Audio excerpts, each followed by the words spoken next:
And Mr. Jones is here, so we will get started in about 2 minutes. 5 minutes.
Good afternoon. The time is 5:37 p.m. on November 16th, 2016, and this public meeting of the District of Columbia State Board of Education is now called to order. The roll will now be called to determine the presence of a quorum. Mr. Hayworth, please call the roll. Mr. Jacobson. Present. Ms. Williams. Ms. Lord. Present. Ms. Wilson-Phelan. Ms. Wilson-Phelan. Ms. Wattenberg. Ms. Anderson. Ms. Anderson. Mr. Jones. Here. Mr. Whedon. Present. Ms. Jolly. Ms. Jolly. Ms. Hall. Ms. Hall. Mr. Jerosen. Here. Mr. President, you have a quorum. Thank you so much. My understanding is that Board Member Wilson-Phelan is in Denver and will be calling in for a vote. Board members Jolly and Anderson will not be in attendance this evening. A quorum has been determined and the State Board will proceed now with the business portion of our meeting. Members, we have a draft agenda before us. Are there corrections or additions? Hearing none, I would entertain a motion to approve the agenda. So moved. Moved by Vice President Williams. Is there a second? Second. Second by Ms. Lord. The motion being properly moved and seconded, I will ask the yeas and nays. All in favor, please say aye. Aye. Any opposed? The motion is approved. Next on our agenda is approval of the minutes from our November 2nd working session. Are there corrections or additions to the minutes? Hearing none, I would entertain a motion to approve the minutes. So moved. Moved by Mr. Whedon. Is there a second? Second. Second by Vice President Williams. The motion being properly moved and seconded, I'll ask the yeas and nays. All in favor, please say aye. Aye. Any opposed? The motion is approved. Good evening. My name is Jack Jacobson, and I am President and Ward 2 representative of the State Board of Education. On behalf of the members of the District of Columbia State Board of Education, I want to welcome our guests and our viewing public to our Wednesday, November 16th, 2016 public meeting. The State Board typically holds its regularly scheduled meetings on the third Wednesday of every month in the old council chambers here at 441 4th Street Northwest. Tonight I want to begin with a few words about the future of our beloved city and country. A week ago yesterday, voters across the country cast their ballots for offices at the local, state, and national level. The results of those elections were not what many in the district wanted or expected. I want to be clear to the public that the State Board remains committed to promoting equity and achievement in all of our public schools. The election has shown us that supporting and protecting all of our students is more important today than at any other time in recent memory. We will not stop fighting for our children, period. As elected officials, we will work with the mayor and our local agencies to protect homeless and immigrant families, to combat bullying of all of our students, and to stand up to bigotry and hatred. We will aid and support our diversity across the nation's capital. We will begin our meeting tonight with a vote to promulgate regulations related to student residency. Our current system is unwieldy and puts our schools in the position of investigating their families in a way that can seriously affect the ability of a school to be a welcoming place. The new regulations will not only ease the burden on families, but also streamline the investigatory and review process. The State Board is also continuing our work on a new school accountability system. Tonight, we have 6 panels of individuals that will be sharing their thoughts on 3 major topic areas. First, the weight of testing. Our current system overwhelmingly emphasizes test results. We are hearing that this focus on testing has had harmful effects on our schools. The OSSE discussion draft suggests the new total weight of a test to be 80%. The State Board response memo suggests it should be much lower. We want to hear how the current structure has affected their schools and what residents think the weight on testing should be. The weight of growth is second is the weight of growth in relation to proficiency. Rather than only holding schools accountable for reaching specific proficiency levels, ESSA offers the opportunity for DC to reward schools for the progress students achieve each year. We must determine the appropriate balance between students meeting college and career readiness standards and their educational growth. Tonight, we will hear from the community members and experts what the appropriate balance should be. Finally, on safety, engagement, and environment indicators. The State Board believes that it is important for all students, teachers, and parents to feel welcome in their schools. This relates to many factors, including equity, facilities, school discipline, attendance, bullying, parent engagement, teacher turnover, student re-enrollment, and the like. We will hear what factors we should consider when assessing our schools. If you are interested in learning more about ESSA and its potential for district students, please visit our website at sboe.dc.gov/ESSA. There you will find a wealth of information about our work. And before we move to public comment, I would like to invite Shauna Young, the Chief of Staff at the Office of the State Superintendent of Education, to provide opening remarks on behalf of the Superintendent, who will be testifying before the Council Committee on Education this evening. Ms. Young? Thank you. Good evening. Superintendent King sends her regrets and wishes she could be here, but as Mr. Jacobson said, she is testifying in front of the council hearing on services for students with disabilities. We do appreciate being able to be here tonight and our ongoing partnership with the State Board of Education, particularly around ESSA and our ability to serve the students of Washington, D.C., and look forward to hearing the testimony and discussions tonight. We're also looking forward to presenting our residency regulations to the board. Thanks again. Thank you so much, Ms. Young. Public comment period will begin now. This is not for the ESSA witnesses. This is our general public comment. The State Board welcomes public participation in activities under our authority. At every public meeting, we begin with testimony from public witnesses on education-related matters. If you are a member of the public and would like to speak at a future public meeting, please contact our staff at sboe@dc.gov or by calling 202-741-0888. Tonight, Ms. Adele Brown has joined us to speak about education generally. Ms. Brown, would you come to the table if you're in attendance? With that, we will close our public comment period and move to residency regulations for a quick vote before we move on to our ESSA conversation. Before we begin our discussion on residency regulations, our Ward 1 colleague, Laura Wilson-Phelan, has requested to participate in the discussion and vote via telephone as she is out of town. In order to do so, the board must vote to approve her electronic participation. We will do so by consent. Members, is there objection to allowing Ms. Wilson-Phelan to participate by telephone? Hearing none, the request is approved. Our executive director is getting her on the telephone and will indicate when she is part of the conversation. Tonight, the State Board of Education will consider a resolution that will allow the State Superintendent of Education to send new regulations that amend Chapter 50, Residency Verification for Public Schools and Public Charter Schools, of Title V, Subtitle A of the DC Municipal Regulations. These regulations have not been updated since 2008, and the current regulatory framework simply does not meet the needs of our families or our schools. Mr. Hayworth, would you read the resolution? And bear with us, it is a bit lengthy, and I want to thank, in the meantime, our colleague, Mary Lord, our at-large member, for her edits to the resolution. Well, let me just say, subject and verb must agree. We always count on you to have a keen eye. Otherwise, lots of parents would be enrolling in DC public schools and DC public charter schools. Thank you. Mr. Hayworth. State Board of Education resolution to approve the promulgation of proposed residency rulemaking, SR 16-7.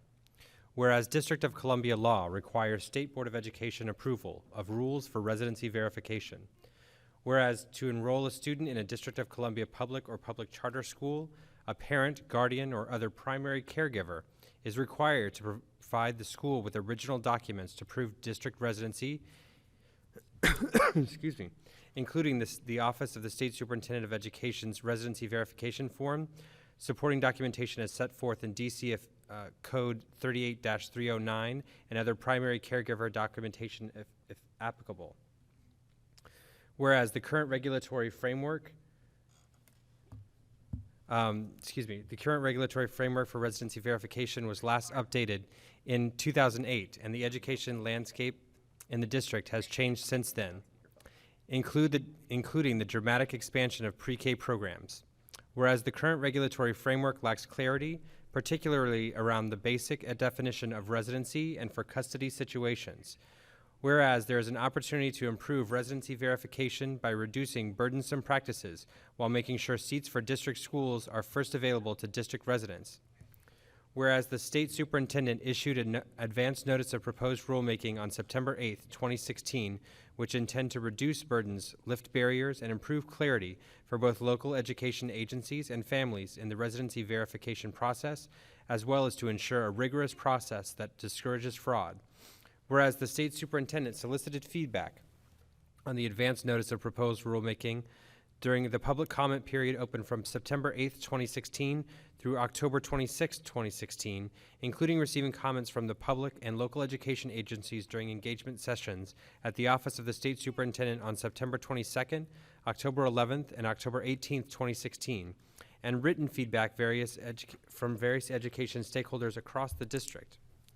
Whereas the state superintendent and members of the State Board of Education have engaged in an extensive period of public engagement, including receiving testimony from the public and from the Office of the State Superintendent of Education regarding the proposed residency rules at a public meeting held on October 26, 2016, and as well as working sessions held on October 5th and November 2nd, 2016. Whereas members of the State Board of Education and the public underscored the need for more ways to identify fraud other than through the TIP hotline, reduce burdens for families and local education agencies, and augment protections for homeless, undocumented, and adult students. Whereas the state superintendent has thoroughly considered and amended the proposed rule based on the comments received, and therefore sets forth proposed residency rulemaking that includes the following: a two-part test for residency, which includes establishing a physical presence in the district and submission of valid and proper documentation; protections for vulnerable populations, including students experiencing homelessness, undocumented students, adult students, wards of the district, and minor parents; residency determinations in various formal and informal custodial situations; option of efficient and streamlined residency verification for K through 12 students that meets the annual submission requirements but allows district agencies to file on behalf of parents; a three-part test for when a student's residency may be based on other primary caregiver's residency; authority for OSSI to monitor the residency verification process to offer further protections; guidelines for the enrollment and re-enrollment of non-resident students; detailed requirements around the investigation of a non-resident student; and 2 venues to obtain a final administrative decision on finding of non-residency. Whereas the State Board of Education has reviewed the elements of the proposed residency rulemaking and finds that they embody the State Board's commitment to balancing the ease of verification with ensuring that district students have first access to seats in district schools. Now therefore be it resolved that the State Board advises that the State Superintendent promulgate proposed and final rulemaking that includes the elements of residency rules as proposed in this resolution, provided that if substantive changes are made to the final rulemaking, the regulations will require further review and action by the State Board. Thank you, Mr. Hayworth. Is there a motion on the resolution? So moved. Moved by Mr. Whedon. Is there a second? Second. Second by Ms. Wattenberg. Is there discussion on the resolution? Ms. Lord, our at-large member. Thank you, Mr. President. This the resolution marks a very significant advance for those of us who have expressed everything from surprise to outrage at the numbers of cars parked in front of our schools with out-of-state plates. We have improved our residency verification requirements over the years, but one of the major holes that we did not see has been plugged, and that specifically is the nature of our families. We have students who have families who are divorced or separated by time and space. They may end up living with a grandparent at one point, and this brings certainty for our children about where they can go to school, and I think that's a significant advance in and of itself. More importantly, there are some significant protections for students who may be experiencing homelessness, and that can be a multiple experience. So just as you get settled, you're supposed to verify your residency, which is impossible to do. Significant protections for our undocumented residents. So in that sense, we move forward with a lot more juice and a lot more certainty, and we also unburden schools. So we're taking some of the burden off of the families and the schools. We're improving and tightening up our ability to verify residency. And there have been some significant changes since this board last was asked to approve these rules, to wit the advent of near universal preschool and pre-kindergarten. There is no other neighboring jurisdiction that offers such significant early childhood education. The temptation to take advantage of that must be very great. I know it would be had I had that opportunity. And so I just want to convey my thanks to OSSI for working through this with us and with a variety of stakeholders. I am still troubled by the lack of certainty around enforcement and investigation. That remains one of the major question marks. I don't think we should or could ask schools to be the cop as well as the teachers, but that is still one of the areas that I hope we will see improvement on as the weeks and months move forward. Thank you. Thank you, Ms. Lord. Mr. Whedon. Thank you. I'd like to start by thanking OSSI for all the work on this. I think we've come a long way, and I think we have a much better system in place moving forward, or will have moving forward, than we do now. I agree with much of what my at-large colleague just said, and I'm not going to repeat the sentiment in the interest of time. I do want to point out that the State Board does not have jurisdiction over the documents that are used to verify residency. And I urge the City Council to take action in the new year to update those documents and make sure that they're not, cannot be easily utilized to get residency either in district or in boundary for a school where there is a high demand. The example that I've come back to time and time again, driver's licenses combined with a utility bill or a lease can be used to prove residency. My driver's license, which is unexpired, was issued in 2012.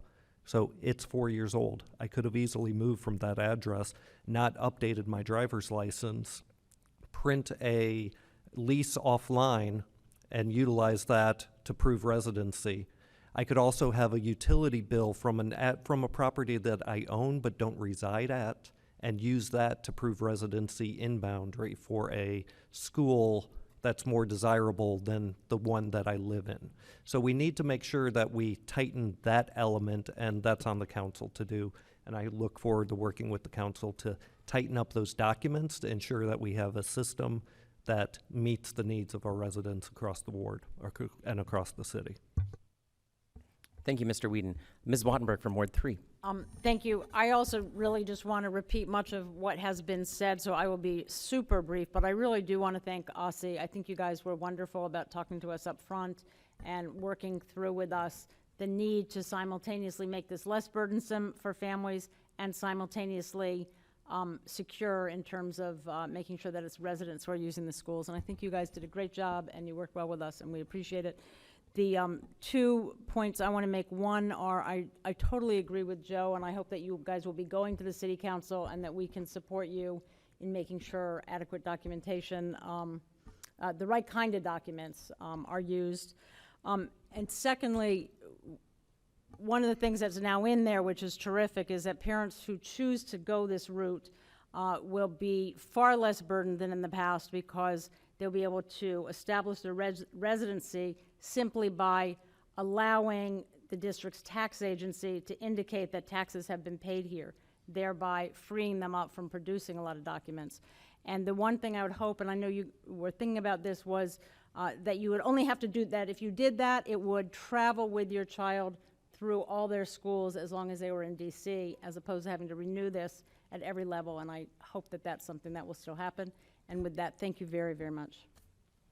And Shauna, thanks to you. Thank you, Ms. Wattenberg. Additional comments from board members? Hearing none, I would like to move to a vote on this resolution. Mr. Hayworth, could you please call the roll? The vote is on approval of SR 16-7. Excuse State Board of Education resolution to approve promulgation of proposed residency rulemaking. Mr. Jacobson. Aye. Ms. Williams. Aye. Ms. Lord. Aye. Ms. Wilson Phelan. Aye. Ms. Wattenberg. Aye. Ms. Anderson. Ms. Anderson. Mr. Jones. Yes. Mr. Whedon. Yes. Ms. Jolly. Ms. Jolly. Ms. Hall. Ms. Hall. Mr. Jerosen. Yes. Mr. President, the resolution is adopted. Thank you. And thank you to our friends at OSSI for working with us through this process. We look forward to the final outcome, and if you need our help with counsel, please reach out. The Every Student Succeeds Act, or ESSA, as we will refer to it this evening, uses the words, quote, meaningful consultation to describe the outreach and engagement necessary to develop a new statewide accountability plan that will truly make a difference for students. Parents, teachers, principals, and our students must be involved not only in the development of the plan, but also should be at the very heart of every decision that we make. Tonight, we are joined by a host of community members and education advocates who are eager to participate in our process. I want to thank them all for being here tonight, and I will ask them to help us get more people involved, to tell their neighbors, your students, your friends, your colleagues that the State Board wants to hear from them. Each of our panelists will have 5 minutes to provide their testimony, followed by a round of questions from board members. I would ask witnesses who have not already done so to please email a written version of your testimony to sboe@dc.gov. Again, anyone with written testimony can submit it via email at sboe@dc.gov so that we can add it to our official record. Witnesses, please note that you must use your microphones when you speak. To activate your microphone, hit the button at the base and a green light will come on. The same button deactivates your microphone when you're not speaking. You will also see on the upper right side of the witness table a timer, and there's also one over at our staff table. Since we have so many witnesses this evening, we will ask you to do your best to adhere to the 5 minutes you're each allotted. The light will be green for the first 4.5 minutes, turn yellow the last 30 seconds, and will turn red after 5 minutes have elapsed. Our first panel can come down. It will be Karen Ernst, Award 6 resident, Lucia Nyankale, a parent, Jeff Schmidt, Award 3 resident. Thank you, Mr. Schmidt. Suzanne Wells, a DCPS parent.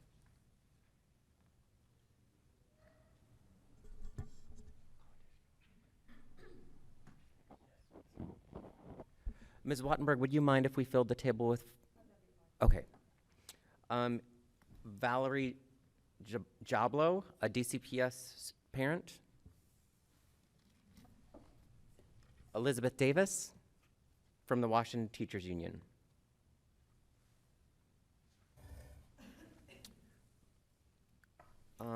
Let's start with Ms. Wells and move down the line if that's. Let's start with Ms. Davis and just move the other way. So pleased to see you here, Ms. Davis with the Washington Teachers Union. Thank you, And you can begin when you're ready. Thank you. I'm Elizabeth Davis, President of the Teachers Union, a 4,800-member organization. And I want to thank you for convening this meeting to talk about this very important issue. So on the issue of the weight of test scores, it probably comes as no surprise that the Teachers Union regularly hear from teachers who are frustrated by the current obsession with testing. They tell us that this is overemphasis on testing is doing real damage to teaching and learning in their schools and in their classrooms. Parents and educators alike have consistently spoken out against the obsession with testing and the negative impact it's having on our children and the public education system. We must all remember that students are more than a test score. This overemphasis on testing and test scores is stressing out students, teachers, and families. Our members most frequently remind themselves, as well as their students, that there are things that are far more important than test scores, especially when it comes to producing well-rounded students capable of excelling in a global world. This obsession with test scores has led to a narrowing of the curriculum, and in many cases, a focus on reading and math instruction at the expense of other important subjects such as art, music, and physical education. The failed test and punish accountability system created by the No Child Left Behind Act has discouraged educational innovation, demoralized teachers, and most importantly, failed to address the needs of children, particularly our most disadvantaged students. And there is ample evidence showing that an overemphasis on standardized testing and test prep affects children emotionally and physically, leading to anxiety, frustration, low self-esteem, headaches, and other physical ailments, and this needs to stop. We're hopeful that the ESSA Act will effectively end the test and punish accountability system ushered in by No Child Left Behind, giving schools and educators the latitude they need to teach our children and not simply require them to prepare students to take tests. It's essential that we put testing and test scores in perspective as one among many measures of a child's ability and progress, and focus instead on improving curriculum and ensuring that teachers in schools get the support and resources they need to give our children a well-rounded, rigorous, but relevant education. On the subject of weight given to relationship of proficiency, far too often we dismiss and overlook the outstanding work being done by our city's teachers, schools, and students by relying on a proficiency model that fails to recognize their achievement. It's a model that we often use to penalize and punish schools and teachers, and it discourages our students. Under No Child Left Behind, schools were given credit for the percentage of students achieving the proficiency level, regardless of how far students progress to get to proficiency. In recent years, policy discussions about school and teacher accountability, however, are expanding the proficient view of achievement by recognizing that some students have much farther to go to reach proficiency, even though it remains, and should remain, the minimum target for all students. But many educational policymakers are looking to ways to measure academic growth with growth models. A growth model provides a method for measuring the amount of academic progress each student makes between 2 points in time. That's very important, particularly as it relates to measuring the effectiveness of high-poverty schools, where a large percentage of the students often enter school already behind their peers who have greater home and community advantages. ESSA provides an opportunity to recognize the progress that students and schools are making through the implementation of more useful and much fairer growth models. Under such a model, if students begin the school year well below proficiency, but makes above average strides, the school, as well as students and teachers, will be credited for that growth. On the subject of qualitative indicators of quality, the importance of school climate to education cannot be understated. We often take it for granted that our schools are warm and welcoming environments for students and parents, but this is not always the case. It's critical that we do what we can to make our schools safe and nurturing havens for children where they can focus on learning. I would add that this welcoming environment should extend to teachers and other staff as well. Most of all, we must work to ensure that our school buildings are healthy and well-maintained and that the school environment is one conducive to learning.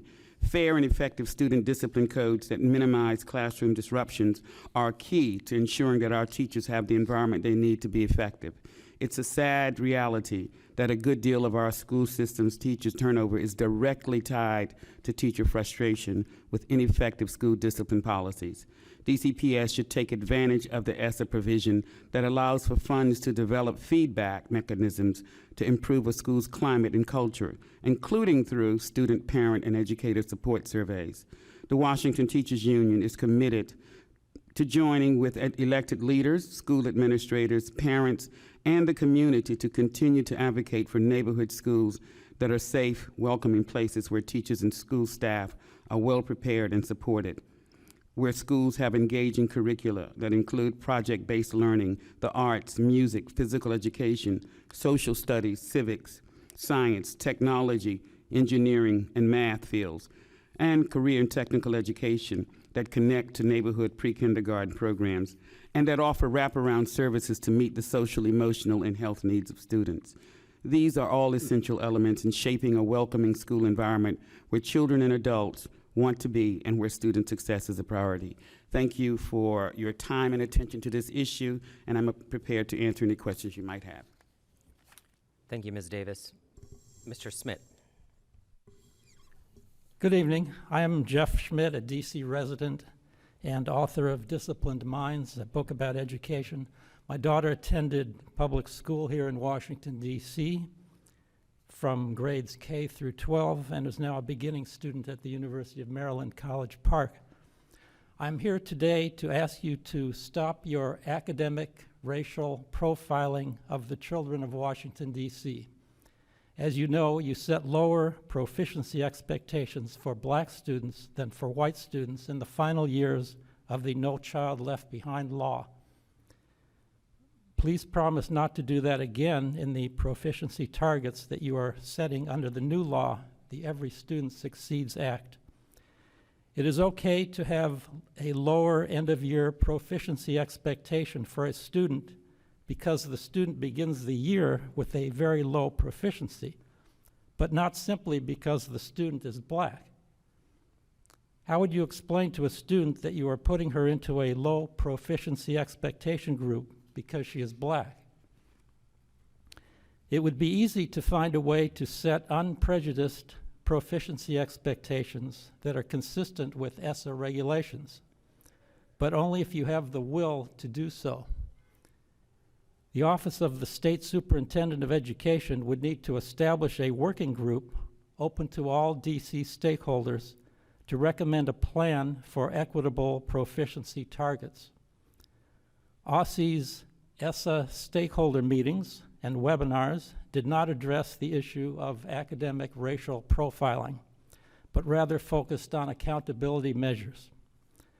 I have raised this issue with the Office of the State Superintendent of Education, and they have expressed absolutely no interest in it. It is obvious that they are planning to establish a system of academic racial profiling, so it is up to you, the Board of Education, to call for an equitable plan. Will you please direct OSSE to establish a working group of stakeholders to recommend a proficiency target plan that doesn't involve academic racial profiling? Such a plan would probably also solve the problem of educational triage, where schools focus attention disproportionately on students who are on the cusp of advancing from non-proficient to proficient. Similarly, it would solve the big problem that the schools don't make much effort to improve the proficiency of students who are already somewhat proficient. For example, it looks like the board is getting ready to approve a plan under which schools would have absolutely no incentive to advance students from proficiency level 4 to level 5, even though students who perform at level 5 can gain admission to top-rated universities. And of course, I would be happy to answer any of your questions. Thank you so much, Mr. Schmidt. Ms. Wells. Sorry. No, I'm Valerie. Ms. Jablow. Good evening. I'm Valerie Jablow, parent of 2 DCPS students. OSSE's proposed model for school accountability gives PARCC scores an 80% weight. For all the reasons that Ruth Wattenberg wrote in her November 3rd letter to Board Chair Jacobson, this is a bad idea. Here's yet another reason. Students take tests, not schools. Right now, OSSE combines scores of different tests of more than 80,000 different students to arrive at a school score for each school. Given the close correlation of test scores to income and the lack of socioeconomic diversity in our city's schools, this exercise best measures school demographics, not how well each school is helping any of those 80,000 students. Furthermore, different tests are used at the same grade without this being reported out explicitly and separately. So, when 7th grade students at Basis and Latin middle schools take a basic PARCC math test, while 7th graders at my DCPS middle school take an advanced math test, guess which schools will have higher test scores and look better in the My School DC website? And guess how DCPS modernization priority is affected? These are all real ramifications of how we use standardized testing in DC and have absolutely nothing to do with assessing the quality of our children's education. Even parents cannot use these tests. This year, as in years past, I did not receive any test scores for one of my children and got the other child's scores more than 6 months after the tests were completed. Who is going to follow up now, half a year later, and find out what the teachers at those schools did or didn't do, and what my children need or don't need, and what those schools and their staff need or don't need? And yet, tests that have no relation to any of those things, which actually do affect school quality, will be used to judge my school as well as its adult employees at an 80% weight. Perhaps worst of all, OSSE's proposed model doesn't just use my children for non-pedagogical ends. It also omits important aspects of school quality, including teacher retention and absenteeism, training level of teachers, and the effects of student mobility at each school and available supports, including test-taking infrastructure. My PTA, for instance, has spent more than $50,000 in less than 3 years on school computers. Tough luck for other students and teachers whose schools lack functional technology on testing day and don't have such good fundraising. To paraphrase a US senator, if this is going to be a time of accountability, we must first put responsibility for the perverted incarnation of accountability that is standardized testing where it belongs, not at the feet of our children and their schools, but at the feet of powerful companies, their associated political donors, and school privatization promoters who have deep monetary interests in pushing standardized tests as stand-ins for true public accountability, all the while harassing children, teachers, and principals into compliance and pretending the result enables school choice. The fact that we need to know how our public schools are doing does not absolve our city of the grave sin committed against more than 80,000 of our children annually by presuming that a fake score created by the city agency for each school furthers the education of even one of those children or provides meaningful data for parents, teachers, or administrators. Please, stop using our children to further adult ends with these tests and ensure true accountability of our public schools. Thank you. Thank you so much. Now, Ms. Wells. Thank you for the opportunity to speak this evening on how the DC Public Schools are going to evaluate school quality under the Every Student Succeeds Act. The Act provides us a welcomed opportunity to make meaningful changes in how school quality is assessed. In DC, with our ultra-choice culture, how schools are evaluated is very important to many parents making decisions on where to send their children. And as the saying goes, what gets measured gets done, so how schools are evaluated can have profound consequences. In June, representatives from the State Board of Education came to the monthly meeting of the Capitol Hill Public Schools Parent Organization. At that meeting, parents shared their ideas on what they think makes a great school. You may be surprised, but not a single parent at the meeting said that high test scores made a great school. In fact, parents expressed concern that their children are being tested too much, and it comes at the expense of a well-rounded, academically challenging educational experience. Parents wanted to see testing used by teachers to assess students so the teacher could better target the areas where a student needed to improve, rather than testing done primarily for the purpose of evaluating an entire school or evaluating teachers. When parents were asked what made a great school, they spoke to issues that relate to the school climate and culture. Is there trust between the principal and the teachers? Do students feel welcomed?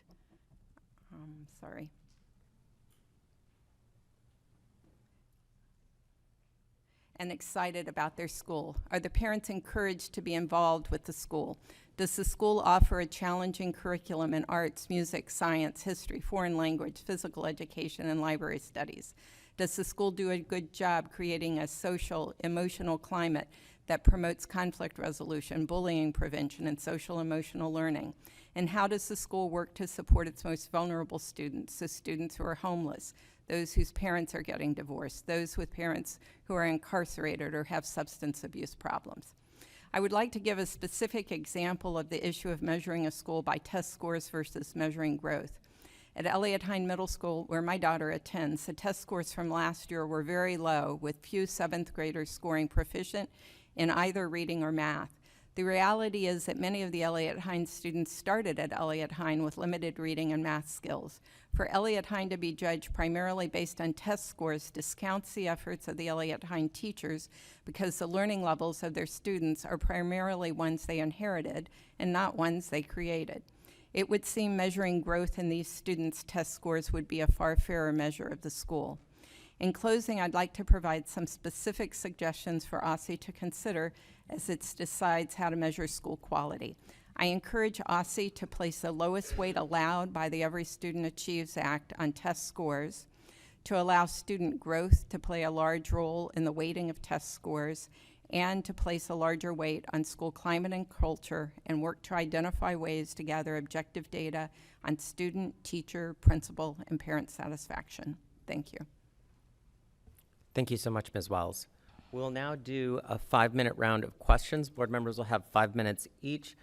In the meantime, as you're preparing your questions, let the record reflect that our student representative, Ms. Hall, has joined us. So thank you so very much. Do board members have questions of the witnesses? We'll start with Mr. Whedon, then Mr. Jones. Thank you. Thank you all for being here tonight.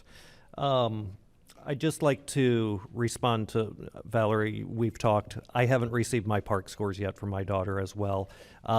It's not an excuse that they haven't been mailed home, but you can go to your school and they can access the SLED system available through OSSE and get those printed to you. And I'd say that to any parent who has yet to receive those scores.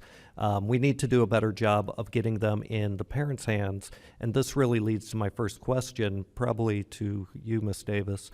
How are the teachers using the park scores? Are they getting them in a timely manner, and are they being utilized to further instruction? Well, and I'm glad to hear the process by which you were able to get the results. I will share that with our teachers. They're not getting them in a timely manner. We get complaints often. We're still getting complaints from teachers who are not able to have the results. From school to school, it varies. But having the time to even meet with colleagues or their peers to determine how the test scores will inform their instruction, they simply don't have that time. The new initiative, which has been rolled out in DC public schools called LEAP, has consumed planning time, collaboration time for teachers, authentic collaboration, I should say. But mandated collaboration where teachers meet in the morning as one staff, that's from school to school. However, collaboration, time to sit together with the colleagues and determine the outcome of the test, how they could use it to shape and inform their instruction, they simply do not have the time to do that while in school. Thank you.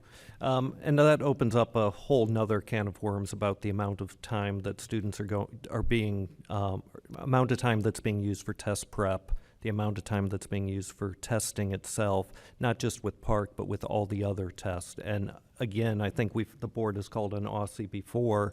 Let's do a true analysis of that and let's get the data. I don't think anybody truly knows what's going on in our schools, and we need to know that.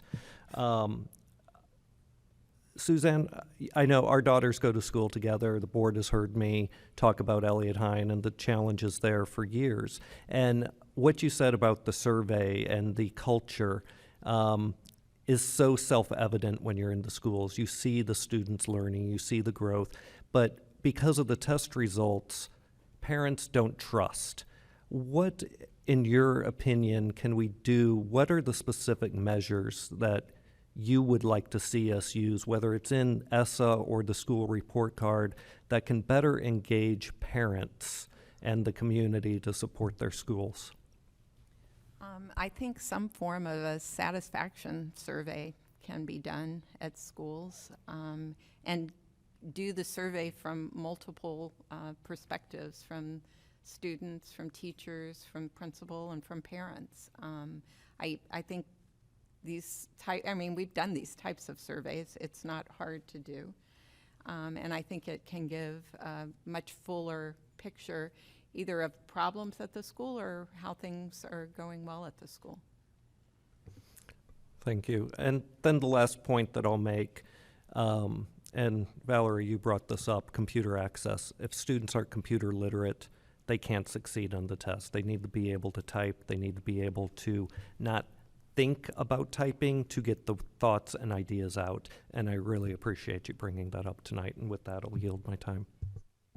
Excuse me, I just want to add, Mr. Whedon, that we did share with Superintendent King a sample of a school climate indicator that could be used that digs deeper than some of the ones that we've used in the past. And of course, when Suzanne mentioned the individuals that would take part in this survey, students, teachers, parents, the survey digs deeper, and you will probably hear more about it from a colleague who is here who will talk about that. And I'm certainly hopeful that the system, OSSI and DCPS, will take a look at that school climate indicator as one that would certainly get to the root of a lot of the issues and go well below the surface. Basically, it's shaped in a way that teachers would not feel intimidated about speaking honestly about conditions that exist in their schools. So I'm hoping that we'll have further discussion about that because it is quite important. Yeah, no, I appreciate that, and thank you. I know that's on our agenda later from a couple of the witnesses, so we'll hold my questions at least on that for later. Thank you, Mr. Whedon. Mr. Jones. Thank you, Mr. And Ms. President. Thank you all for testifying today. My concern here is I'm interested in seeing policy meet practical solutions. And too often in this city, it just doesn't happen. And a couple of areas that President Davis, you suggested, and Ms. Jablow, I want to speak to you in reference to the computers, but my main focus is on the wraparound services and our homeless children in this city and how this policy can support and them in their education endeavors. Too often we're blind to what's going on, and I'll say I have been. But of late, the last couple of years, I've spent some time following the homeless shelters and the children in our schools. And as you all know, we have homeless children not only in a number of locations in the city, but also in Maryland. And on any given day, I would encourage you to travel those routes, and you'll see those homeless children, first of all, going to school late. Secondly, I know many of them don't have access to technology and computers. In one homeless shelter in this city, there are 2 computers where there are no chairs. They have to stand up and use the computers in the homeless shelter. And in this specific shelter, there are in excess of 400 children in this one shelter. So what I want to ask you all, because we have all the anecdotal examples, and we talk about policy, and I don't have the answer. You all are deep in it. You're living it. I want to hear what you have to say, Ms. Davis and the other panelists, on what we should consider so we can have our policy meet up with solutions that are practical, that will create some true outcomes for our children. And I'm glad that you mentioned the number of homeless children that report to our schools each day. Many are not aware that we have over 2,500 students reporting to public schools each day that are coming from shelters. And for any policy that excludes poverty issues and the wraparound services that these students need, not only the students that come from shelters, but students that are in low-income communities, to ignore the wraparound services that are needed to support students in schools, to make it easier for teachers to provide the opportunities in their classroom so that students are not focusing on clothing and food and some of the basic needs that we don't even think about from day to day. So one of the reasons why the union advocates so strongly for community schools is because community school addressed this issue in a very powerful way. We had an opportunity 2 years ago to sponsor a tour of community schools in Baltimore, low-performing schools that did complete turnarounds, community schools, because they provided the wraparound services that students needed. They had the partnerships. Families were in the building all day. They had courses for parents, and they served their ESL populations very well. And it's a model that we can look to. And I'm so happy to see that we've decided to expand the number of community schools we have in DC. It's not happening fast enough for me, however, but all of the schools need to focus on wraparound services, nurses, and I mention nurses because there's a recent talk about cutting the number of school nurses or reducing the amount of time, which in my opinion is absurd. But focusing on those wraparound services when we talk about curriculum and instruction is critical.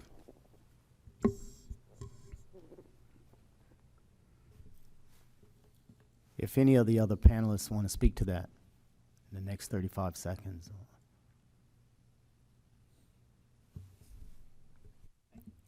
Thank you, Mr. Jones. Ms. Lord, and then Ms. Wattenberg. First of all, thank you all for being here. Terrific turnout, particularly from our teachers, our parents, and our involved community members. So this is, I think, what our members of Congress had in mind when they approved the replacement for No Child Left Behind. We really are in a great place to shape the next generation of school reform. And this is where it begins. I'd like to start with just exploring for a moment the alternative measures. We spend a lot of time on test prep. The reality is that the only thing that is required is about 11 hours worth of testing. It's probably even less now for the PARCC exam at the end of the year. So that's something that is internal to the various school systems or the charter schools. And that seems to me something that is fixable and addressable. But how do we encourage schools to do the kinds of things that President Davis talked about, the project-based learning, the career awareness, the arts and the science and the technology that has been sort of squeezed out of the curriculum over the course of No Child Left Behind? Would social emotional measures get there? What kinds of things would be proxies for the safety of a school or the health of a school? Some people have suggested measuring chronic absenteeism. But that to me seems a very poor measure, and I'd sort of like to hear all four of you discuss what we might consider in terms of like school welcoming, healthy climate.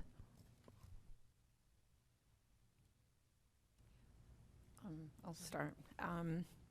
Well, I think that the whole idea of doing satisfaction surveys is certainly one way to get at that.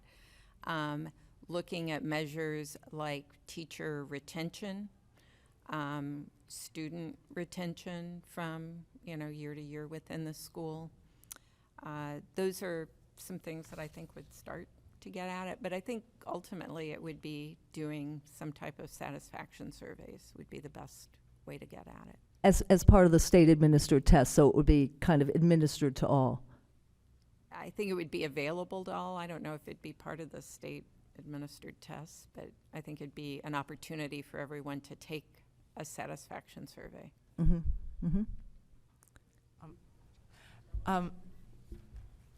I think if you can come up with ways in which we don't punish our schools in their assessments, that would be very good. And I mean, the current regime and pretty much any regime that has computerized tests is going to be punishing.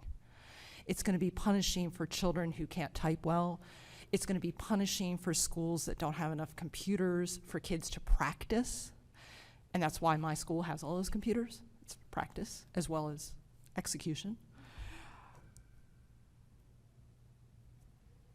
There is an aspect of how these tests are used that is extremely punishing, whether it is in these single scores that appear on the My School DC website, or in how we talk about performance. We talk about schools as if they're racehorses, and I think that we need to dial that down 80 notches, because schools aren't racehorses. They are public institutions. We don't talk about our courts this way. We don't talk about high-performance courts. We don't talk about high-performance legislatures, but yet we talk about our schools this way. So I think the sort of way we see our schools is needs to change, but this is a huge undertaking because nationally, of course, there are many jurisdictions that use park or some other form of park, whatever it is. So I'm not sure how you might undertake that, but here in DC at least, if you can decouple the annual testing from sort of the work that goes on a daily basis, however you can do that, it would be extremely valuable in my opinion. Because I think it was Ms. Davis who referred to kids being very stressed. I can tell you the kids at my daughter's middle school are extraordinarily stressed, and it's November. It's November, and they're stressed already. So what are the stakes going to be in springtime when they actually do take the tests?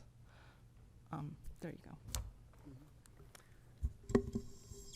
Well, I think we have to make a clear distinction between testing and test prep. We do need testing, but the real problem for the educational process is the inordinate amount of time spent on test prep. I think test prep should be banned, actually, altogether. When I went to elementary school, we had an annual test. There was absolutely no test prep. And that's the way it is in the elite private schools in Washington, D.C. So I'd say find a way to ban test prep, but certainly go ahead with the 11 or fewer hours that you mentioned, Mary Lord, of the park exam. We do need that, and we do need to publish the scores, and we do need to publish the scores of subgroups. We can't go back to hiding that, which was done before No Child Left Behind. You know what I'm talking about, right? And secondly, I would say a good measure for a good school is parent participation. My daughter went to Alice Deal Middle School and Woodrow Wilson High School, and those are top-rated DCPS schools, and there's a tremendous amount of parent participation. As an experienced teacher of 40 years, highly effective for all 40, I might add, I do know that when teachers are allowed to teach the content, that the test takes care of itself. So test prep becomes unnecessary. And it's really ironic that we acknowledge that students learn in multiple ways, yet we use one measure of assessing what they learn. We talk about the multiple intelligences, but we use a pen and paper or computer-based test for convenience. There are school districts, Washington State, that have been using various ways of measuring student growth and academic achievement for years successfully. Portfolio exhibits. But to do so requires more work, requires more teacher support, it requires professional development, time, which some school districts are simply not interested in doing, because the focus is not truly on the student, but is on making us shining examples of success, the test score. And so we miss the mark by focusing our attention on that as opposed to when students are learning, how they learn, and the ways they learn, and to ensure that they are successful learners, no matter how they come to us and what mechanism they use to learn best. So actually, we've got to get over the notion of wanting everything fast and convenient and focus on what is working. Schools that are able to measure student success in so many different ways exist in Washington, D.C. But are they acknowledged for it? No. In some ways, they're punished. Thank you, Ms. Lord. Ms. Wattenberg. Yeah, so I want to start by saying so many things were raised, I have so many questions, and I have so few minutes. So I'm going to try to cover new ground and also ask some old ones. But first, I want to start with Jeff because you said something that I certainly have no idea about, and I wanted to ask you about it, this idea that there's academic racial profiling, and I wonder what you're talking about.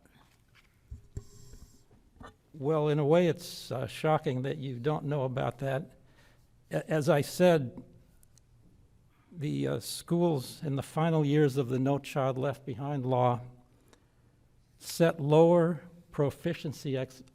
end-of-year proficiency expectations for black students than for white students. And on the second page of my written testimony, which all of you have, you will see an example of that from the school that my daughter attended, All right. Woodrow Wilson High School. Let me try to interrupt you, because I think, and maybe somebody, maybe a representative from OSSI can confirm this. I think that was under the original rules of No Child Left Behind with the AMAOs or whatever, and that has not been part of our system, and that it is not required in the new ESSA law, and that there is nobody who would want to do that. So Of course it's not required. That's why I'm here to ask you not to do it yeah, again. no, and it's not part of the proposal. That's all I'm saying. All the Okay. indications are that that's the way that the Office of the State Superintendent of Education is going to go. They're preparing to do that. I raised the question with them recently 6 times. I talked, for example, to Jessie Hartis, who is a deputy chief of staff at OSSI, and I asked her outright, will you please promise not to do this again? And she was very direct. She said no. She's not going to make that promise. And every indication I get is that they are going to recommend to you a system in which there are lower end-of-year proficiency expectations for black students than for white students. Well, thank you for raising that. I have not seen that in the proposal. We will, speaking for myself, we will keep an eye out on that. My understanding is that was part of the original No Child Left Behind, and I have not heard anybody raise it, and I certainly agree with you that it should not be in there. It wasn't part of the original. The excerpt on the second page, the table that all of you have, is not from the original No Child Left Behind. It is from the No Child Left Behind law waiver that you got Arnie Duncan to approve. And you can see it covers the years 2012 through 2017. So it's not the original No Child Left Behind. We will look into it. Thank you. It's not the proficiency level, it's the rate they have to make. Okay. Okay, a question to everybody. Everybody talked about how tests alone are inadequate to show what's going on in the schools. And we talked about some proxies for environment. I wonder if anybody has ideas about appropriate ways, useful ways to encourage schools not to narrow the curriculum. Liz Davis talked about one of the effects of the reading and math testing as the primary means of holding schools accountable leads schools and teachers to narrow the curriculum away from social studies, science, arts, and so on, and just to math and reading. And I wonder if people have ideas about that. One thought that we had been, that had been proposed to us that we have talked about is asking for schools to, or putting a minimum amount of minutes per week that you'd have to spend on these different topics, on these different subjects, and then maybe have it audited. It's very imperfect because self-reports of that sort might not do the trick, but I wonder if other people have any other ideas. I would like to respond to that first. I actually think that would be the wrong way to go. I think that would just put more pressure on teachers unnecessarily. And I think the simplest way to do this is to put less weight on the test scores. There's so much weight put on the test scores, and teachers' evaluations are so linked to them that of course they spend so much time on test prep because they're worried about it, and we measure everything by it. If you don't measure everything by it, then I think you will see more confidence in teachers and schools in being able to have very well-rounded curriculums and know that their students will do well on this test. Thank you. Any other thoughts on that? Oh, go ahead. I would love to see on any of the city websites that talk about schools, that lists the schools in a comparative sense, and they have their test scores. I would like to see something about not just the demographics of the student body or the test scores from one year to the next, or what curriculum they have, but what the students themselves say, what the teachers say. Something that shows the activity that goes on within the four walls of each of those buildings. Right now, those websites are pretty much, catalogs of test scores and demographics. And I don't know how anyone is to choose a school that way. My kids went to their inbound school, and my son chose the high school he wanted to go to primarily on the basis of where his friends were going. So I don't know how informed other people are, but I know that if I were looking at other schools, I would certainly want something that was larger than that. Yes, I'm reflecting on a session, one of our contract negotiation sessions, on which two elementary principals sat.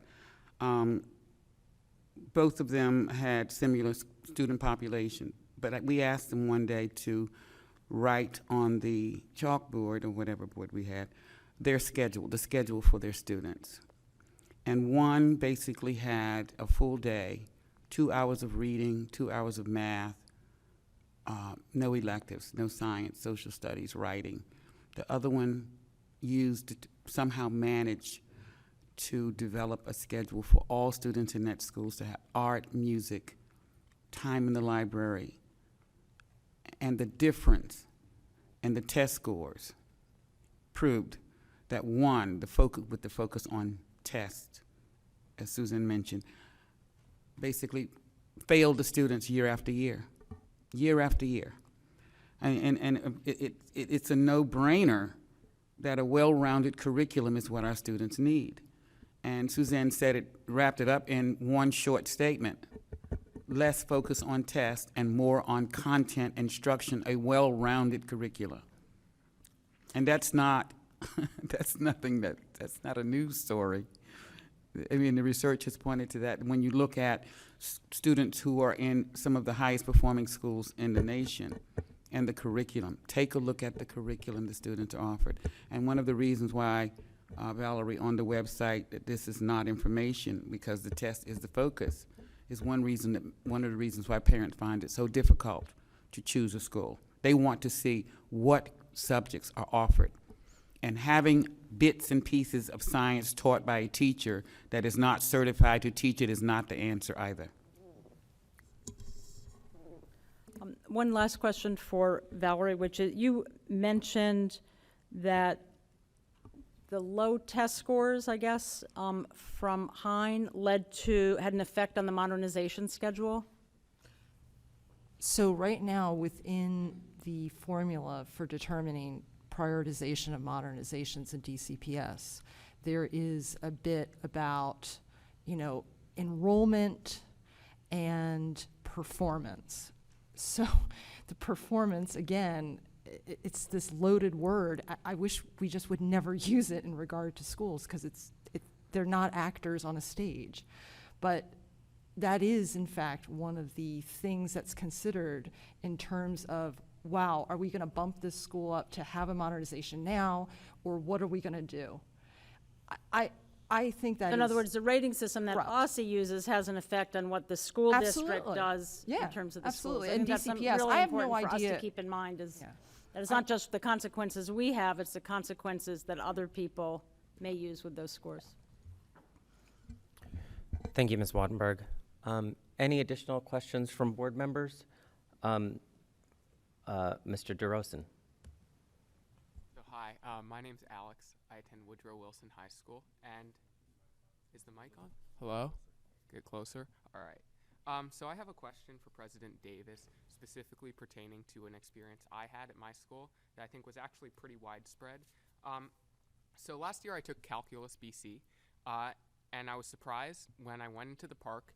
And I learned that I would be taking a geometry test, and I was even more surprised when I learned that my Calculus BC teacher would be graded on how I performed on that geometry test. So and this was an issue that was present in that classroom for I think every single student had to take that geometry test, despite the fact that they were all in Calculus BC. And I was just curious whether you had any complaints about that from teachers, and if you did, what you think could be done to address that.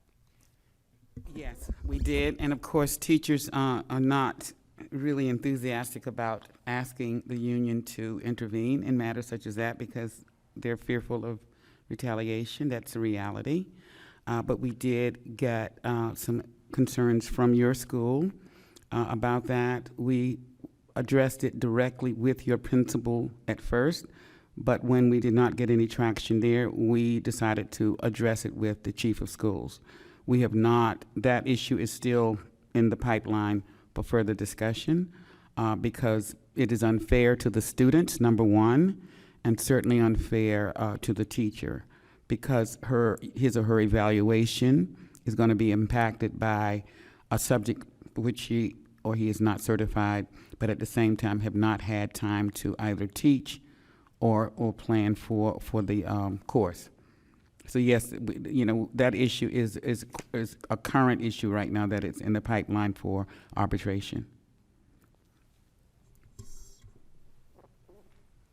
If there are no other questions for board members, I have just a really, I'm sorry? Unfortunately, we cannot have another round as we've still got 20 more witnesses to go through, unfortunately.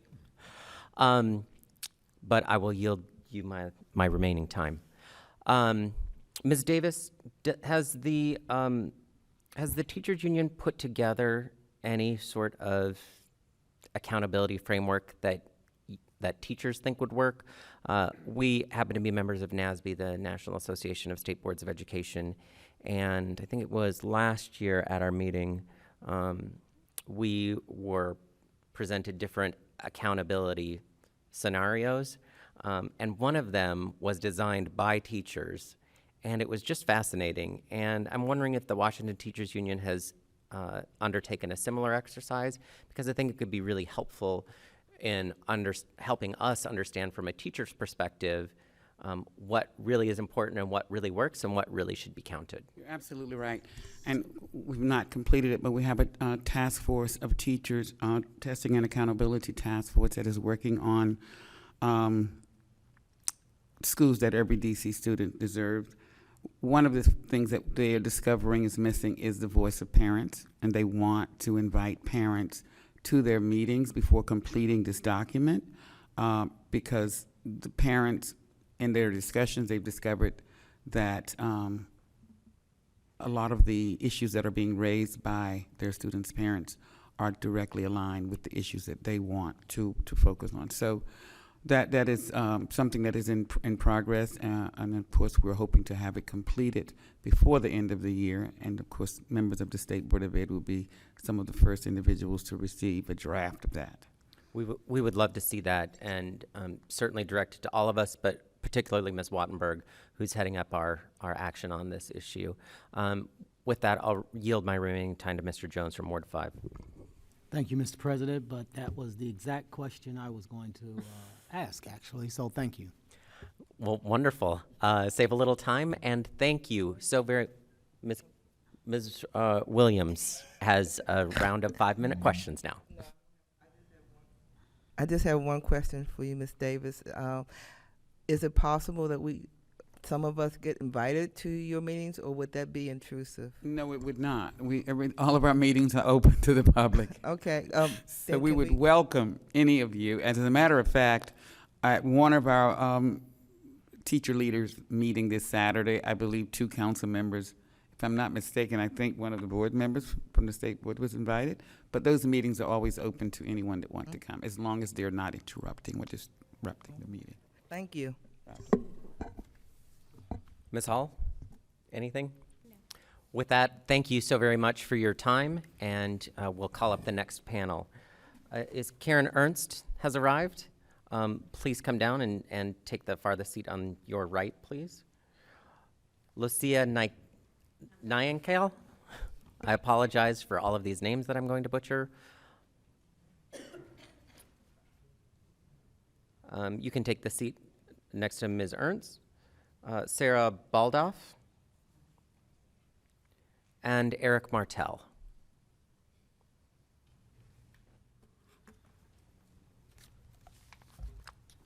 And then we'll start on the right with Ms. Ernst and go down the line. A reminder, the timer is in the upper right corner, and we look forward to your testimony. Thank you so very much. Should I go ahead? You can begin. Great. Thank you for holding the this hearing, and also thank you for the thoughtful approach that the State Board of Ed has taken to this issue. I read the entire set of recommendations, and I think you're very much on target on the issues you're raising.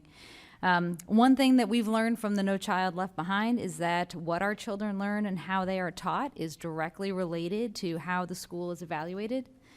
If you decide that 80% of a school's performance is based on standardized reading and math test scores, then you should expect that 80% of the kids' time will be spent, or close to that, on test prep for reading and math standardized tests.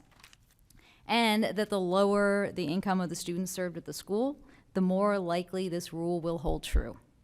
And that's because, as you know, test scores track with income and parent educational levels. A recent Wall Street Journal article on the subject suggested that the SAT should actually be renamed the Student Affluence Test instead of the Scholastic Achievement Test, and I thought that was very apt.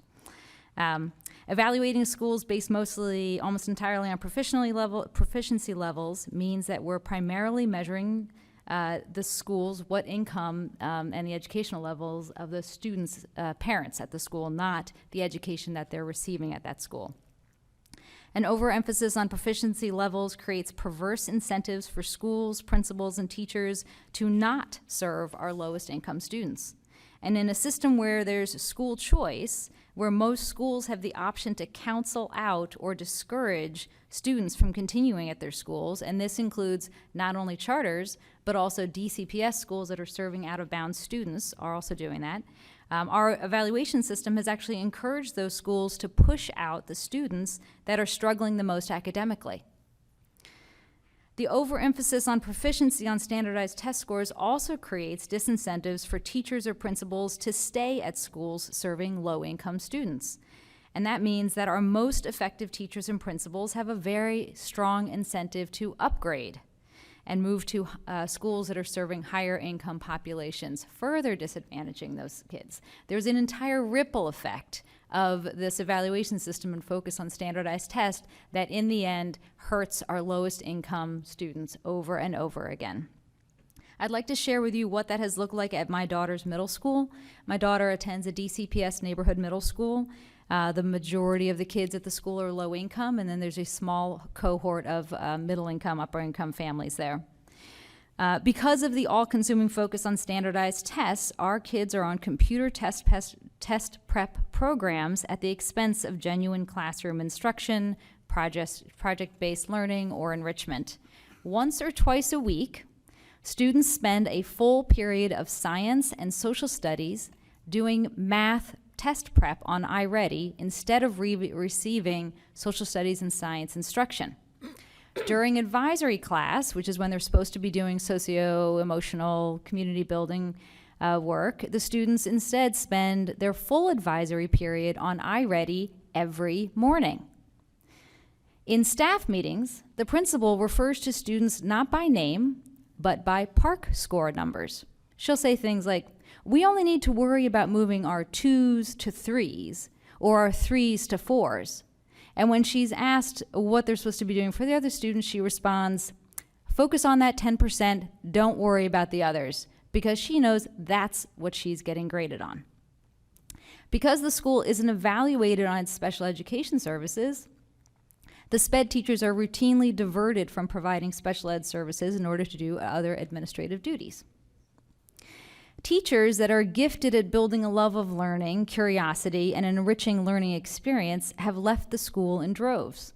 In the last 5 years, our school, which has only 25 staff members, has lost 35 staff members. Entire grade levels have left, and many of those teachers were rated as highly effective on their impact evaluations. And the irony in all of that is that the school's test scores have declined steadily for the last 4 years, which gets at what Elizabeth Davis was saying as test prep does not replace instruction. You might say that the principal is ineffective and should be replaced, but she's doing exactly what the evaluation system has encouraged her to do. She is nothing if not diligent about meeting her school's performance metrics. And since her own performance metrics are also based primarily on test scores, she's doing exactly what she should do to get a good grade. In fact, she's one of the few principals that received a 3-year contract. So, what does this mean for how we evaluate our schools? The metrics we use must reflect the educational objectives and learning environment that we want for our students. What you measure is what you get. Don't expect anything else. So here's what I want the new performance measures to accomplish at our schools. Schools should be incentivized to meet students where they're at, regardless of their starting proficiency level, and help them advance and grow. Schools should not be incentivized and rewarded just for serving upper income students.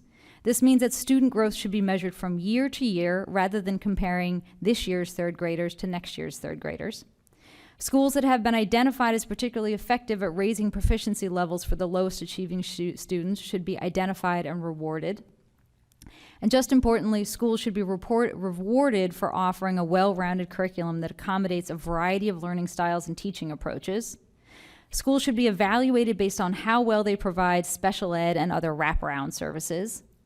Schools should be rewarded for retaining highly effective teachers. Principals, in particular, should be rewarded. That's not a part of principal evaluations right now. They should be rewarded for keeping highly effective teachers. Schools should be rewarded for creating a climate in which all students feel supported and welcome, are challenged academically, and excited to learn. And schools, particularly principals, I think I already said this, should be rewarded for developing and keeping highly effective teachers. Thank you. Thank you so much. And again, if we could, witnesses could introduce themselves at the beginning of their testimony. That would be very helpful. Thank you. Hi, good evening. My name is Lucia Nyankale, and I am a Ward 7 resident, and I have 2 children currently attending C.W. Harris Elementary School. One of my children has an IEP and has had an IEP with DCPS since he entered the system in pre-K3. Recently, his hours were reduced, therefore moving us from Harriet Tubman back to our neighborhood school, which is C.W. Harris. Within that transition from the schools, I've noticed that the focus on testing alone at C.W. Harris is failing my child who has an IEP. We recently sat through a meeting and went over his test scores, and they mentioned that he was in crisis when he was being tested for his reading. And I didn't find that out till today, and he was tested on September 8th for this. I believe that with C.W. Harris is in a Ward 7, which is, it's not, I guess it's one of the wards, excuse me, that don't receive a lot of support from DCPS, and it's very evident when you walk into those school doors. There were some listings of the scores from the schools and how they've been progressing over the years, and there was about a 1 to 3% increase with that. And I can see where that would be progress within the neighborhood, but it's still failing my son, because with a 1 to 3% increase, where's the rest of that percentage coming from? And I think that can also factor in the fact that even with an IEP, my son has been suspended 3 times since the beginning of this school year. At Tubman, he was there since pre-K3 until last school year. He was only suspended 1 time. They took the initiative to deal with his problem and work on his IEP to help further his education, as opposed to focusing on only test scores. Now, the last 3 days, my son has been sitting at home, hasn't received any educational support, let alone any mental health support from the school, and he's expected to return tomorrow with no follow-up. this is a consistent behavior within C.W. Harris, and I feel that outside of the fact of the lack of training and lack of proper leadership within the school, that their focus on getting Julian's test scores rather than helping him improve on his IEP are really affecting his ability to succeed and move forward like he was doing with his education at Tubman Elementary School. As a parent, what I'm looking for is accountability and ethics with how these special education programs are being ran. My son also started the school year with a social worker who is now his teacher. I'm not sure how that is possible, let alone why he started off as a social worker to then, by the second month, becoming a teacher. And with his suspensions, he's being suspended based off of actions that are triggered off of because of his behavior disorder and his acute ADHD, which, according to people that I've spoken with the DCPS school board, that is problematic with dealing with his IEP when he cannot even be in class with the proper support systems for him to move forward. So as a parent, I'm here today to want to put a bigger focus on the accountability of our schools outside of the testing scores and making sure that our children, especially ones with IEPs, are receiving appropriate services that help them, not just the reputation of the school. Thank you. Thank you so very much. Thank you for being here and sharing your story. Thank you for this opportunity. My name is Sarah Baldoff. I'm a DC resident and a mother to 2 young daughters. Our 4-year-old is at Tyler Elementary, DC Public School in Ward 6, and our 1.5-year-old is in daycare here in the district. I also work at the Redstone Center for Prevention and Wellness at George Washington University's Milken Institute School of Public Health. I was at the State Board of Education Ward 6 meeting last spring, I think, or maybe it was the summer, in which you were collecting community input on the Every Student Succeeds Act. And I appreciate the State Board of Education memo drafted in response to the citywide meetings and the comments on OSSI's ESSA strawman draft describing how DC might measure school quality. I would like to draw attention to a very important gap that I notice and one that I hope will be addressed in this process, and that is the role of physical education and physical activity in supporting not only academic outcomes, but mental health, so the stress, the anxiety, the depression that we've heard other folks testifying mention, and also the behavior that supports classroom learning and other lifelong outcomes. It's important to note that there is a distinction between physical education and physical activity. PE, physical education, is a class taught by certified teachers here in the district.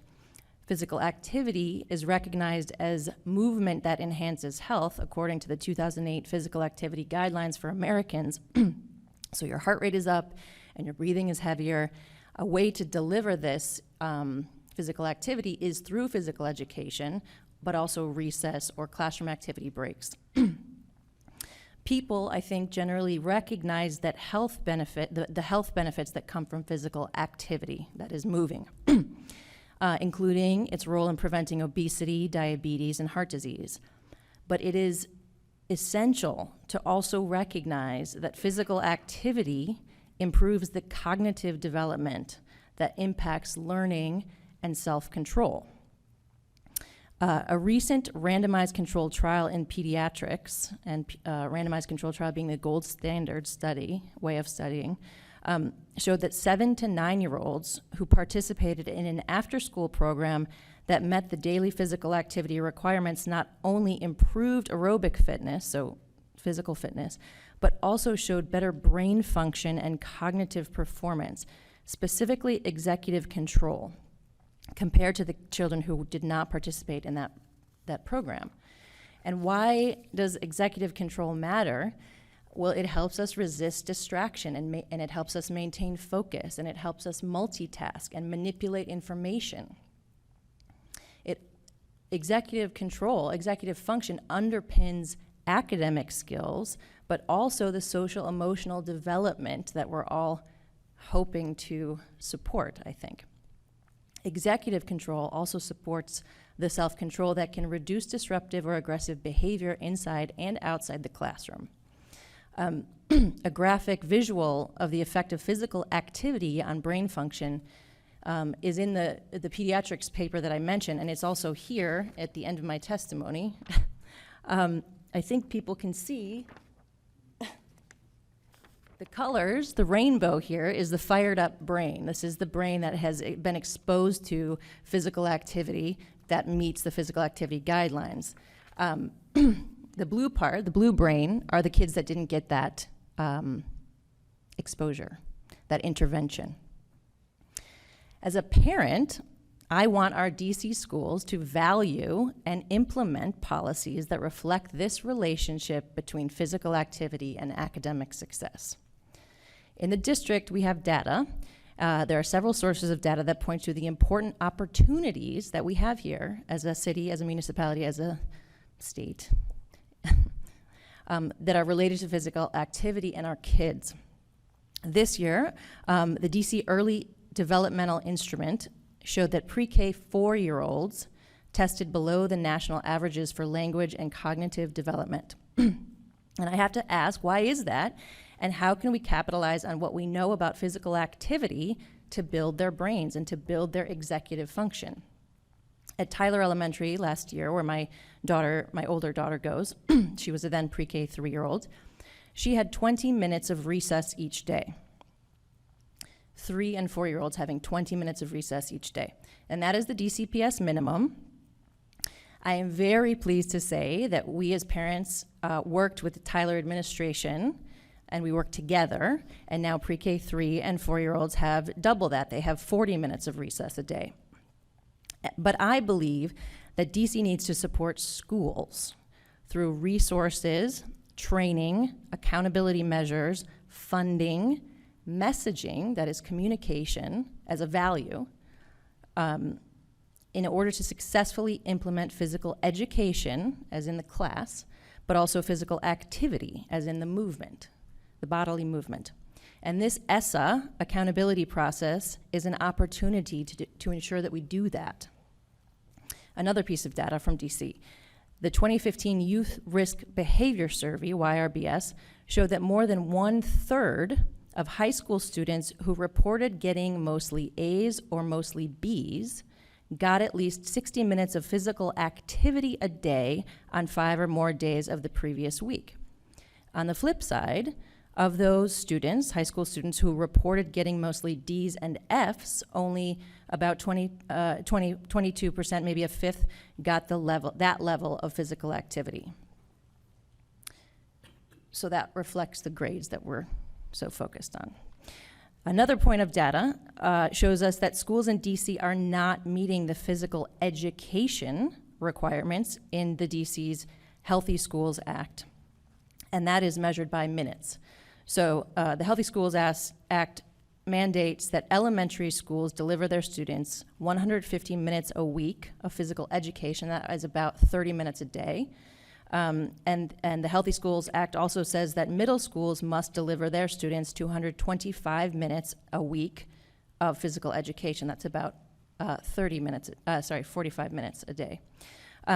Many students are, separately, many students are not getting the recommended 60 minutes per day of physical activity. At the Redstone Center at GW School of Public Health, we believe that negative outcomes, these negative outcomes reflected in the DC data, contribute to increased rates of obesity, unrealized academic success, and diminished cognitive function. As a DC parent, I strongly recommend that physical education and physical activity be given more prominent representation in this value system that we are developing through this ESSA process. Our students, their health, their academic outcomes stand to benefit significantly. Thank you. Thank you. I'm sorry. Hopefully you can get to the rest of your testimony during That was questioning. Thanks so much.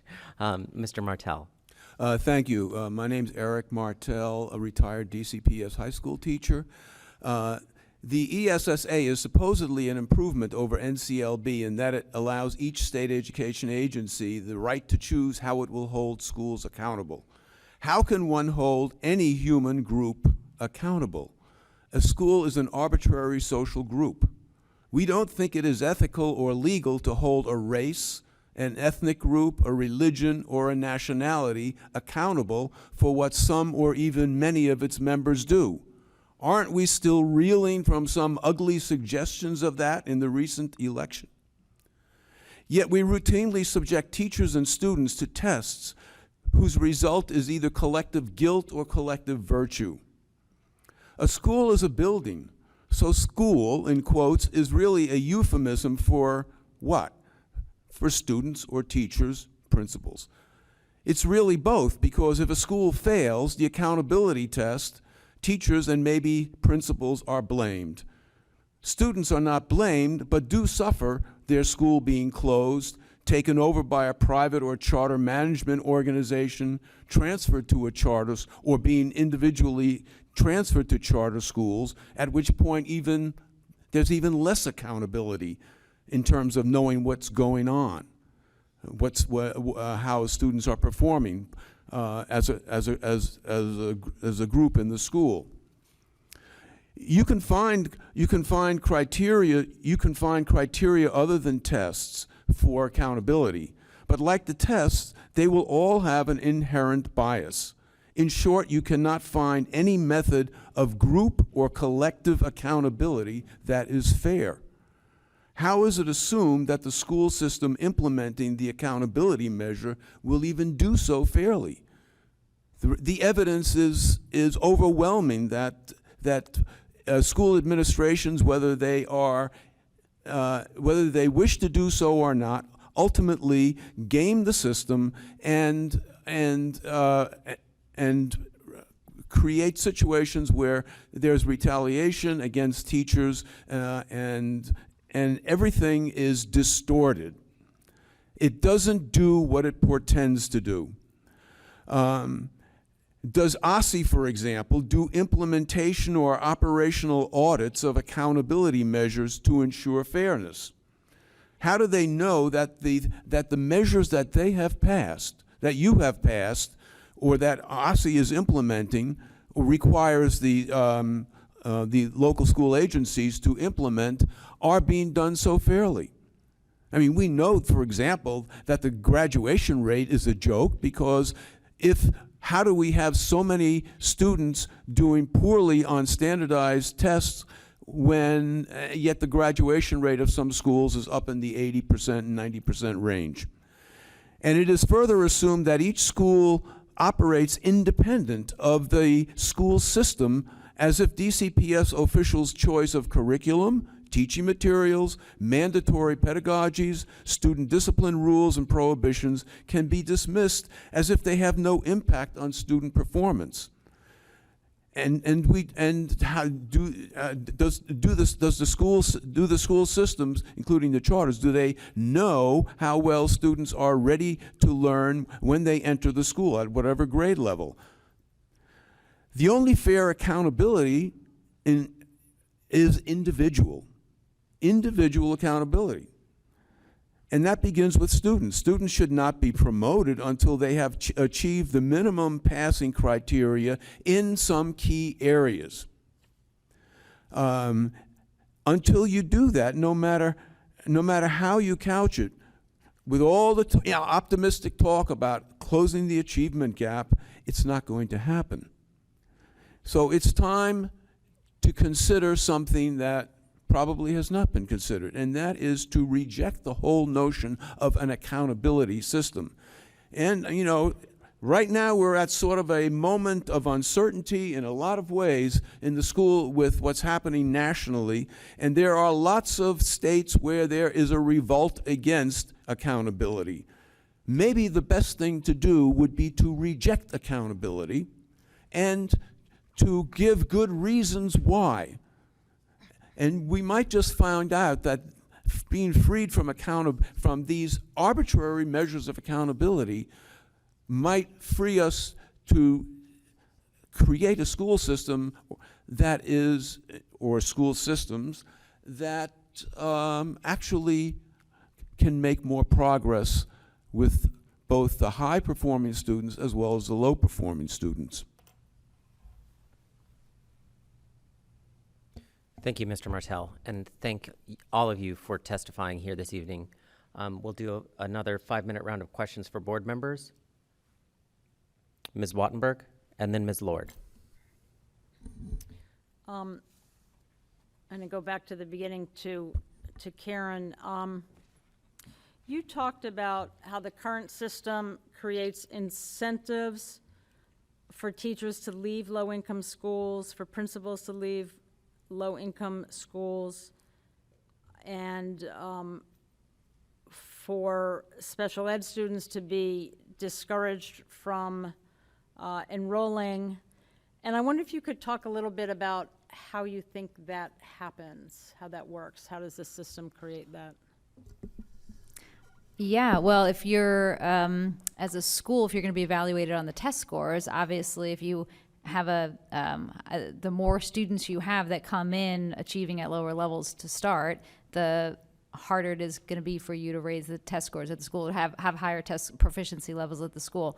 And we actually just talked about this on the cross-sector collaboration task force. We had a couple representatives from DCPS and OSSE talk about how families are being counseled out of schools. Kids who are struggling academically, the parents are told this school may not be the best fit for you. And they're encouraged then to go to a different school rather than that school that they're at, trying to actually meet those kids' needs. A lot of the mid-year mobility they talked about is happening as a result of that, of kids being counseled out from schools, or the school's just not working to meet that child's academic needs or the family's needs, and the parents then leaving in protest. So I think that's fairly common. It happens at schools that are schools of choice, so that's charter schools, or DCPS schools that are serving out-of-bounds kids. So our school has a good chunk of kids that come in out of bounds, and the school has the option to say, maybe our school's not the best fit for you. And what that translates to is you might bring our overall test scores down, or you're going to be a challenge for us to serve, so therefore we'd rather you just shuffle on and find another place to go. Because it's often discussed in terms of the charters, but it's interesting that you're talking about it in terms of DCPS. So it sounds like that is largely caused by the focus on the proficiency score, because you have to get your kids to this level, but if you could focus it more on the growth score, it might be mitigated. Yes, I think that's exactly right. That's why I think it's really important to be focusing on growth and student growth from year to year. Even if you just take growth level, or if you just look at proficiency levels of the third grade this year, and then you look at the proficiency levels of the third grade next year, that doesn't tell you if the students are actually growing. It just tells you if the school might be bringing in a greater population of higher income kids. And I know our principal had specific strategies, and a lot of school leaders do have specific strategies to try and bring in kids of a certain demographic to raise their test scores. But if you look at if they're graded on the growth that those students have, the student from year to year, and what their academic growth is, if that's the primary measure they're having, then it eliminates the incentive to try and attract a higher income demographic and push out a lower income demographic. I've heard it said many times at some of our meetings that probably the easiest way to raise your test score profile is to change the students that are in your school. Absolutely. Which has nothing to do with improving the quality of the school. Absolutely. So that's what we're trying to get at, is how do we make sure that the incentive is towards building that quality. So that's very helpful to know. Lucia? Yes. Is that right? So you talked a lot about the quality of special education and the implementation of the IEP. We heard a lot about that at our meetings. Do you have any thoughts about how that could be included in an accountability system? And let me just raise, this is similar to the question I raised earlier about how do you actually try to hold a school accountable for, say, having a rich curriculum. And so partly I'm just genuinely looking for what are some ways to do this.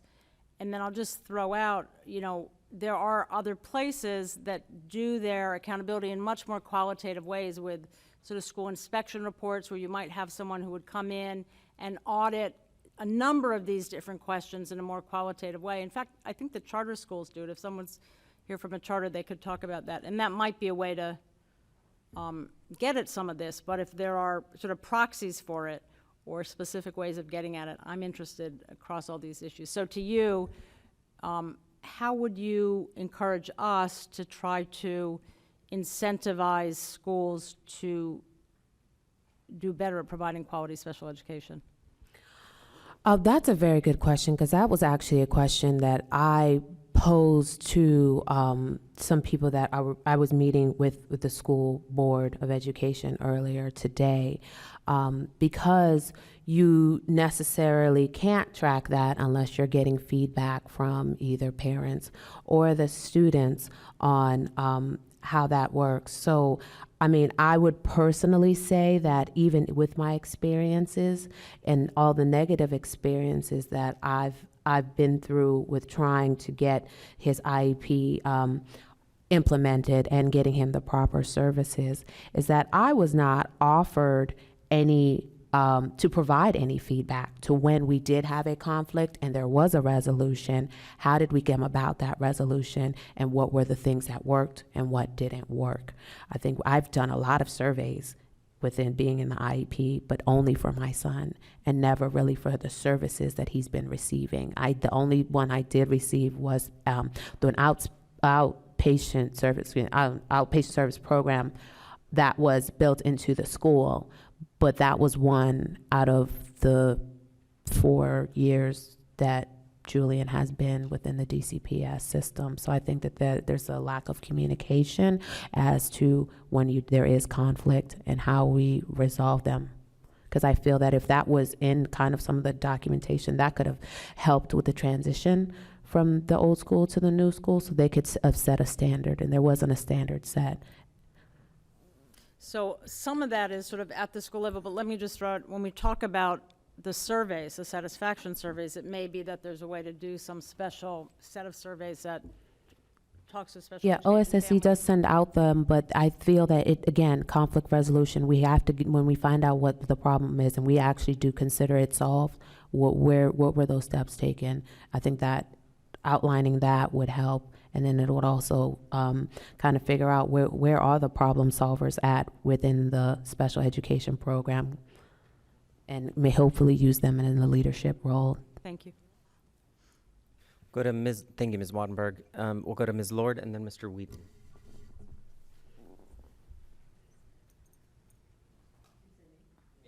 Okay. Ms. Mary Lord and then Mr. Joe Whedon. Okay, I thought, okay. Well, first of all, I want to just say thank you. The individual experiences at the classroom level, at the teacher level, at the parent level, at the student level are so important to this discussion, because otherwise we are just sailing up there at 30,000 feet and the implementation of it kind of gets left in the dust until it becomes a real problem. So I just want to say thank you so much for coming here and sharing these experiences. I sort of feel like we know No Child Left Behind and can't really imagine life without it. And while we are still obliged or required by federal law to test in math and reading and science and report those scores, we seem to feel that that's all that we have. So I've heard a number of suggestions, and help me think about what indicators we could use that would, for example, incentivize physical activity. Would it be a measure of minutes, for example? What would incentivize schools to do well by their special ed populations?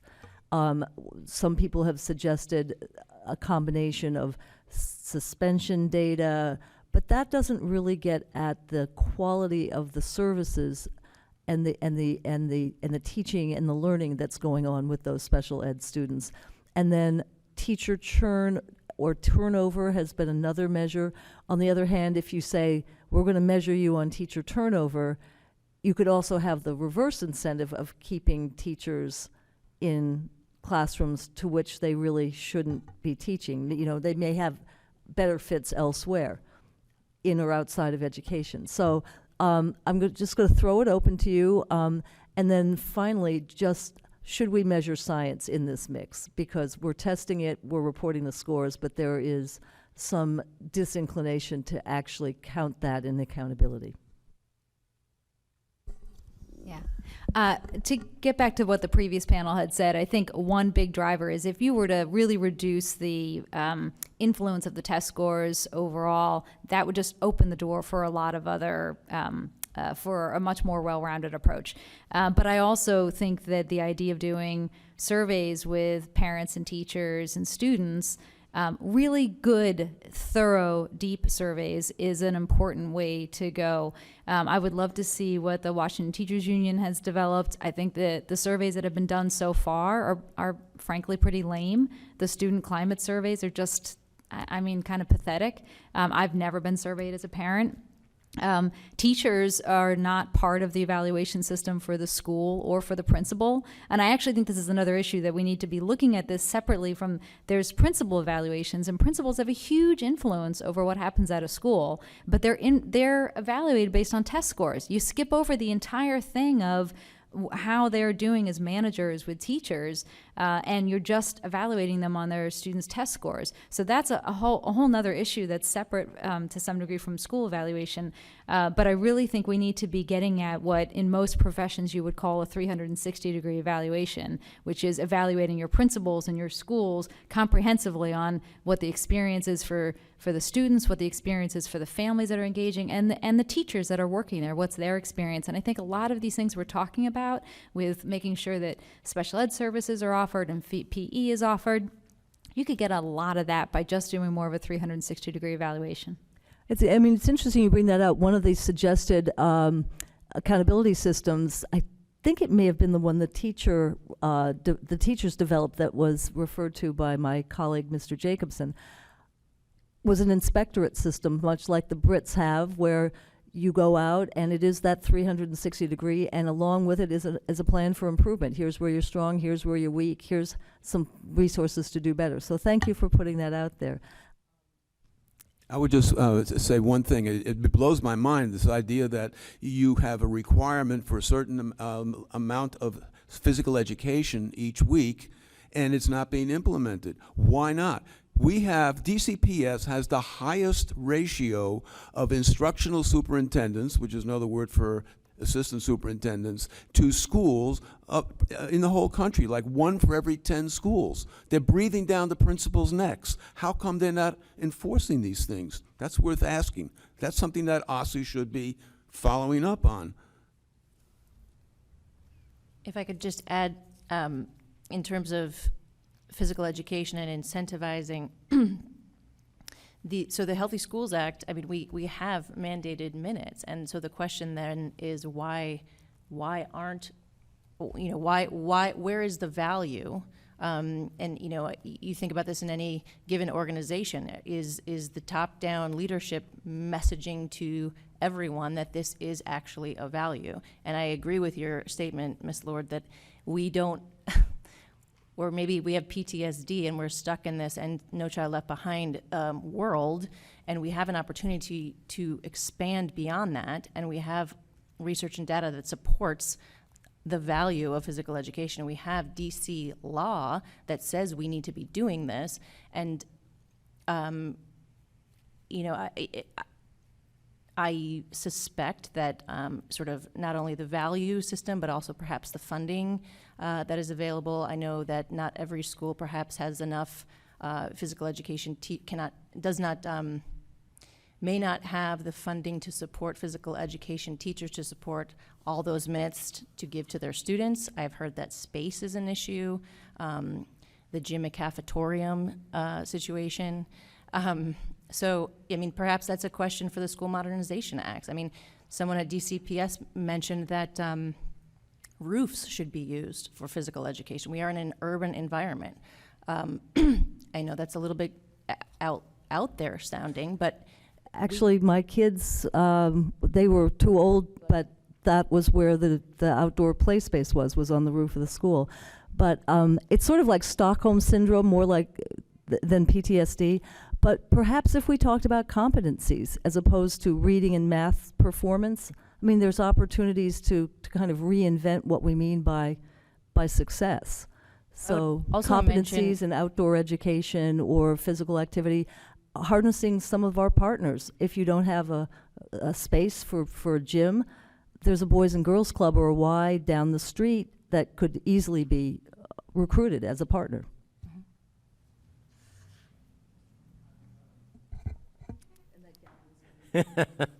Thank you, Ms. Lord.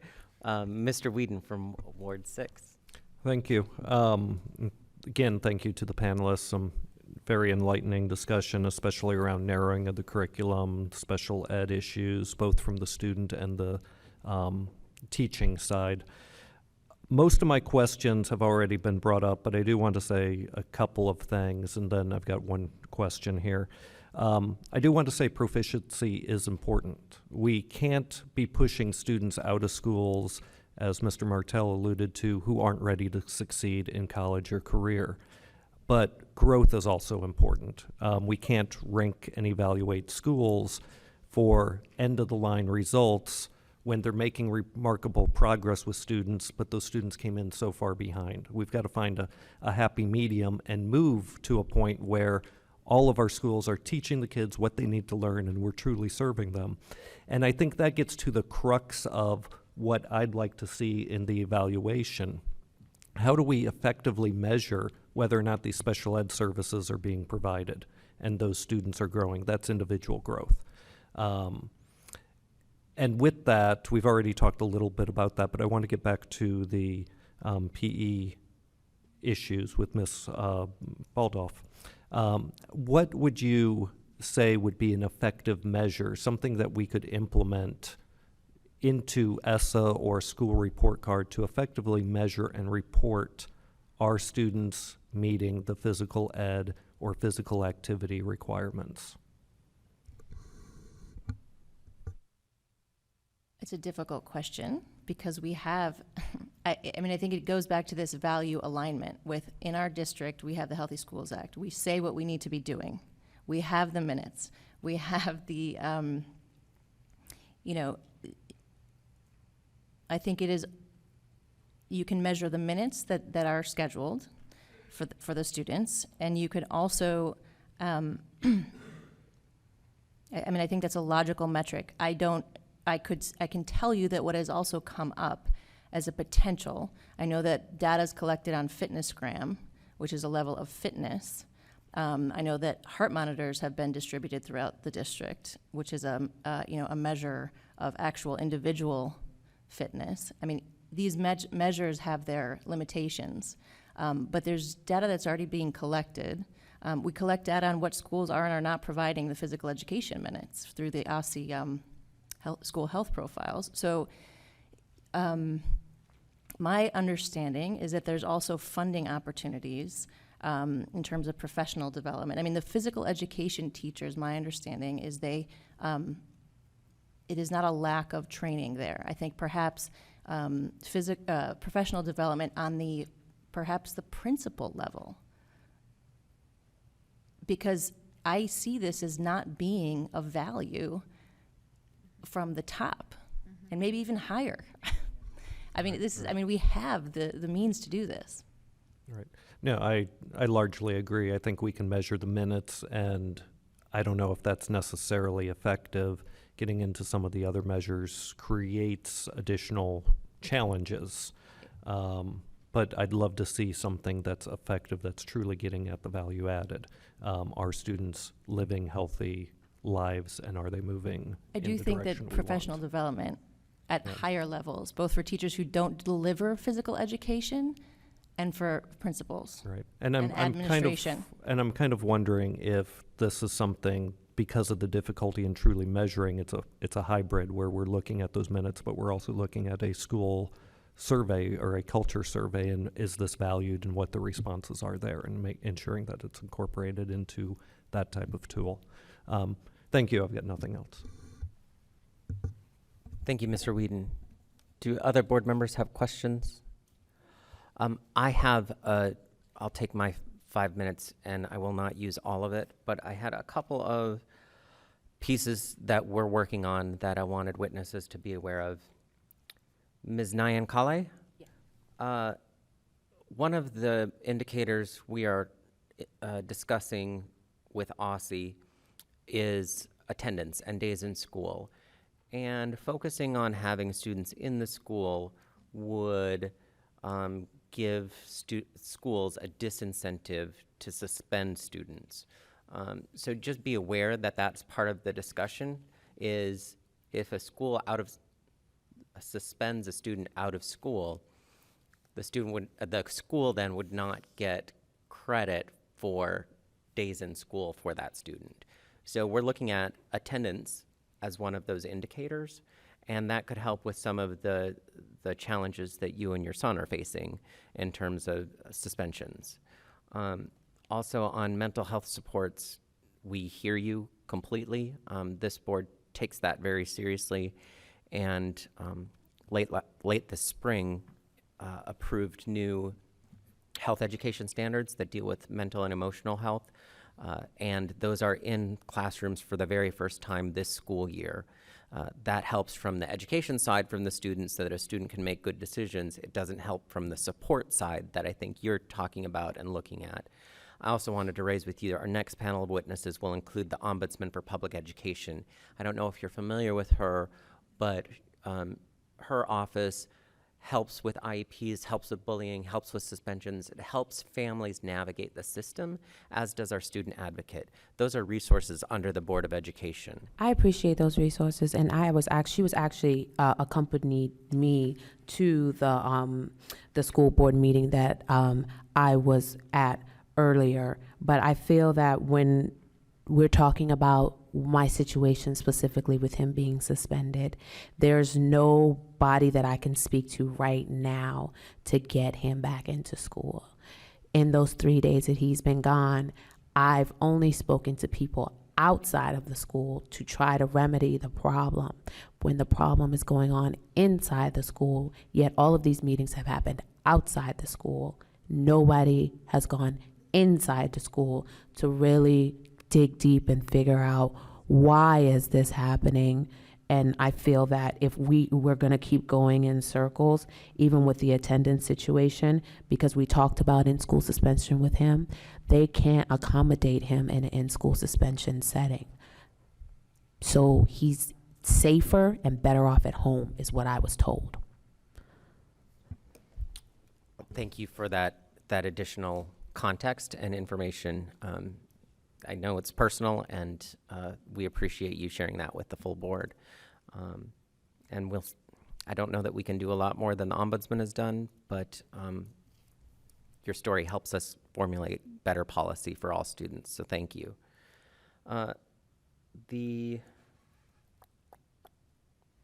Just looking through my notes to see if I've missed anything.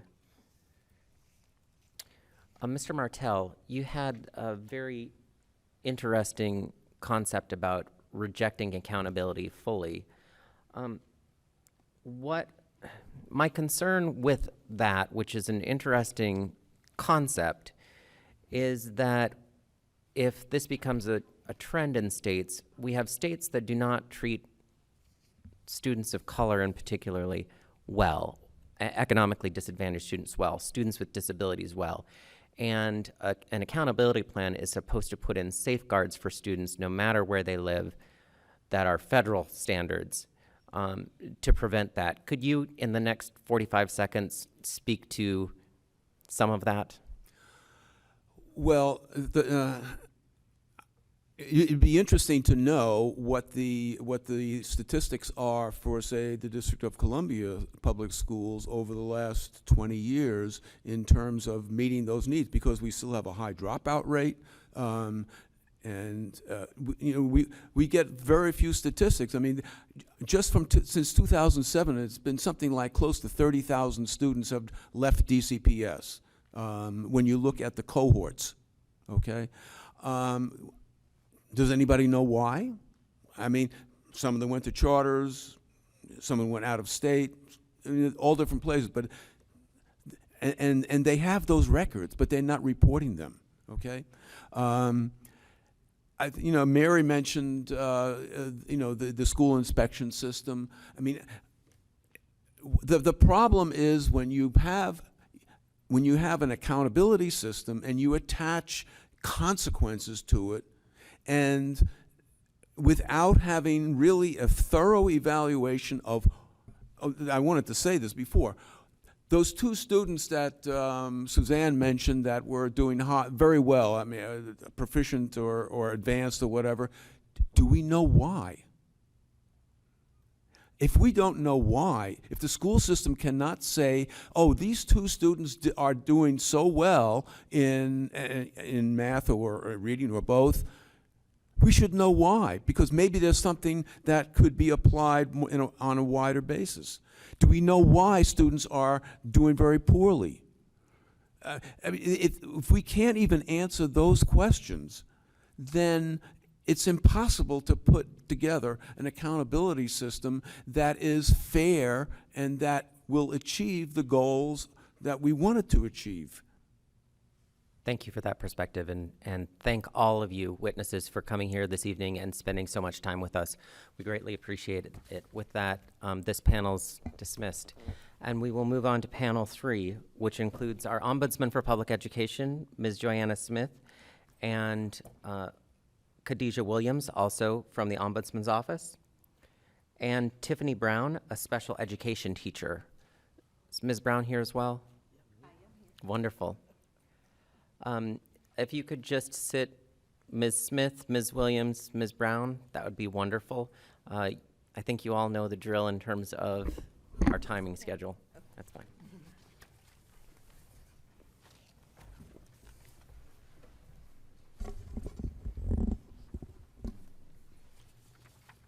Should I start? Absolutely. Thank you so much. Good evening, State Board members. My name is Joanna Smith, and I am the Ombudsman for Public Education. I am also joined this evening by Khadijah Williams, our Program Associate. I'm going to briefly speak to the additional indicator of school quality or student success required under the Every Student Succeeds Act, or ESSA. We know it can include measures of student engagement, educator engagement, student access to and completion of advanced coursework, post-secondary readiness, or school climate and safety. We have focused on the last measure, which is school climate, defined as the product of a school's attention to fostering safety, promoting a supportive academic, disciplinary, and physical environment, and encouraging and maintaining respectful, trusting, and caring relationships throughout the school community, no matter the setting. We recently presented our Ombudsman annual report to the DC State Board of Education, and we discussed school climate and safety based on our work in the school year 2015-16. We know that ESSA requires states to include multiple measures of student achievement, including academic performance measured by proficiency on ELA and math tests, academic growth, graduation rate. But we also know that there are districts that have developed, such as the core district, which includes California's largest school districts, such as Fresno, Garden Grove, Long Beach, LA, and some other cities. And they've developed their school accountability approach based on 3 key principles, one of which I'd like to highlight. They have focused on, one of the principles is that it would be driven by equity and a focus on eliminating disparity and disproportionality. For the core school districts, the social and emotional and culture climate domain includes a chronic absenteeism rate, suspension and expulsion rates, school climate survey responses, and student self-responses on surveys that ask about their social and emotional skills. In this case, suspension expulsion is measured as the percent of students who are suspended and or expelled at least once in a given school year. We know that minority students are disproportionately suspended and expelled, resulting in decreased academic achievement. As a city within the District of Columbia, we have offered the equity reports to better address the disparities in supporting students based on their race, disability status, and economic status. Some school districts, such as Oakland, California, and Pittsburgh, Pennsylvania, have adopted policies, equity policies, because, well, let's be honest, they've been sued in the past. Oakland has eliminated willful defiance suspensions and involuntary transfers, and Pittsburgh measures equity based on teacher quality and retention, disaggregated student data to evaluate inequity, and developed and implemented equity initiatives. The District of Columbia has an opportunity to address inequities in a proactive rather than a reactive way.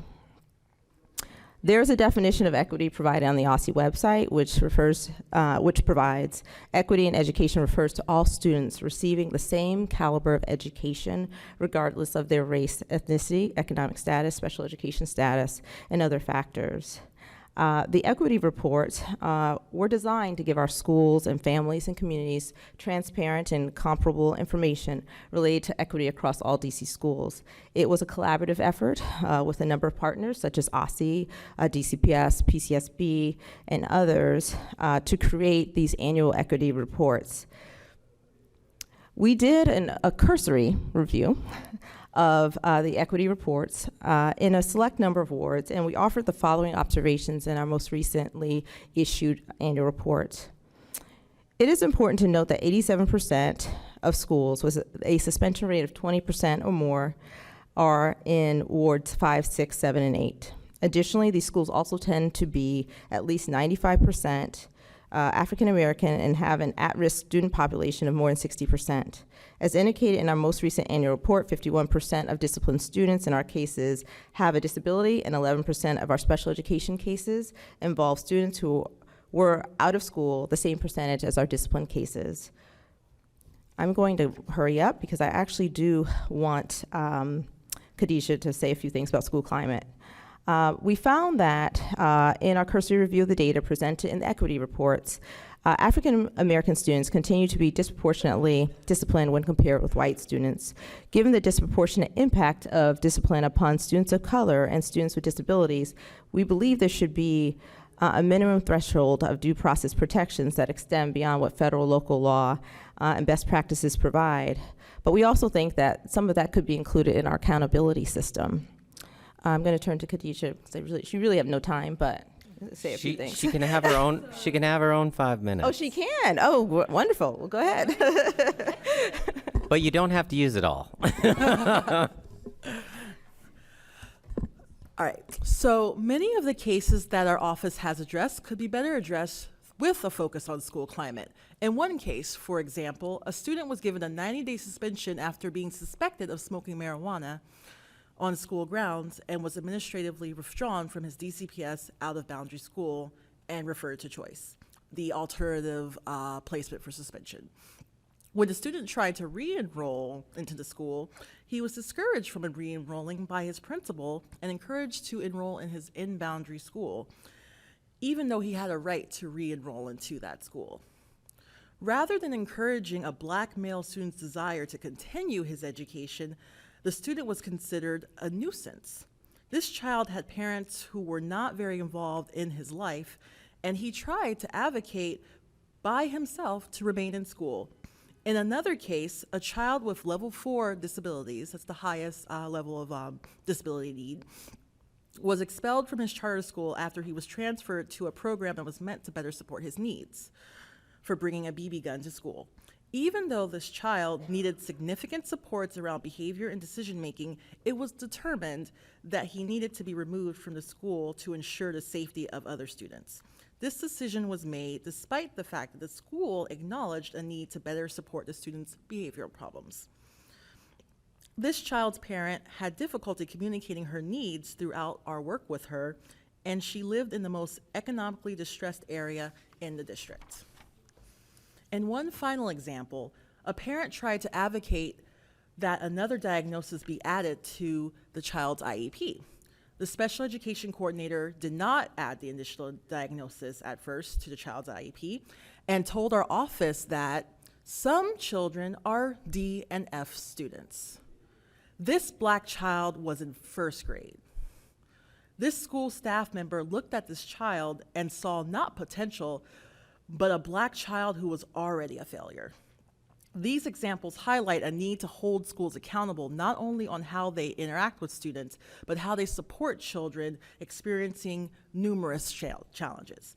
Many of these children have experienced trauma, live in economically distressed wards, and qualify for public benefits. School climate is critical to address because we have not held schools accountable on how they treat their most vulnerable students. This is because we are not publicly reporting data at a level that is granular enough to understand where inequities exist. For example, schools with the most vulnerable populations are bearing the brunt of punitive discipline practices. While the Office of the State Superintendent of Education issues equity-based data in its yearly equity reports, this data is not presented in a way that fully highlights the inequities discussed in some of the cases I highlighted. Further, by leaving a definition of school climate up to LEA's discretion, schools are free to define their own measures of school climate with mixed results.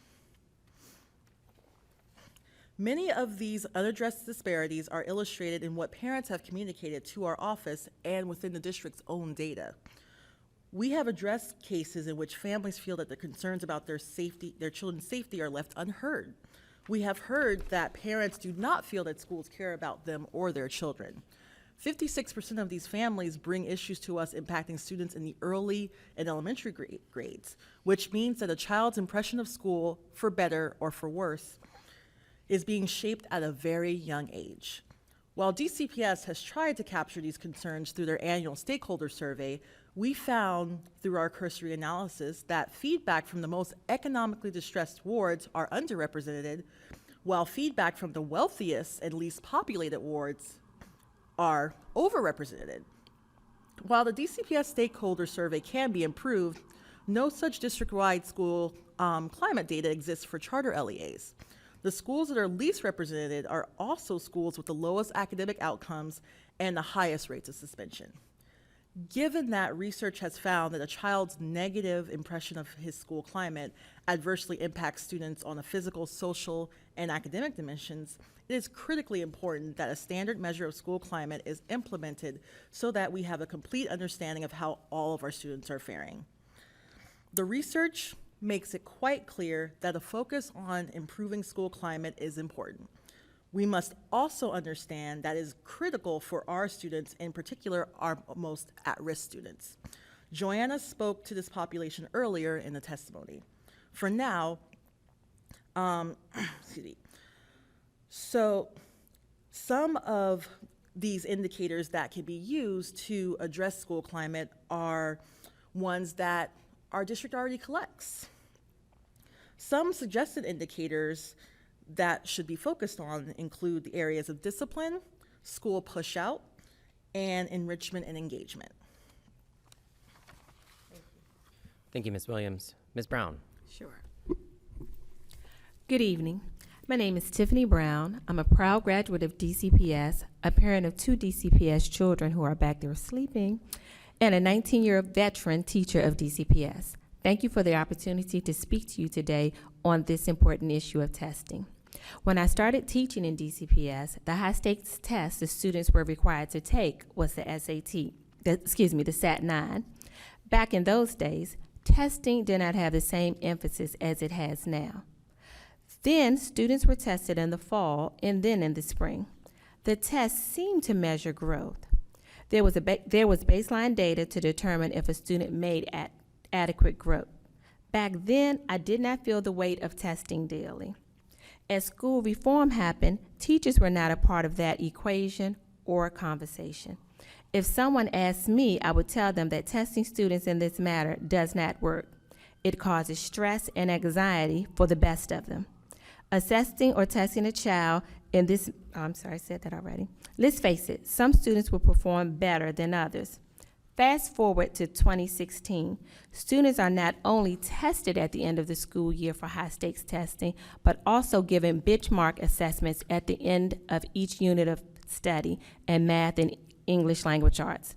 This coupled with the fact that DCPS does not have a curriculum in English language arts for elementary schools. Units of study without proper materials are not curriculums. Testing in school has taken over instruction in most cases.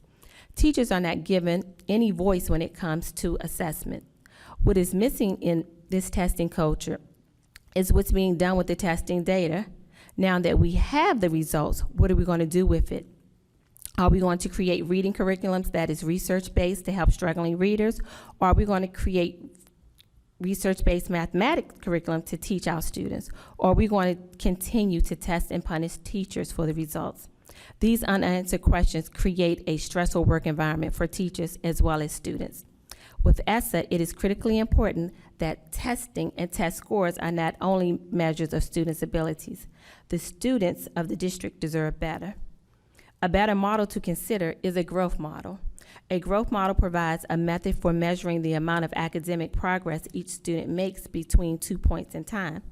DCPS did this before with the SAT-9.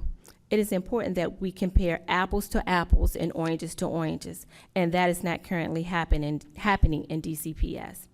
As a special education teacher, there is not a high-stakes assessment that is aligned to my students' IEP goals. To assess my students that perform below grade level is not fair and inhumane. My students would often just bubble in any answer to complete the assessment. They would sometimes just sit there and do anything because they had to take a test at their grade level and not at their performance level. This is unfair. Last year, my son, who is sleeping, took the PARCC assessment in reading and math at Capitol Hill Montessori. He freaked out. He could not understand why he had to take a test on a computer because in Montessori, they do different types of lessons. He could not understand how to drag and click the information to answer the question. See, my child, like many others, is a tablet child. To him, a mouse is just a rodent. My son, who is usually mild-mannered, came home in tears one day when I asked him about the PARCC testing. He said he couldn't do it. What? I said, read the test? No, he said, work the computer. I don't understand. Why do I have to do this? This broke my heart as a teacher and as a parent. There must be a better way to test students. We must come up with a better way to use the data we receive from testing. Testing, when conducted correctly, can yield true data to drive instruction. We cannot continue to test our children in this way. The students that I teach are more than a test score. My children are more than a test score. Thank you for your time. Thank you, Ms. Brown. Any questions, board members? Any questions? Ms. Wattenberg and Ms. Lord.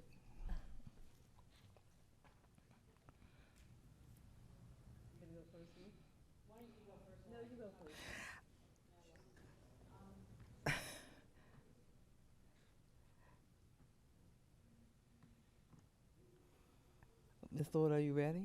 While she looks, Right. Thank you.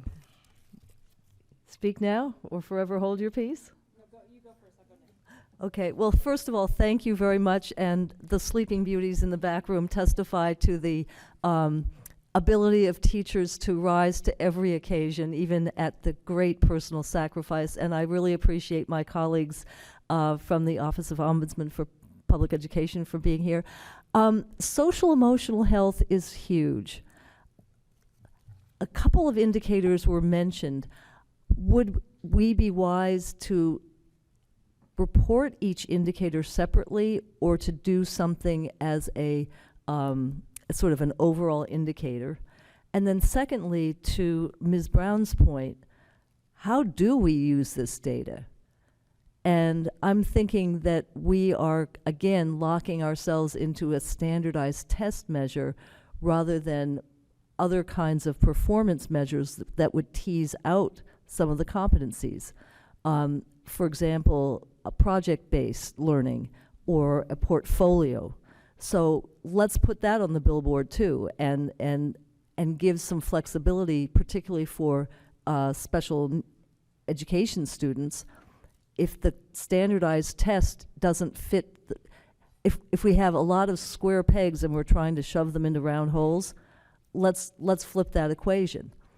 And finally, for Ms. Brown, I'd like to know, teachers are assessing their students all the time. You know exactly where they are. What What do you do as a matter of practice that might help inform the indicators that we choose as our next accountability system? So a lot of questions. So I think that it is important to measure social emotional indicators. I think that what we first must do is we must understand what we're dealing with. We do have the data, it's just not publicly available, such as the schools that have high, suspension rates, and comparing that to their at-risk numbers, race, and other indicators. And so before we can really analyze how schools are doing in terms of social emotional learning, we need to understand what is actually happening with our students. For instance, DCPS needs to break out the response rate by ward and communicate why it is that there are these disparities in response rate. I found, for instance, that our office found, for instance, that 60% of Ward 3 schools were surveyed versus only about 20% of Wards 5, 7, and 8. And so we need to understand why that's the case. And we need to understand what it is that these schools are doing in terms of disciplining certain populations. We do know the overall rates of suspension, and we know the overall rates of attendance by race, but we don't know about our most vulnerable students, our chronically truant, our chronically absent, our chronically suspended, our special education students who are shuttled from school to school. We need to understand what is happening with these students so that we can then be thoughtful about figuring out what social emotional indicators to address.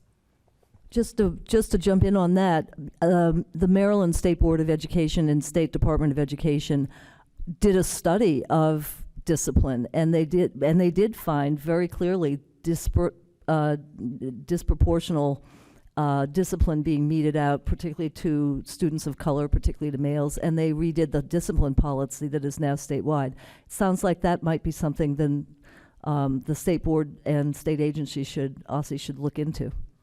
Yes, definitely, because we have these discipline rates, but we have schools that suspend 60% of their students, and right now there's nothing really that happens to them, and we need to change that.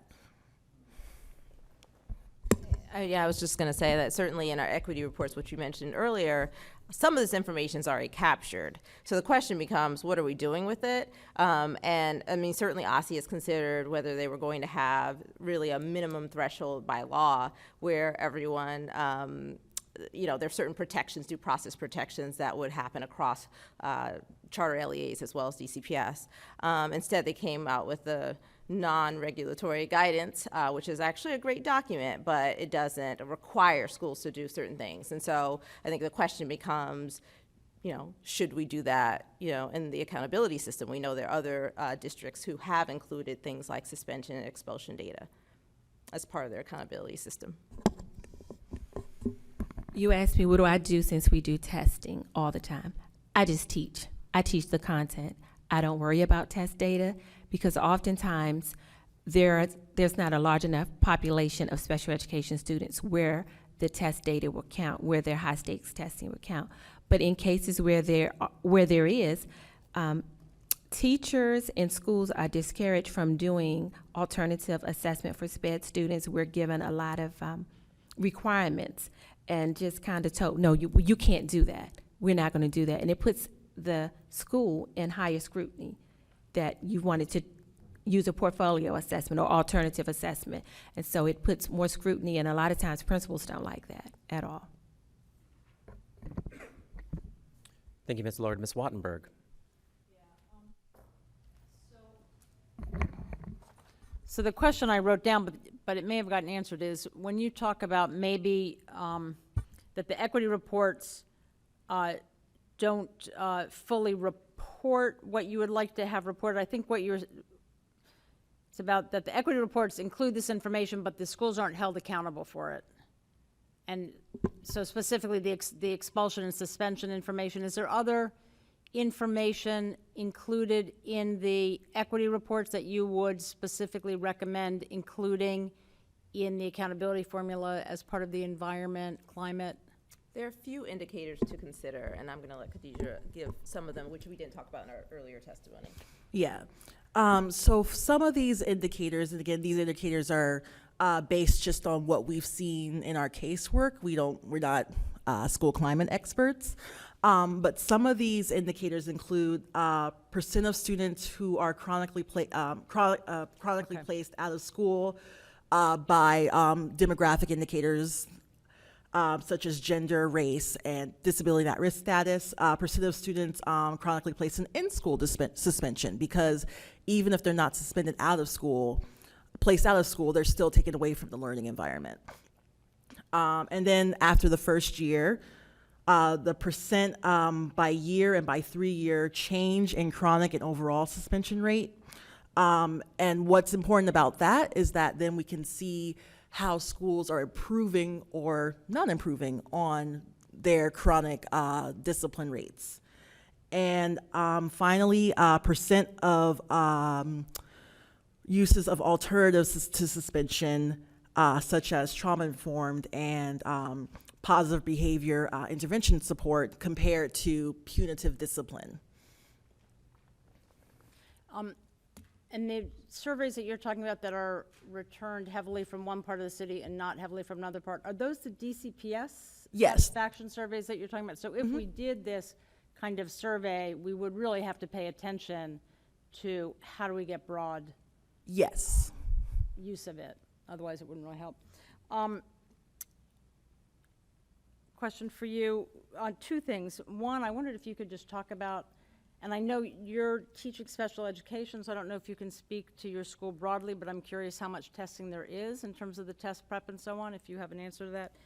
And also, if you could talk a little bit, expand on what you were saying, that you don't actually have a curriculum in the elementary grades. Okay. DC Public Schools does not have a reading curriculum. They don't have a research-based reading curriculum. What they have is units of study which some teachers have had input in on what to teach, how to teach based on the Common Core standards. They're placed onto our website, our Canvas website, where we are to download them. Some of them have articles, some of them have books that are recommended. The books aren't necessarily in the school, and there's not enough books for each child. Before, in the past, we used the Houghton Mifflin curriculum to teach reading. That has been gone for, I want to say, about 8 years. There is not a reading curriculum in DC Public Schools on the elementary school level. So if I'm understanding it, you're saying you get the kind of the direction and the guidance about what should be done, but not the materials with which to do it? Yes, that's exactly what I'm saying. As far as testing, our students are tested, like I said, at the end of every unit, 3rd through 5th. I'm in an elementary school. As far as test prep, our students are placed on Lexia daily and also ST Math, and they're pretty good blended learning programs, but there is an emphasis on test prep, that if they do so many minutes of this a week, that it will help them on the park later on. If they do so many minutes of ST Math, it's a better indicator of how they will perform on the park. That's what teachers are being told. Do you think that's true? It's hard to say. Okay. Thank you. Thank you, Ms. Wattenberg. Ms. Williams. I'd like to thank all of you for testifying, everyone in this room who's testified. I think this has been eye-opening for a lot of us. And so what I hear is that rather than a proficiency-based assessment, that we were looking for a school safety or school environment way to rate our schools. Is this what you all are advocating for, that type of accountability system versus a accountability system based solely on a test? I think we're saying that there should be an additional indicator where we're looking at other measures. But we're not saying that there shouldn't be proficiency, obviously, as part of the overall. It's part of the test. And I know you mentioned some of the common things that we should be looking at? Are there any others that you found in your work, or Ms. Brown, when they finish, any other indicators that you would think would be important to be included in an assessment system?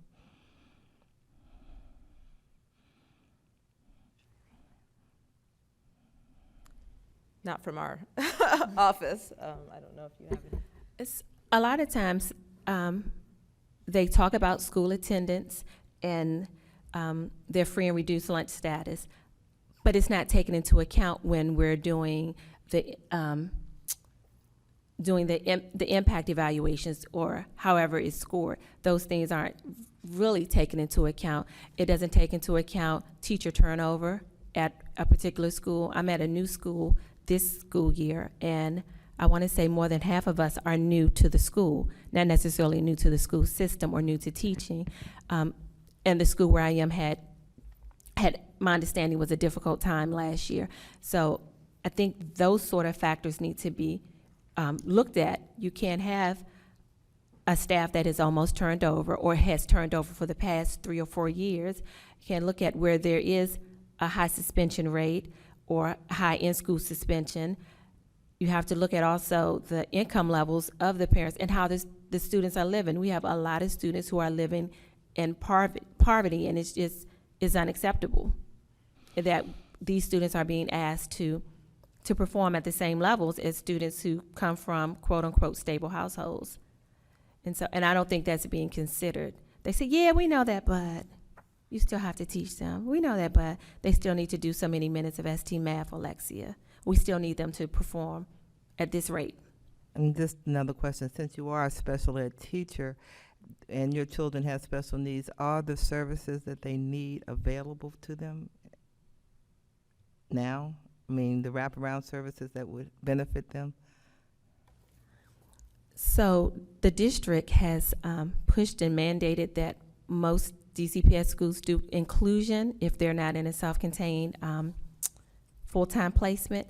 So to that extent, I think the DCPS needs to look at that a little more carefully. Some students cannot be included. Some students need to be pulled out to get their services, just so to make sure that they can maintain a level of proficiency, even if it is 2 grade levels behind. I mean, there are students who cannot be in their classrooms to be educated with their peers full-time. Thank you. Thank you, Vice President Williams. All right, thank you all so very much for being here and spending your evening with us. With that, we have reached the halfway point, and we'll move on to panel 4. We'll start with Gary Ratner, Executive Director of Citizens for Effective Schools. If you just sit in that farthest chair to the right there, that would be terrific. Lauren Lowenstein Bauer, a visiting fellow with Brookings Institution. Kristen Harper, Senior Policy Specialist at Child Trends. And Shakira Oliver, Grade 4 Math Teacher.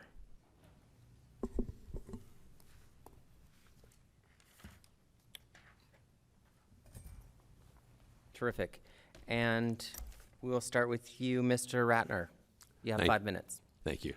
Good evening. My name is Gary Ratner. I'm the founder and executive director of Citizens for Effective Schools, a national citizen school reform advocacy organization, and I have an education blog on Huffington Post.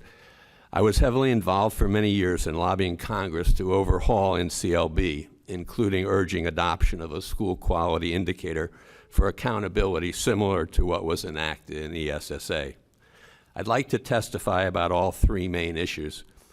Since the statute governing how much weight should be given to test and growth indicators treats them together, I'd like to do the same.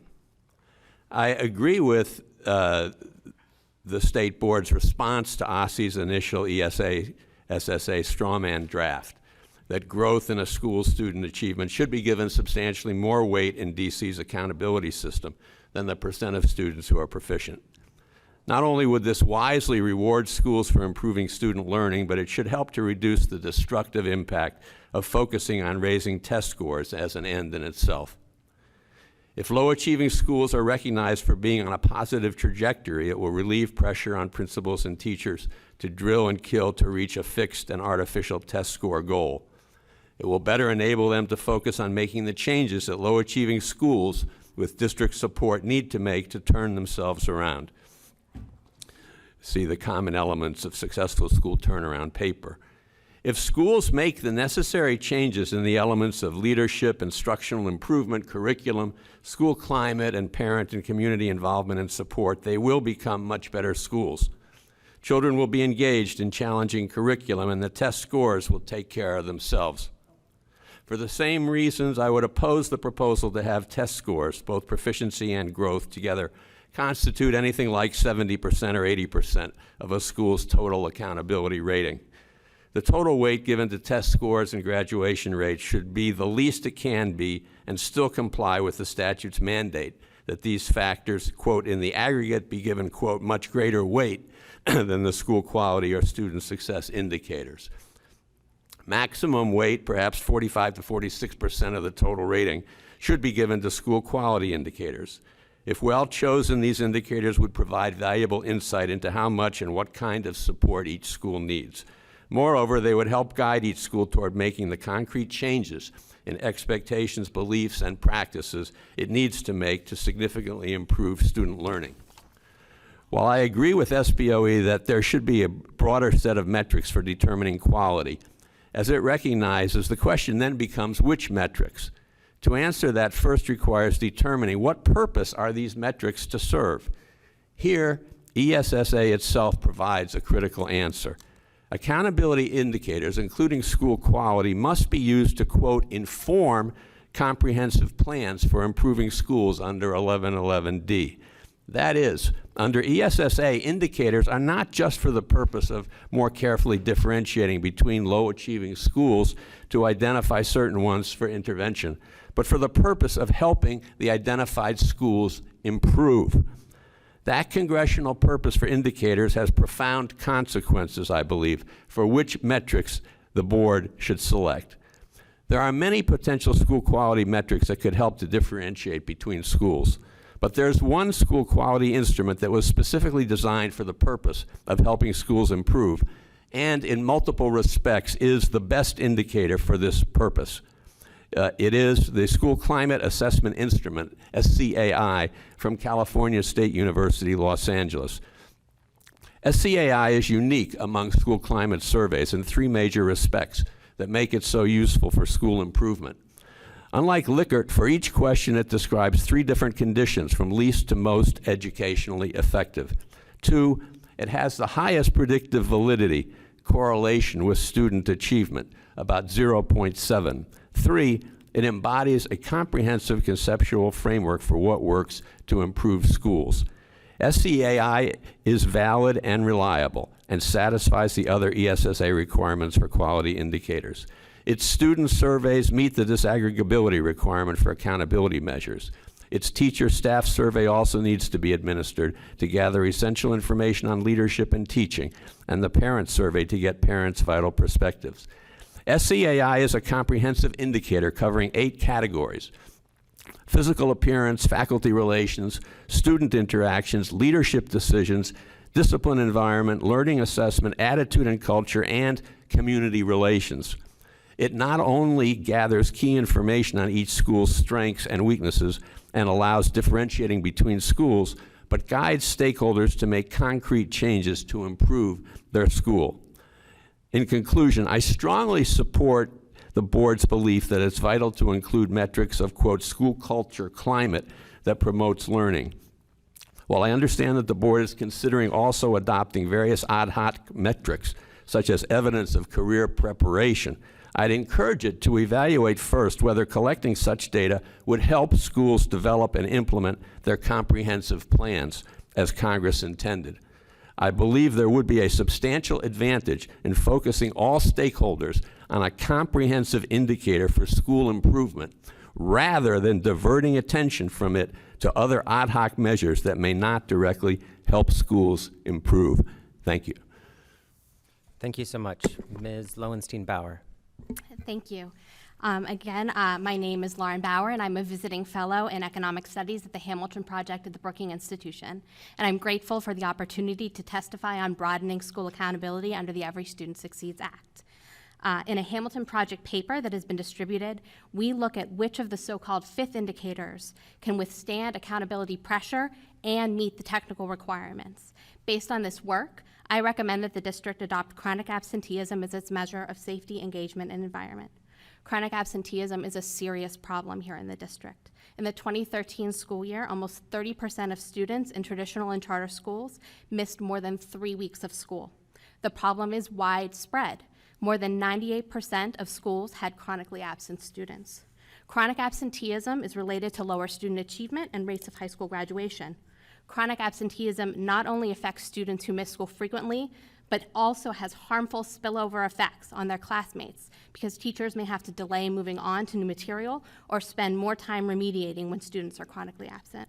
Our analysis also shows that chronic absenteeism is the strongest measure available to continue to provide meaningful information under accountability pressure, and that a chronic absenteeism best fits the technical specifications laid out in ESSA and under the draft regulations. In the OSSE Strawman and in the Board of Education's response, 2 indicators were raised that I would discourage you from including: re-enrollment and school climate surveys.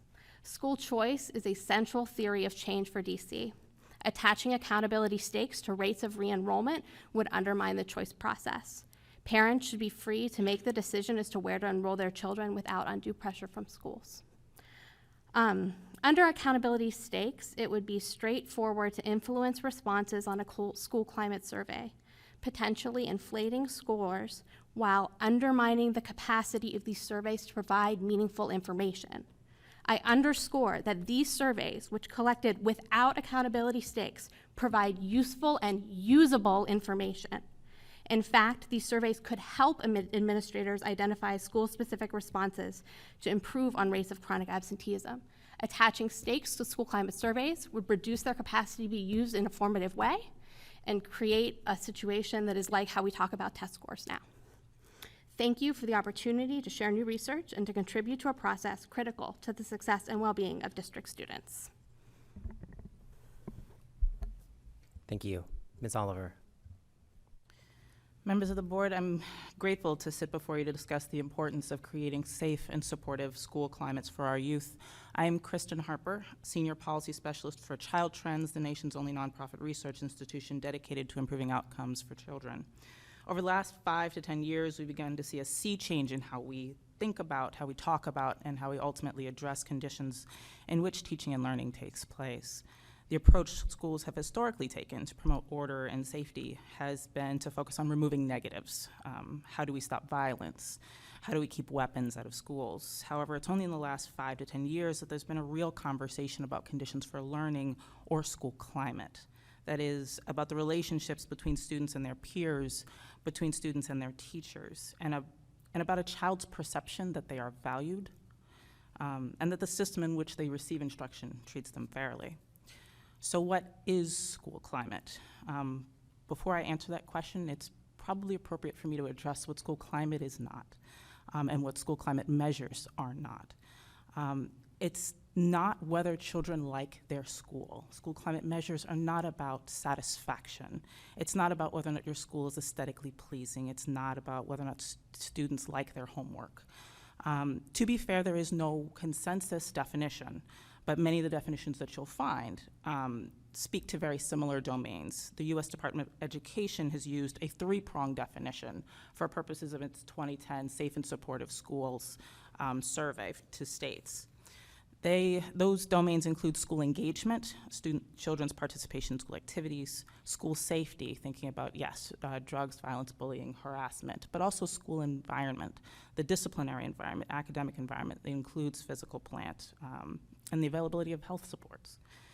So why does school climate matter? I'll give you 2 reasons. First, school climate is a critical line of defense, keeping children safe. Oftentimes, in our attempt to address school violence, we jump directly to how do we keep weapons and drugs from entering our school. In doing so, we miss the critical question of how do we keep children from bringing weapons to school? Let's go back further. How do we create environments in which children do not think to bring weapons or feel a need for them in the first place? We know from a study of over 250 nationally representative secondary schools that a substantial portion of the differences in school disorder and school crime are explained by school climate, controlling for school and community demographics. And how did they measure climate? Student perceptions that rules were fair, and whether teachers felt their voices were heard within a school. There are also a number of studies connecting climate to school climates to academic achievement. So yes, we're talking about perceptions and experiences, and we know from the research that these perceptions and experiences matter. So knowing this, what does it mean in the context of school accountability, and specifically the fifth measure for the Every Student Succeeds Act's accountability requirements? So I'll give three options about how to incorporate these measures, into accountability. One would be survey measurement. The U.S. Department of Education School Climate Survey, EdSCOLS, was developed by the National Center for Educational Statistics to provide a freely available, valid, and reliable tool to measure school climate. The EdSCOLS is a comprehensive internet-based survey platform designed to collect data on the perceptions and experiences of students, of staff, and of parents in the three key domains I mentioned earlier. EdSCOLS is currently, as we speak, being collected across 30 middle and high schools in the district, both public and public charter, as part of two overlapping initiatives.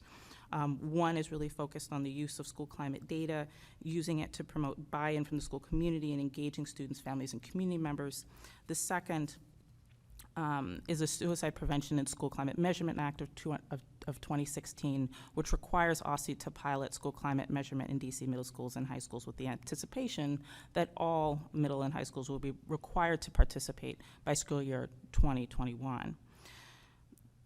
There are important considerations, though, in using EdSCOLS for this purpose. First, the current protocol for EdSCOLS is only appropriate for students in grades 5 through 12. Comparable tools not yet available for younger kids. And second, there are a number of states across the nation that do have experience using a number of these measures and using them in conjunction with incident data to develop composite measures that have been used to just make funding decisions. So we do have instances where states have actually used this kind of data to drive funding decisions. The second option is school discipline data. There's been a lot of talk already about the hazards that out-of-school suspensions and the like can pose for our kids, so I won't repeat them again. I will say that while I definitely think this is a measure that could be considered, it would need to be paired with some relatively strong audit procedures. This is a measure that is incredibly vulnerable, and I say this with no ill will. It is vulnerable to tampering. We don't have a lot of information about the prevalence of that sort of tampering, but we do know of too many anecdotes where children are simply sent home and it's not documented, or students, particularly children with disabilities, are placed within restrictive settings as opposed to being suspended out of school. So you definitely would need to consider audit procedures if you select suspension. The last measure I'll talk about has to do with absenteeism. It was mentioned earlier, it was mentioned by my colleague, but I do want to distinguish between absenteeism and chronic absenteeism. It is possible for a school to have an ADA of 90%. And basically most of the kids in the school from day to day are there, but you have a chronic absenteeism rate, meaning 10% of the school year the children are not there, of 40%. So chronic absenteeism, not absenteeism, absolutely a measure that is absolutely up for consideration. So I appreciate your time and the opportunity to share my thoughts. Thank you so much, and I'm going to do something that I very rarely have done. I'm going to take the president's prerogative, and I'm going to go first for this round if my colleagues won't object. And I really want to talk about, particularly Ms. Bauer and Ms. Oliver, about the school climate issue and why that should not be an indicator that it would provide meaningful information, but that it should not be used. And could you can you peel that onion a little bit for us? Because this is something, I'm a member of the LGBTQ community, and having really safe schools and understanding how those schools are operating is very important to vulnerable populations. And additionally, what gets measured, the old adage. So could you both just take a couple of minutes and speak to that? Maybe 2 minutes each would use my time. Sure. Sure. So Kristen Harper. Harper, sorry. Yep, no worries at all. So one thing, to speak to the issue of validity, and, will these measures sort of hold up under, under accountability? The measures are valid. You're talking about the result you're talking about an aggregate of a number of students within a school, putting their vote down. These are not at all the type of measure that should be used to track a single student over time. They're not designed for that. They're designed to be used in the aggregate, right? Contrast that with what I just said about, the potential dangers of using something like out-of-school suspension. Great measure, but you do have to really think about, auditing. Back in 2010, again, the U.S. Department of Education launched a grant program called the Safe and Supportive Schools Grant Program, and one of the hallmarks of that program was encouraging states working with a collection of school districts to use school climate measurement, use it to develop these composite scores. It was done in either 10 or 11 states. And those composite scores were to inform which schools within the partner districts would receive funding to implement implement programming in order to improve, right? So, we do have there an example where stakes, not the same stakes, but stakes were tied to this type of tied to this type of measurement. I have not heard of situations in which school climate measurement could be tampered with because it's been tied to accountability. I could see folks being concerned, could that happen? It's absolutely the right question to ask. I have not heard of it actually happening. Thank you, Ms. Harper. Ms. Bauer. Sure. So I think that a commonality that I heard in the testimony of this panel is that we all like school climate surveys and we want schools to use the data. And there's, I think, a possible disagreement as to whether or not attaching high stakes to climate surveys will continue to empower schools to use the data or use it as a measure against themselves, and it loses its formative purpose.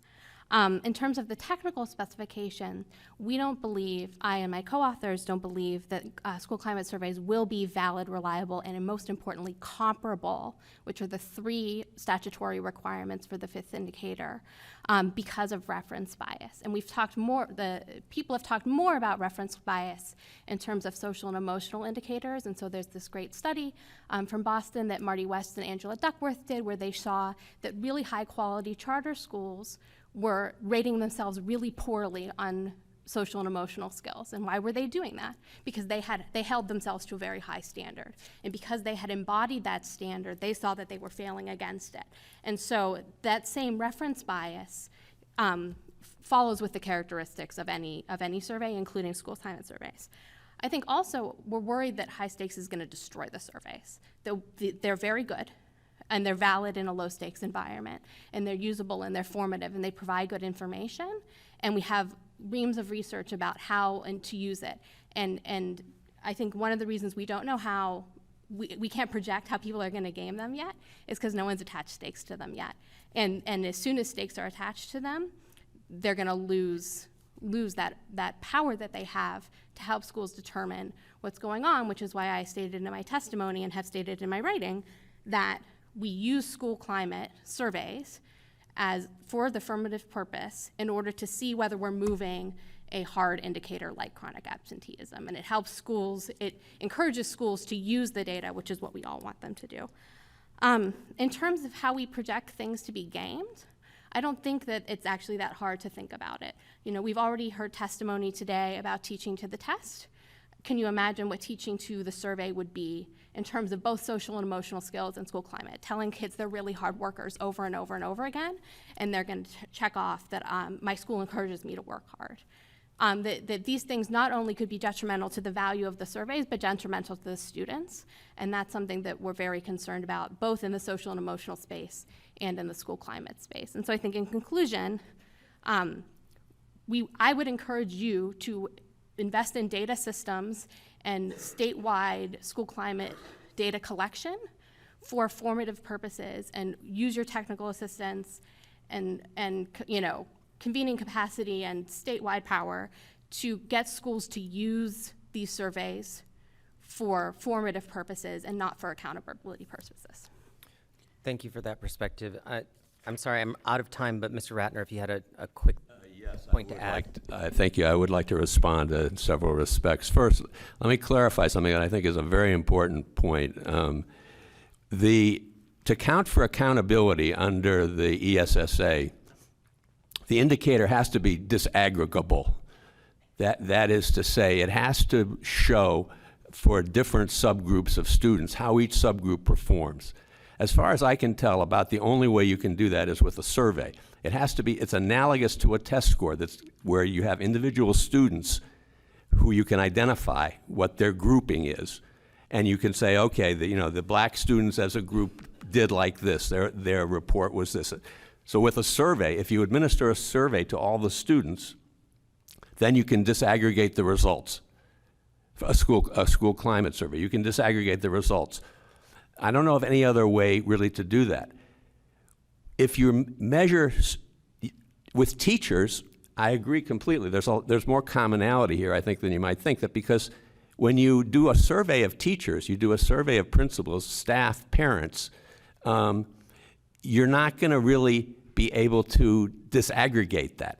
So I think by its nature, that's going to be for formative purposes. That's going to be informative. But it's tremendously important because you want to do, what I'm recommending is you do particularly the SCAI survey, but if you're going to do a comprehensive climate survey, do that for all the students. I think that'll satisfy the accountability requirement. Separately, require and make available the same survey an SCAI has for different groups, for 2 to 5, grades 2 to 5 and above, for parents, for teachers at different levels. It's comprehensive, it's all integrated. Administer the whole thing to everybody, because then you'll get the information that you can't get just from the students. You'll get information about teaching and about leadership that the students are not really in a position to give you, but is tremendously important for evaluating a school. So when you think about it, it's just the students, and I think that the point on gaming, one of the things about SCAI that's so powerful that I only could allude to very briefly is it's got this incredibly high predictive validity. That is to say that if you look at the SCAI aggregate score from like a 60-item question, and you go school-wide, you aggregate it, which the you can do, you find that there's a huge correlation between achievement in the school and the school climate. There's almost a one-on-one correlation, which tells me that the school climate instrument is very perceptive. It's getting at very profound things in the system that correlate with achievement. So how much is that being gamed? Not very much, if at all. Of course, it's possible to game anything. It's not perfect. I'm not contending that. But this is a very powerful instrument. I hate to cut you off, but I'm way over time. Perhaps you could finish your statements as part of a response to one of my colleagues' questions. Okay, because I think others will touch on this point. So let's start with Ms. Wattenberg and then Ms. Lord. Yeah, you can finish up, because that is a question I was going to ask. Let me just throw out a couple things to all of you as you're doing this is, Kristen, I want you to talk about the extent to which the survey you're talking about, the Department of Ed one, has in fact been used with stakes. I mean, to what extent are you imagining that it won't be gamed, and to what extent do you know it? Mm-hmm. Gary, you finish, and then we'll go to that, and then I have a couple of. Yep. Do you have any more to say on? Oh, well, thank you. I just wanted to make two other points. I'll try to make them quickly. I know it's late. On validity, I would urge the board to look at the AIR study. AIR, the American Institute of Research, did a study of what they regarded. I think it's about probably the 13 best school climate surveys was for principal evaluation purposes, and they found this was listed sort of as the top one that they study, is the SCAI. There are others. they find that all the 13 are valid and reliable in that context. Even while being used for stakes? Well, I think, yeah, in principal evaluation, so in that context. But That's not in the context of using yeah, it for but school accountability. I'm not an expert in this, but I don't know why it would be why they'd be any less reliable and valid for this purpose. But definitely look at the AIR study that's cited in my testimony. The third thing on the reference bias, I think that's really important. My understanding is that the reference bias comes in if you are doing a Likert survey, which is what most school climate surveys are. They ask a single question and they say, do you have this to a high degree, a medium degree, a little bit in your school? That's a Likert survey. Then you could have a reference bias because people in one school may think, well, we're great, but by comparison to others, they're really very different. You don't have the comparability. One of the key things to realize about this SCAI is it avoids that problem because it's not a Likert scale. It's a unique scale that has 3 different conditions for every question that are descriptive. So when you're answering the question, you're saying the conditions in my school are like A, they're like B, or they're like C as to every question. So on that, I don't think you're going to have the problem of misleading. Within each school, each child can tell you, in my school, the teachers can tell you, in my school, it's like A, it's like B, it's like C. It's without regard to anything else. They're describing their school. That's all. Thank you. All right, a question to Lauren, which is, Do you want to ask a question? I'm going to come back. I'm going to come back to I'm you. happy to answer in whatever order. So you're making the argument that we don't know if it will be valid if it's used for high stakes. That's correct. And you make the point correctly that when we have the tests, they get used in ways that become very distorted with a bad effect. One concern is if we don't have something like a climate survey, we end up with 80% of the rating based on testing, which has had all the kinds of difficulties that we've heard about tonight. So what would your response be to that? I'm sure it wouldn't be that chronic absenteeism should be 50% of the score, or would it? No, it's not. I think I have a couple of responses. First of all, though not part of my testimony, I think overweighting for growth scores is correct. And as well, a correct approach for chronic absenteeism, that we don't want to recreate threshold problems with a 5th indicator, that we can take a growth approach here as well. We have not seen school climate surveys in a high stakes accountability statewide system yet. And so I don't think everything that anyone is saying here is projection. And I think in terms of the AAR study, reference bias does not actually dissipate in the, empirically when you give people examples to peg themselves to.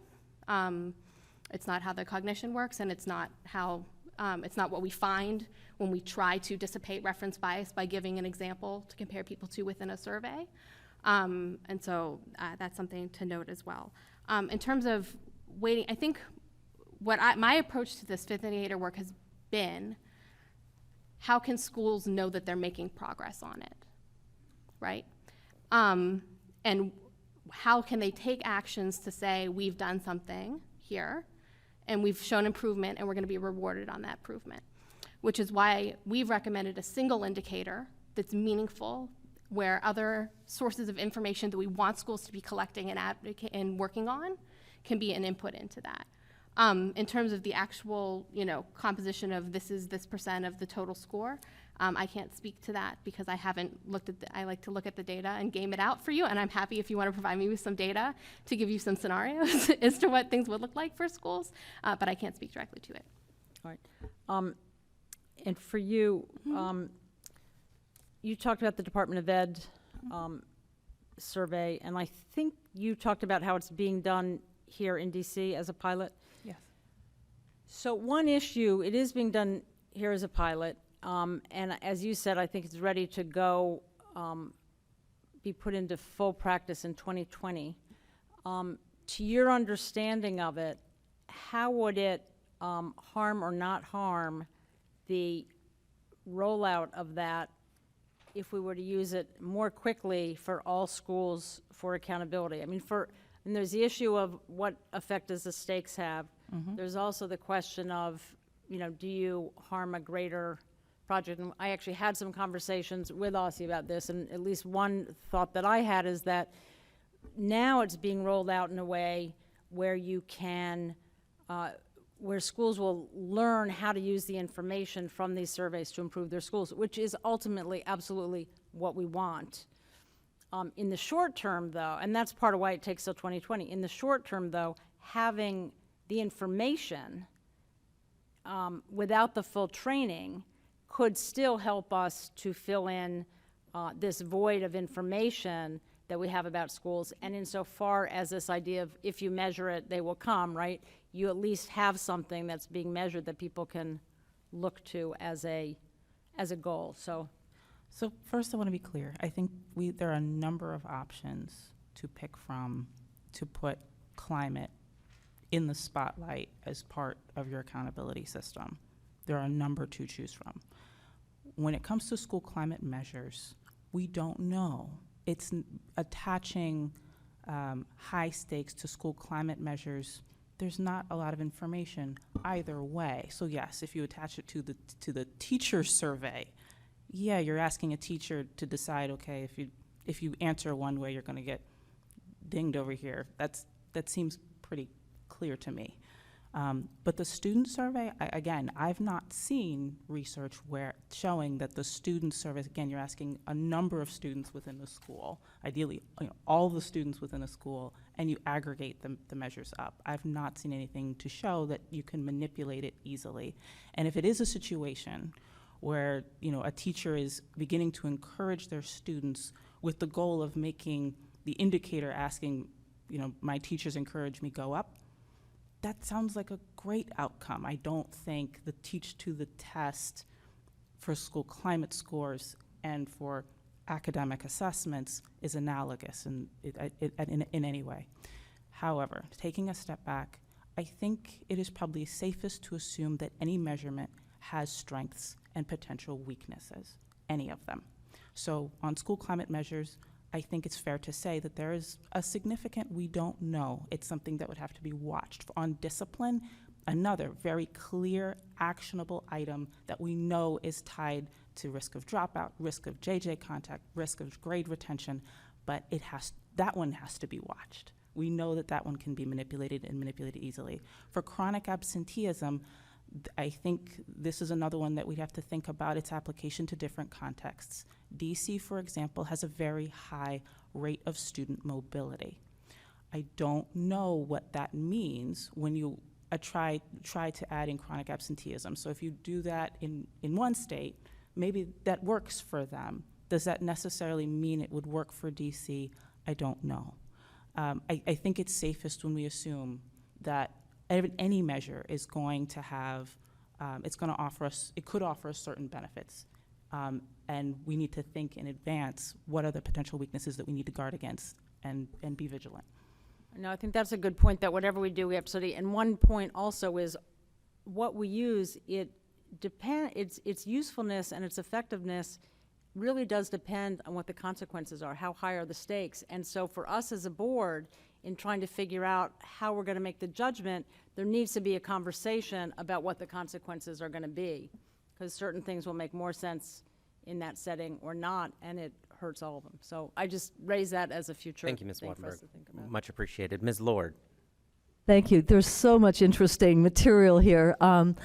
Just on the climate survey, Gallup has been surveying teachers and students for decades, and they've come up with what they call a hopefulness index. So there's no reason why we can't have something like that that gets at that aspiration, because we're all about every student succeeds. It's not about every school or every principal. So I'm sort of thinking, is there a way of combining that and maybe just having it as an extra indicator? So with the panel, I'd like to explore two things that came up very clearly. One is the notion that you have things for accountability versus things that will drive things in the right direction. And are there items that we should be absolutely keeping up there on that billboard that we need to have schools report on, measure, and in a sense, help parents and students determine where their best fit is according to those? And if so, what are they? And then the second thing is, there's been some pushback in Washington State recently on chronic absenteeism because, in a sense, how can we hold teachers and principals and schools responsible for the behavior of a kid or a parent who doesn't care about the kid, or a student who's suddenly homeless, or who has a chronic health condition? These are totally beyond the school's control, unless it's like such a chaotic school that no one wants to attend, and that's why everybody's playing hooky. So help me understand how we use this as a measure of accountability as opposed to just a very important data point. Did you want to go first? I'm happy to. So Washington State will be using chronic absenteeism as one of their accountability measures. They released their plan today, and it's one of the 3 that they've selected to go. So whatever issues they thought they were having about, can schools actually improve on this measure, they've decided the answer is yes, and they'll be holding schools accountable for improving on rates of chronic absenteeism. This is one place where the evidence is starting to come in very strongly. The state of Connecticut last week released that they had reduced their statewide rate of chronic absenteeism by 1%. That's 10,000 kids. So in 1 year focusing on it, they moved 10,000 kids from being chronically absent to not chronically absent. There is new experimental evidence that shows that very simple school contact and school communication programs experimentally do induce students to come to school more on time. So I think both in terms of whether other states think that their schools can move rates of chronic absenteeism, evidence that that's actually happening after focusing on them, and experimental evidence that shows that at the school level, small interventions can start moving the numbers. I think that's the case.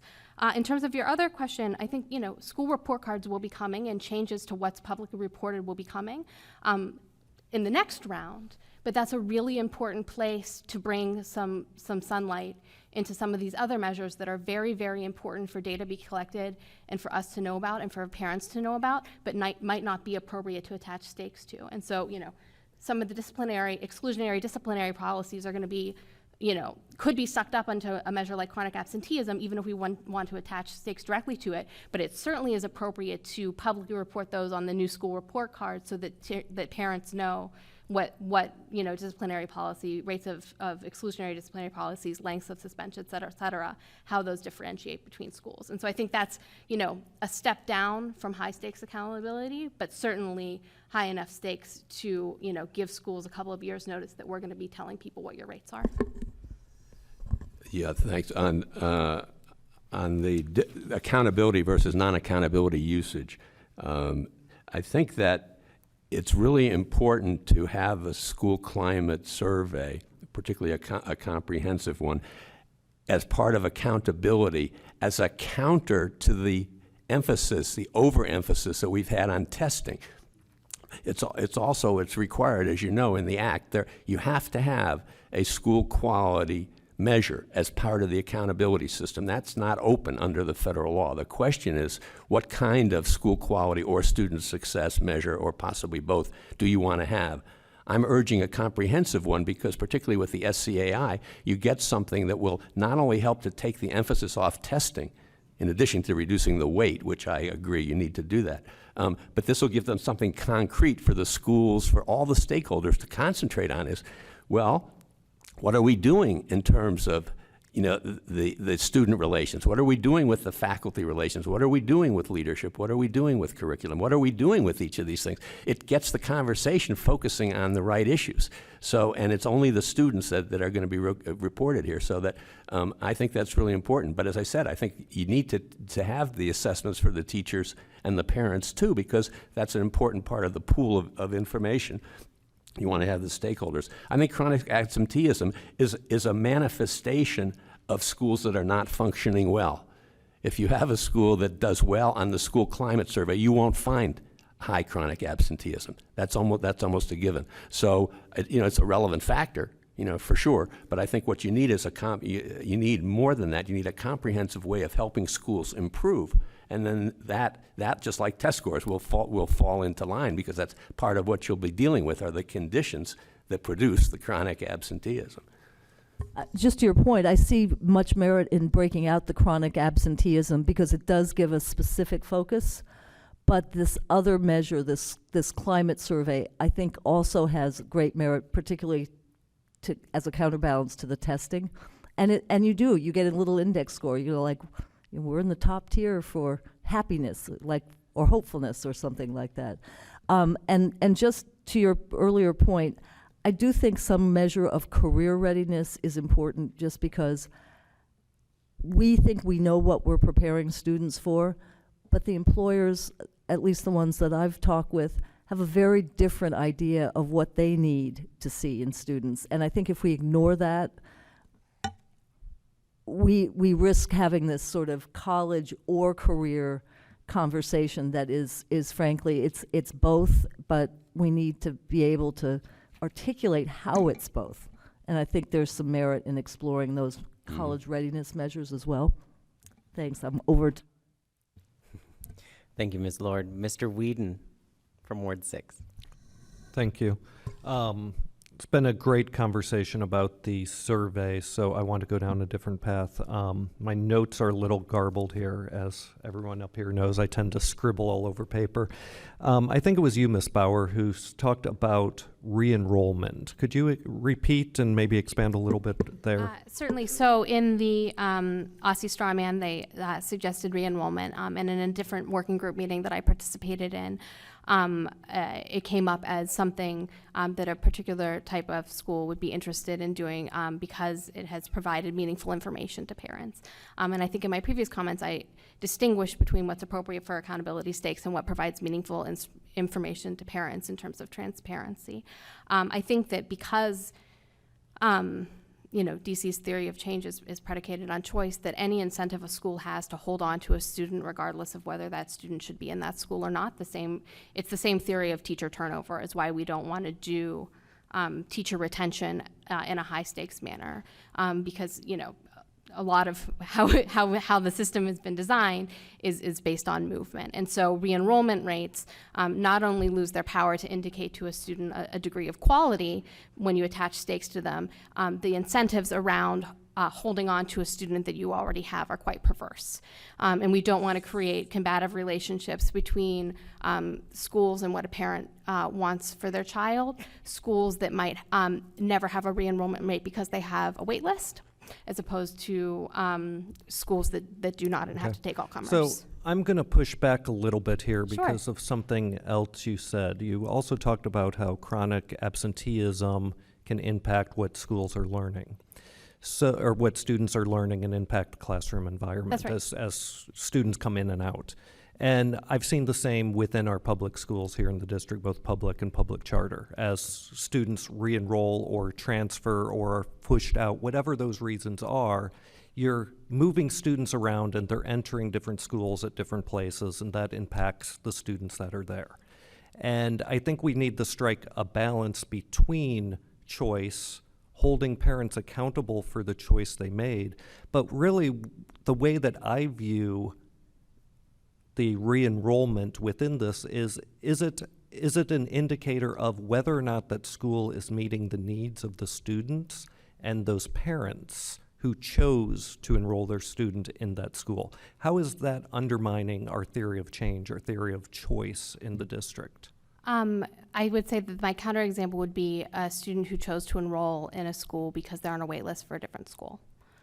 And when they get off the wait list, they leave. And because you have a mixed system, it's going to,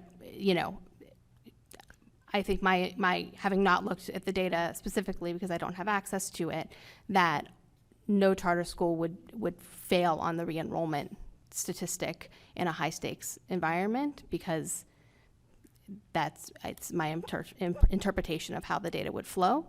And you don't want to, in terms of valid, reliable, comparable, that it's not comparable on that metric. Okay.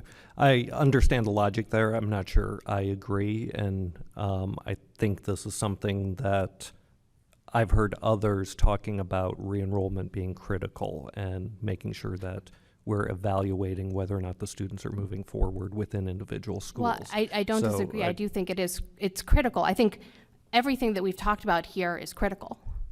Is it critical, but also will it uphold its informative power and under a high stakes accountability?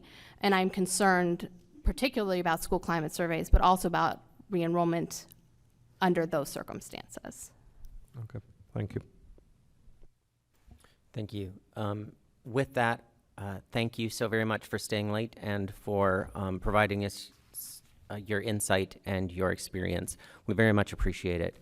I'm going to call the next panel of witnesses. I'm going to start just to see if Shakira Oliver has come in, and I don't think she has. Kathy Riley, who's the Executive Director of the Senior High Alliance of Parents, Principals, and Educators. And in the meantime, our team member is going to fix a computer. Ms. Vanessa Bertelli, who is the Executive Director of the DC Language Immersion Project. And Jason Tizko, I hope I got that close to right, who is the Executive Director of the U.S. Chamber of Commerce Foundation Center for Education and Workforce. We are restarting the computer and getting a PowerPoint up. Is that yours, Ms. Riley? No? It's for the next panel. Well, great. Can we go ahead and get started with Ms. Riley's testimony?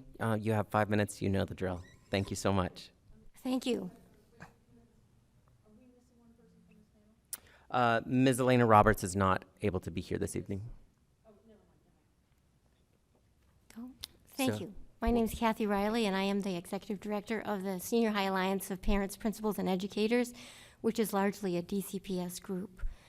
I'd like to, I'm going to try not to repeat so much of what has been said. I'll hand it in so that it's in the record.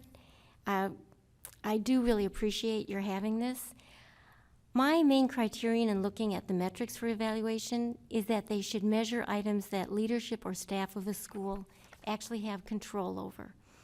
I think this has been really tough.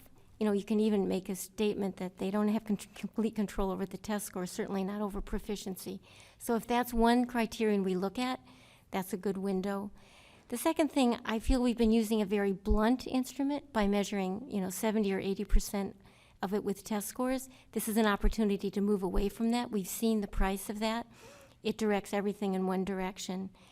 And the third thing is I hope the district will shift its emphasis from using this completely as a stick to some way that we can, improve and use it as a method of improvement and investment. So we completely support moving away from the high weight. The 70 to 80, I would go again with the minimum almost of the weight on proficiency and growth. And we totally support using a much higher weight for growth. Now that is a challenge in the high schools because we only do one testing grade in the high schools. So I think part of I don't have all the answers to that, but something we're really going to have to work in is how do we measure growth? Because especially for the high schools, if you're measuring proficiency, they've had no control over the previous 10 years, and they're being held accountable for that. The people I've talked to have suggested that maybe we could use a diagnostic test that's given in 9th grade. It might be the SRA or the MAT test as a basis, and then look at how much we can advance by the time we take whatever test measure we decide for the high schools. But I think we do want to do growth. We don't want the high schools just measured by proficiency. So I'd like to work with you on what would make sense with that and talk about that much further. We support the 5-year graduation rate as definitely an option. The 4-year graduation rate has really hurt, especially our ELL students, and we have pushed many students through that weren't ready to graduate, and that's not what we're trying to be about. And I think we're going to have to, if we look at this growth rate, we're going to have to work on how we're going to encourage growth even for those that arrive at the advanced level. Because I do support giving greater weight to those that move from the lowest level up, but I don't want to send the message that if you arrive at the advanced level, you're taken care of. You know, we're fine because you're advanced. We don't have to do anything. So I think we're going to have to work on that if we go with growth. With the qualitative indicators, I mean, I think looking at what we have control over is going to be tough. I hope that we can use this as an opportunity, and I'm not as well versed in what the feds would accept, as looking at what we provide partly. We measure people a lot without looking at what they're given to achieve what we've asked them to do. You know, with some of the high schools, with the high schools, one of the biggest things I hear every time I ask is that they would like smaller class sizes for the more challenged students. You know, could we look at what types of strategies there are in place, or what types of resources there are that each school is offering for meeting the needs of these challenged kids? Could we look at what courses are being offered? You know, not an unlimited number of electives, but what range of courses do we offer? And then you'd have to couple that with what the enrollment is. We don't want just empty classes. So this would all have to be worked out, but I hope this qualitative measure can be an opportunity to look at what we have control over, and then to make sure that that's being offered. That might be where you can stick in your physical education and some of this. I wouldn't do it by minutes at all. But the bottom line is, you are trying to move us from a position of how can I game the system and make myself look good on the accountability measure, to having us all think about how we can offer the best education to our students. And this is a delicate balance. You want the accountability, but you actually want the consent of the governed, that they think this is important and they think it's fair. So, I mean, I think community involvement in the school, the parents. The things that worry me about some of what we've talked about is, okay, I'm almost done, is they might unduly punish the schools that have the most challenged population. So we'll have to look at that. But thank you for this opportunity. Thank you so much, Ms. Riley. Ms. Bertelli. Good evening. Thank you for this opportunity to testify. There have been some very thoughtful testimonies.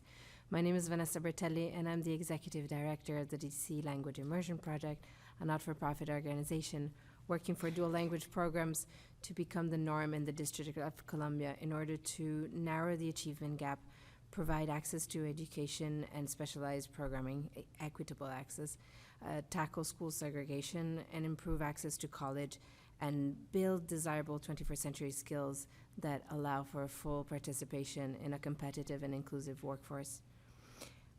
Last week's events also remind us that linguistic and cultural competence are key to our country's political discourse. So how does this relate to the Every Student Succeeds Act and to testing? A measure of school success relevant to a growing number of DC schools that speaks to multiple intelligences, as mentioned by Elizabeth Davis, and to the well-rounded education that most people in this room seem to be advocating for, is currently ignored.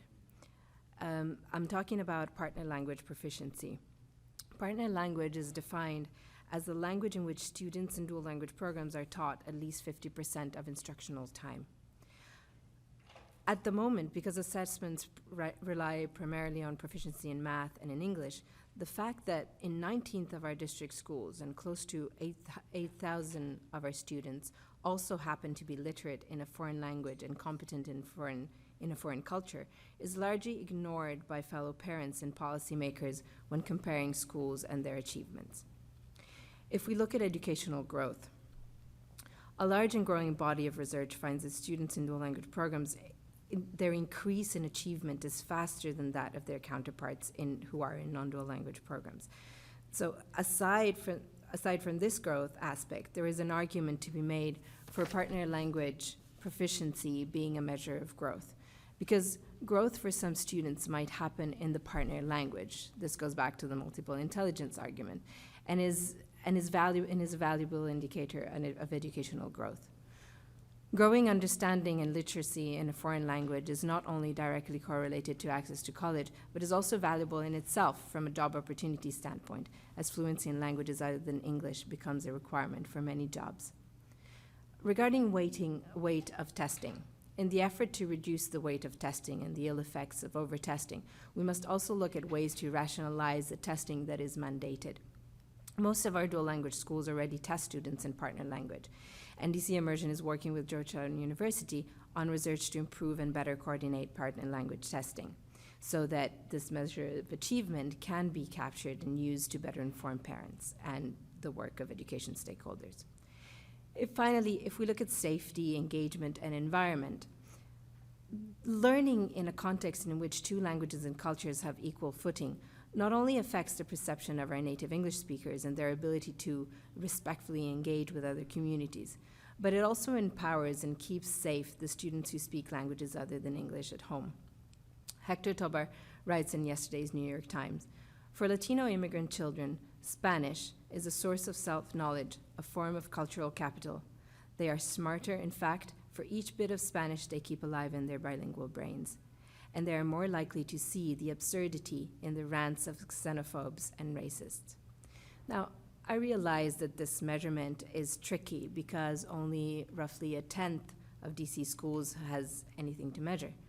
But the current measurements do not pick up on a huge part of these schools' work, achievements, and long-term benefits for our kids and our communities. So here I am to highlight that. Thank you so much, Ms. Bertelli.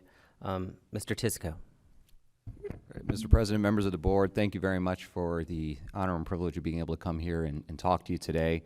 There's really just a couple things I'm hoping to spend my time on. Number one, talk to you a little bit about who we are at the U.S. Chamber of Commerce Foundation, why we care about this issue, but then talk to you a little bit about a report we released earlier this year that's been shared with all of you, and talk about some recommendations specific to a career readiness indicator as part of ESSA accountability. So the first thing I wanted to talk about is who we represent, and the U.S. Chamber of Commerce, headquartered here in the District of Columbia, is the world's largest business federation. We represent over 2,500 state and local chambers and over 3 million businesses. So we are an organization that's pretty widespread. We try to tap into the pulse of the business community. And part of the reason why we're here talking today about where the business community intersects with the education community is we know that in today's economy and today's labor market, individuals are going to increasingly, or businesses will increasingly require a skilled and competitive workforce. And we know individuals will increasingly require advanced education and advanced skills in order to be upwardly mobile in today's society. And we've been tracking some stats that cause us some concern. If you were to survey our business membership, you'd find over 90% of CEOs believe there is a chronic skills gap facing their industry. About half of those companies cannot fill open positions that are available to them today that are good paying jobs. 40% of them cannot take on new business that's available to them because they don't have the human capital to do so. And at the present rate we're on, we're going to have 6 million unfilled positions in our economy that are skilled, middle-class positions that could be driving our growth. So that's one of the reasons why the business community cares, but we also think this is very important to the students. If you look at how our talent pipeline has been functioning in this country, we have a lot of reason to be concerned. We're very good at getting people out of high school. We're very good at promoting college access. We're very bad at getting people out of college and with a degree. In fact, over half the students who show up to college today require remediation, and for those who kind of know the stats around remediation, it's a road to nowhere. Very difficult to get out of that track. And even those students who go for a 4-year program, nearly 40% of them never complete. So we know students are not completing with the credentials they need to be successful in this economy. And even if you are successful, over half of students with a BA degree in this economy are unemployed or underemployed. So the skills that they are acquiring are not relevant to the economy that surrounds them, and they're not able to find the opportunity that they need.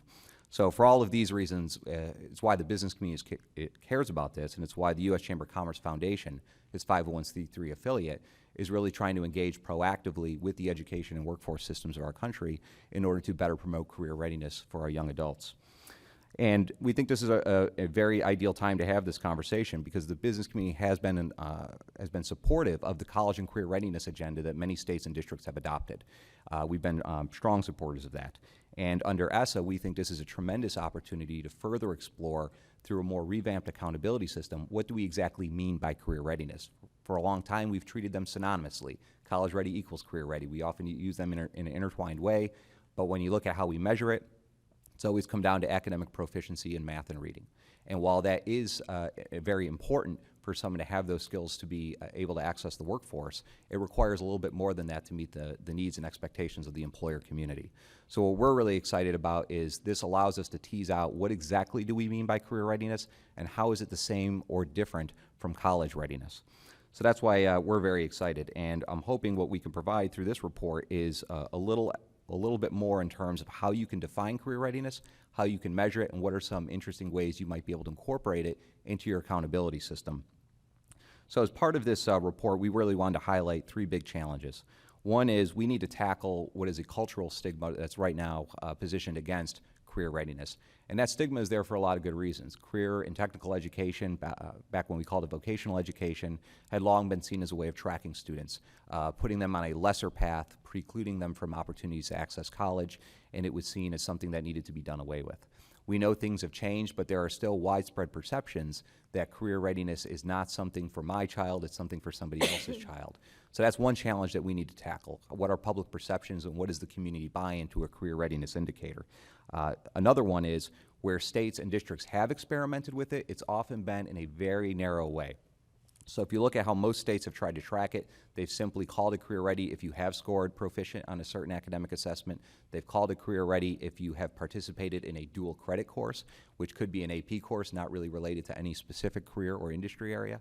Or they've called it dual credit simply by tracking what are the enrollment levels in career and technical education courses, and we just assume that correlates with career readiness.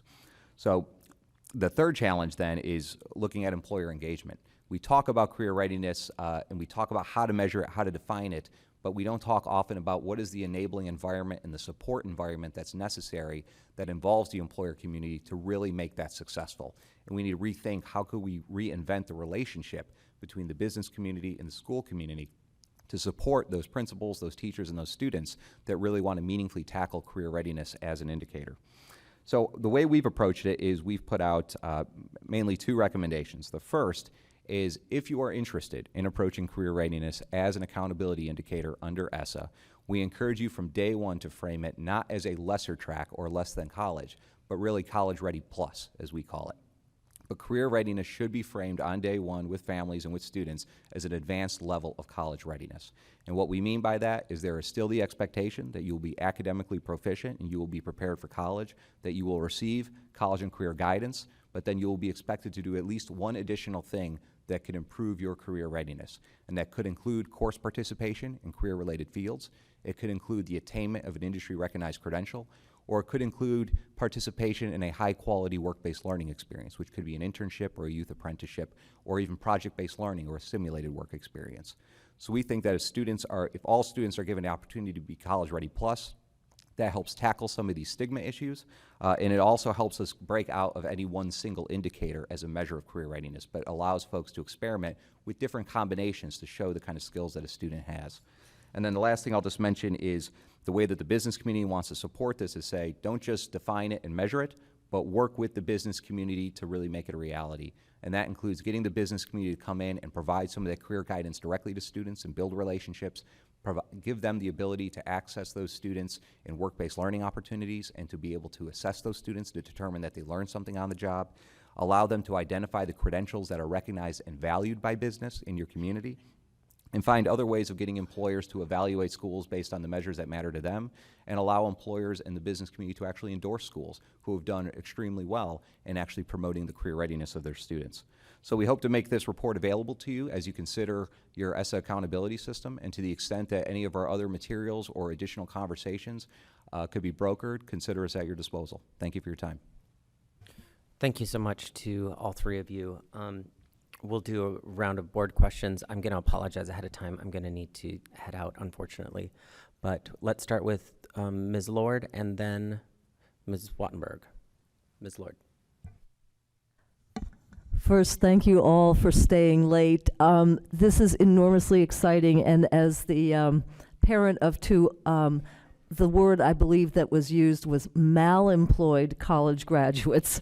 This whole idea of preparation plus is, to me, enormously exciting, and it gets at sort of language abilities. It gets at that extra that the teachers are doing. So, and it also helps supply some of the resources to your point, Kathy. So let me delve down a little bit into what a College Ready Plus might look like. And there were some examples from Tennessee where the local Chamber of Commerce had some interesting relationships with the students and the schools. And then the other question that I raise is, there are some very specific industry certifications or certificates that mean something, nursing or the allied health fields. But there are others where it may seem like the certification means a lot, but in fact in the industry it means less than showing that you can actually, for example, serve as a computer help desk or program a computer. So some specifics about sort of how it looks like currently in practice and what caveats you might suggest about the industry certification. Yes, thank you for the question. The Tennessee example that you're alluding to, I'm pretty sure, involves the Nashville Chamber of Commerce. And they have done a really good job of brokering relationships with their local school districts, where their staff is able to work directly with the student body and actually help play a matchmaker role with some of the area businesses to place them in a high-quality work-based learning experience. But there you are achieving economies of scale, because the chamber is providing that as one of their member services, and they're able to tap into a large distribution of companies that make up their membership, and then make that network available to the students. So once the students actually have a successful experience, the chamber then maintains a relationship with that student and says, if you really proved yourself and made a name for yourself, and we saw that you were a good worker, as you continue in your education, we might want to stay in touch with you because we may have a job for you down the road, particularly if you come to live and work in this community. So that's a great way where you had a local chamber partner with the school district to expand opportunity for these students and tackle a lot of the problems like transportation issues, or how to assess that it was a good experience. So it's a great example of how the business community can be proactive with school leadership. And then regarding the industry credentials, this is a real big issue because there's a lot of interest in public policy right now in saying, well, students should be given some kind of additional credential beyond a high school diploma. And while I couldn't agree more, the challenge we have is there are literally thousands of credentials, and the number of credentials is increasing every year. So how can somebody, particularly within a school district, decipher which ones are valuable and which ones are not, and where do I want to spend the time and cost in getting my students plugged into credentialing opportunities without it being all for naught?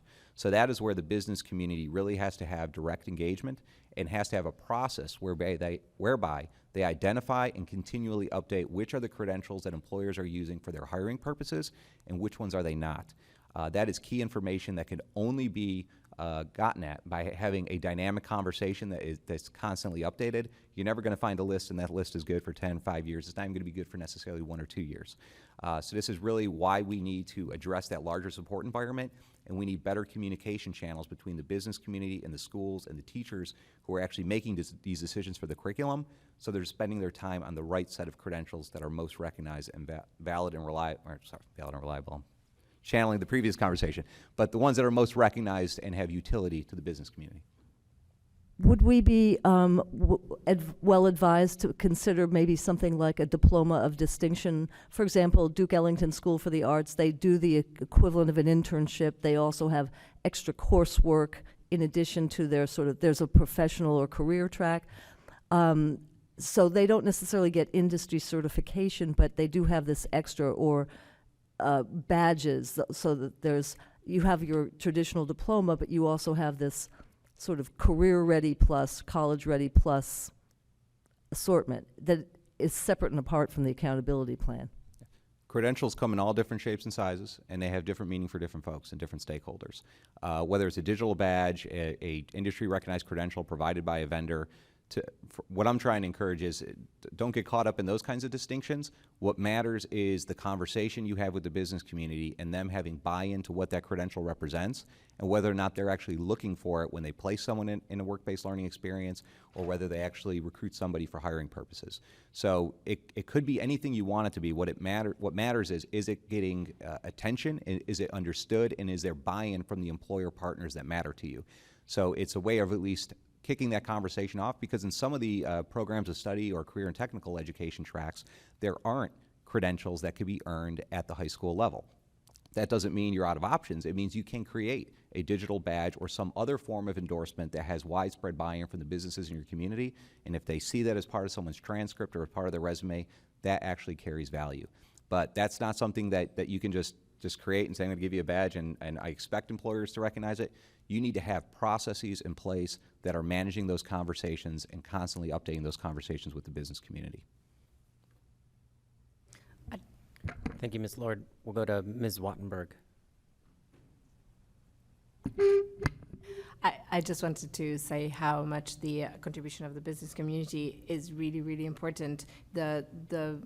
Amongst the states that have implemented dual language programs in a systemic way, both in all of those cases, the impetus for doing so comes from the business community advocating for language competencies that were not existing. So it is an incredibly valuable partnership and desirable partnership. Thanks. I have two questions for Ms. Riley. One, you talked about a way of measuring growth using a different test, and I half followed and I half didn't. Could you explain that again? And then the second is, you talked about the importance of looking at whether or not the school has the resources. You talked about class size, you talked about the range of classes and so on. Do you have any idea about how you would incorporate that into the accountability formula, or is this sort of a larger idea that, yeah, our schools need more resources, but this may not be a place where we can address it? Well, I'm not an expert on what we could use, but the people I've talked to have said we might explore using the diagnostic that would be administered at 9th grade. Right now in math and English, apparently we use something called the SRA, and we use something called MAT for math, and then use that as the basis. That's used by DCPS? That's my understanding, or those are in use.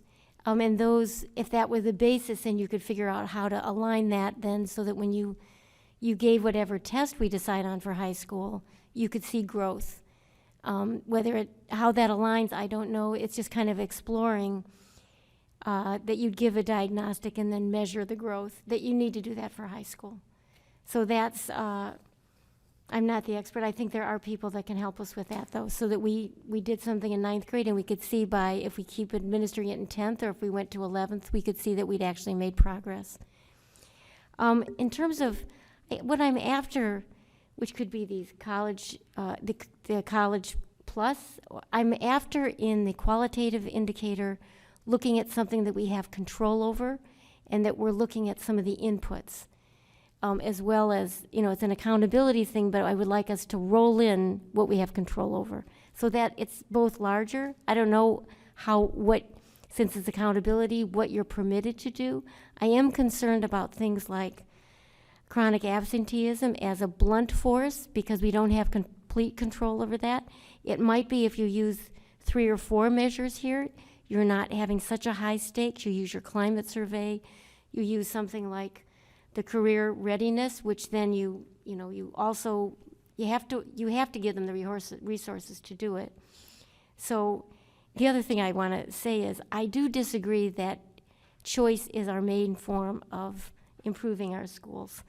I think we have many ways we're trying to improve our schools, and many of us have felt choice has been a poor way of thinking about improving them. So stability, I think, should remain in the mix, whether it's the stability of students or we're also limiting staff turnover, which might be a better measure. So, the larger point was that it's things we have control over and not things that we don't, and that we try to craft what we value in what we're doing with this qualitative indicator. Can you say something more about the staff turnover? What would you look at? Well, I feel that at the high schools, we've really suffered, especially you think about it, high school kids need recommendations. They're, hopefully there for 4 years. We're having a lot of trouble keeping them there for 4 years, but part of that might be that the adults and relationships are gone because there is so much turnover amongst the both the principal or the teachers or even the other staff. So I think a measure that looked at staff turnover that encouraged our LEAs as well as our schools to reduce that. I mean, part of what I'm after is more of an investment and sense of ownership in these schools, because I think that will mean that we have more of an investment and sense of ownership of our students. So I don't know what else I can say other than that I think it should be a measure. You know, it shouldn't be the only measure. Each one of these will get reduced by the number of measures you put in. So you're going to have to look at the whole picture and see what it looks like at the end. But I think it definitely has to be there. I think the stability has been a major impact on the school climate. The changing, you know, it doesn't mean that you want no turnover. It means that we've gone too far to the other side. You could maybe have an average and. Yeah. I mean, I think we have to, I didn't delve into the details of how all these things work, so I'm hoping we have time to do that. Thank you. I just want to say thanks to all of you as well as to our next panel for sticking around so long. We really appreciate it. Thank you.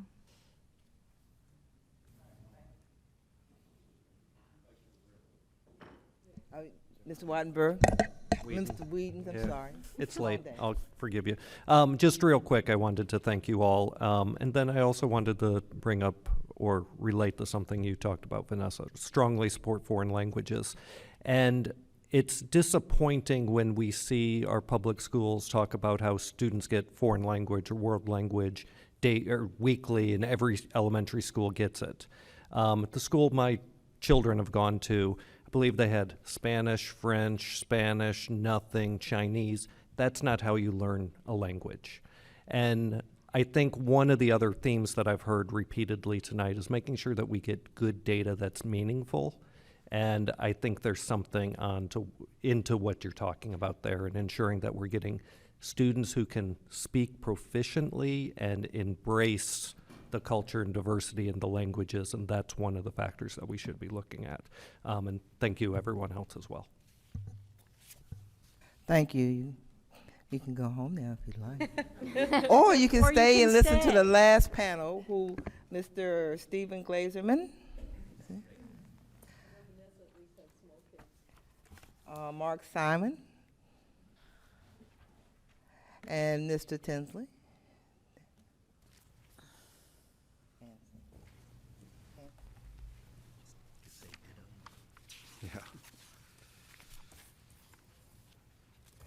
Mr. Glazerman, for the record, your PowerPoint is loaded on that computer in front of you, and so if you want to slide it over, you can use it as you need.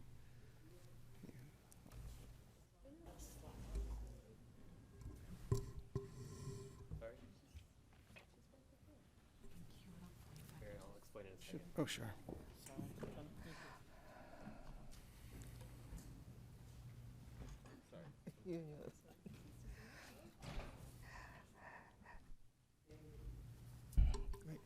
Mr. Tansey, would you like to start while they get that together? Sure. Thank you. I'm going to take a little bit of a cue from Kathy, since a lot's been said, and I'll say ditto to some of them. I really appreciated what Ms. Ernst said in one of the earlier panels from the teacher perspective of a parent, because over-testing, teaching to the test, all those things when it comes from a teacher can sound like you're just trying to, cover for yourself. But I have had that experience. I was a teacher for 7 years at Dunbar Senior High School, and I'm now a teacher at McKinley Tech High School. And at both schools, but primarily at Dunbar, we had times where every freshman was enrolled in a class called Test-Taking Strategies. And it was a year-long class. Like, there was a lot of narrowing of the curriculum, and that was obviously not to their benefit. But I want to speak a little more broadly about testing and what purpose it's supposed to serve. As a teacher, I primarily use testing to inform instruction. So I need to get unique data about each student, about what their strengths and weaknesses are, so I can build on those strengths and fill in those weaknesses. It can obviously also be used for accountability, though people have spoken to the perverse incentive structures that can create. I think we need to find a way to have a testing structure that provides for the teacher's need to use it to inform instruction, some element of accountability, but also so that as a school system, and I mean that to include all the LEAs, we can learn how to better provide an education for our students. Because as Eric said earlier, we need to know, why did those two kids manage to get good scores on the test when everyone else didn't? And unless we have transparent data, we can't analyze that. We can't explore it. And as a school system, again, used broadly, that serves such a wide range of students, kids whose parents are senators and lawyers and doctors, and kids who are homeless and chronically absent, we need to have a very blunt conversation about how we best serve all those different populations. And that only happens when we're not gaming the system, when we're having clear data. I am a proponent of growth rather than proficiency, to undo one of those perverse incentive structures, because I also saw things like uninviting students and only targeting the kids who were on the threshold and things like that. Kathy referenced a couple of tools DCPS uses, though she got the acronyms a little off. There's SRI, which is Scholastic Reading Inventory, and MAP, which is a measure of academic progress. The idea of using a tool like that, and I'm not advocating necessarily those tools, but tools like that, is that they can give very individual data about what a student's strengths and weaknesses are, so it's actionable on the teacher and school level, and because it can measure growth. If I give you a diagnostic twice, and the difference is, at least in large part, what I or the school provided. And at that point, PARCC doesn't provide a lot. PARCC especially, and this is just sort of how the math works, the further away a kid is from proficiency, the less PARCC provides, because a non-adaptive test only gives you useful information if it's close enough to where you are that you're doing better than guessing, right? But once you're way behind, the data's trash. And I have not gotten a lot of useful data out of PARCC. Some of that's the delay. People spoke about how long it takes to get the data back that I'm now, the next year I'm teaching different kids.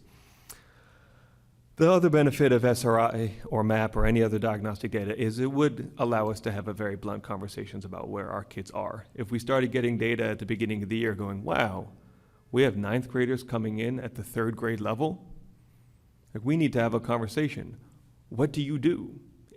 What we were told is just pretend they're on grade level, but that doesn't help anybody, right? That's not constructive. So we need to be finding a way to make the data we collect useful.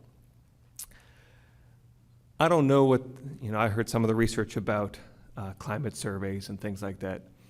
I happen to like, I'm forgetting who brought it up, but the idea of having an audit or some system like that for accountability, because I think there are best practices for what a high-functioning learning institution is. And when I say learning, I don't mean an educational institution, I mean an institution that is able to learn. And to reinforce something Kathy said, school choice has become a little bit of a cop-out, that you can say, well, maybe, Mary Lord, maybe you're not suited to our school. Well, maybe there's some kids who aren't suited to any school. The school has to adapt to them. And we need to have an incentive structure that says, you're at this school, we're going to invest in you. You've chosen the school, we're going to invest in you. We're going to figure out how to make this work for you. Otherwise, you just up some of that turnover. So, sort of in closing, I want to make sure we're asking, what is education? And how can we be sure we're providing it? Because for what the kids I taught for 7 years at Dunbar need is different. And some of this, College Plus is an example that a kid, just because he can pass a test doesn't mean he can do a job. Thank you. Thank you. Mr. Simon? Can we go to Mr. Glazerman, because his slides are up, so we didn't get to see Mr. Tanzi's face. I'm sorry, Mr. While he Glazerman. was testifying. Sure. So my name is Steve Glazerman. I'm a senior fellow at Mathematica Policy Research. I'm also the director of the Educator Impact Laboratory. The Ed Impact Lab seeks to develop measures of the impact that educators have on their students. But more importantly, we work with states and school districts, local education agencies to find ways to use those data effectively and to make smart decisions. So I actually am not going to read from prepared remarks today because we heard so much earlier, and I want to be able to sort of try to fill in gaps and not repeat what we've already said, although I may do some of that really more for emphasis. And so I did sort of pull together some slides, and I'll use them as something of a structure. So I really want to start out by emphasizing this distinction that others have made, but two distinctions. One is between test score-based measures, where we must draw a bright line between status measures and growth. I think I'm not the first person to raise that, but I want to reemphasize it. Of course, not to de-emphasize the value of all other kinds of measures, non-test score-based measures, and those can include things that are both academic and non-academic. My expertise principally lies in the test score-based measures, not exclusively, but I will spend a little bit more time talking about that. And what I really want to say is that the most important starting point is, what are you going to use these measures for? The status measures, things like proficiency rates or graduation rates or college readiness index, or even other kinds of point-in-time measures, answer a question that maybe parents would have. Is this a good school for my child? And it only partially answers that question. It answers that question to the extent that you want to know, is my child going to be going to school with high-achieving peers? But more importantly, we ask a question, policymakers ask a question, are educators in this school doing a good job with the kids that they serve? And that is why we have to focus on growth. And I would say we have to get growth right. It's not just a matter of saying, well, let's look at growth, because that's not the same thing as just gains in scores, right? We have to account for all of the complexity and the nature of the tests themselves, as well as the fact that even knowing a prior score doesn't tell you everything you need to know about a student and the challenges that they face. I've had a lot of lively conversations with Mr. Tanzi, who's given some really vivid stories about what students bring and the challenges that teachers face, and we want to make sure that we're comparing teachers who are facing the same kinds of challenges to each other and not trying to sum up everything, as people said, in a single test score. That includes in a pre-test score. Okay, so we have to take into account the family background, the learning disabilities, the language, the home language, and other factors. So we have to get growth right, and I don't have enough time to give a lecture on that, but I provide some resources in the PowerPoint that you can click on as hyperlinks. If I leave you with one thing, it's a piece of advice I don't think I've heard before, at least not as clearly as I want to make it with this ridiculous graphic, but we should not combine status and growth measures into a single index. Please resist the urge to say, apply a weight to this and a weight to that and add them together. They measure different things, and if you put them together, you'll have something that is just uninterpretable. The reason is the growth measures are what you want to focus on exclusively if you're making policy decisions like resource allocation. What's working so we can replicate it? What isn't working so we can help fix it? For that, you need a measure of the impact of a teacher, of a principal, of a curricular offering or program. The status won't tell you that. The status will answer the questions that the gentleman from the Chamber of Commerce wanted to know, which is, do we have kids who are career ready? And that's a different question. It's a valid question. But for ESSA accountability, you probably want to be focusing on the latter. It's also useful to be able to distinguish between status and growth, because if you look at them together but not combined, you can get like a scatter plot like this. And each dot here, I imagine one day we will be able to attach names of schools to the dots. And then what we could do is really clever if on one axis we have the percent proficient, which is a status measure, and the other one is some kind of growth or value added. We can start to break down schools into low status, high growth, and that means something very special. These are people who are working miracles with kids who we would have written off in the old system under NCLB. We also have high status, low growth schools. Those are the ones that we would otherwise have been complacent about. And then finally, you can identify high status, high growth, low status, low growth, and you really learn a much richer story about the schools and their performance by this approach to multiple measures, where you don't just mindlessly combine them. Instead, you you look at them separately, but reconcile them. So that's what I want to leave you with in terms of multiple measures and use of test score-based measures. I do have in this presentation various other points which I'm happy to address during questions. And you'll see that there are some hyperlinks to papers, some of which are technical, some of which are less. Apologize for the technical ones.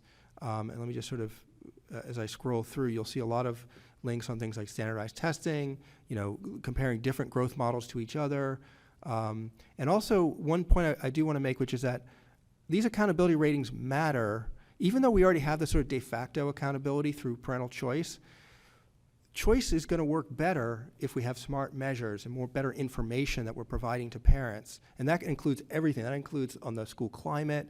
That includes, student survey-based measures or whatever, measures we want to add to it, as long as we sort of package them carefully. Engage in some research right now that shows just how these choices about presenting, tabulating information for parents influences how they choose. And I'm happy to answer questions. Thank you, Mr. Glazeman. Now, Mr. Simon.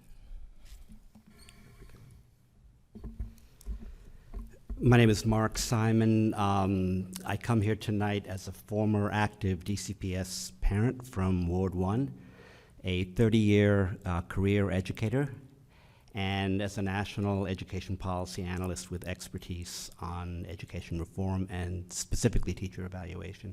At this point in the evening, most of my points have been made, but I'm still going to talk to you by way of summary, maybe, because I don't think that there was a huge amount of disagreement tonight. First of all, I want to thank you for this hearing, because this may be the most important thing you do as a State Board of Education. If you're capable of not just rubber stamping the bad recommendation that's coming to you from OSSE. I don't think that anybody who's come before you tonight has said anything different from that. When they wrote ESSA, E-S-S-A, Congress roundly rejected the strategies of the federal government under No Child Left Behind, not only because the strategies have failed over the past 15 years, but because the policies produced a gigantic backlash among parents and teachers.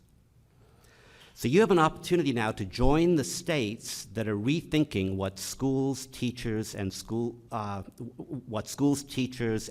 systems and LEAs should be accountable for.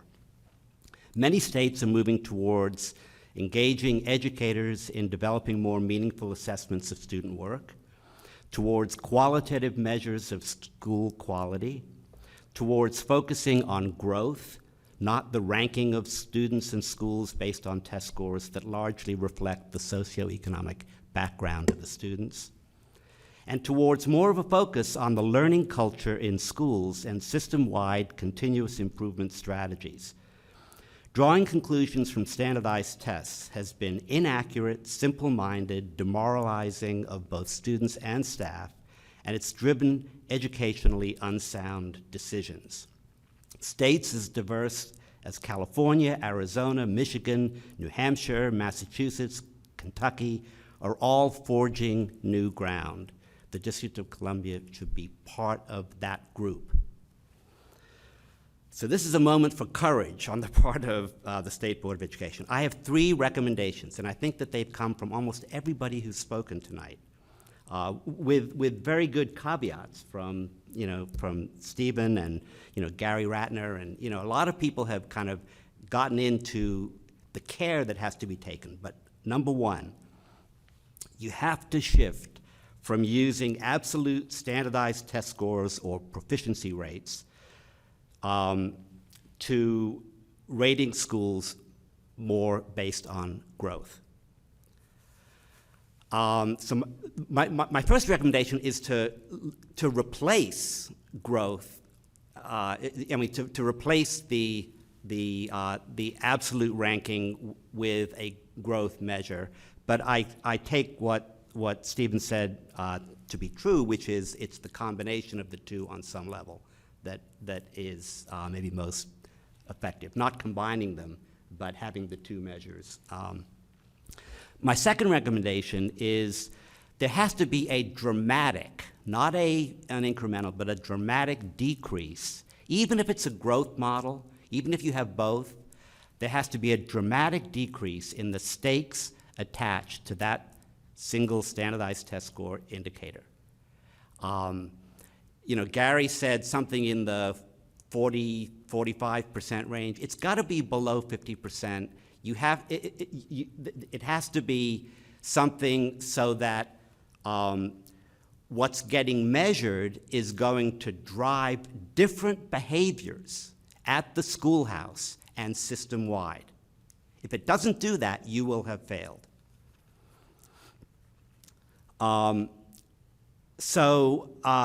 The too high stakes are the problem.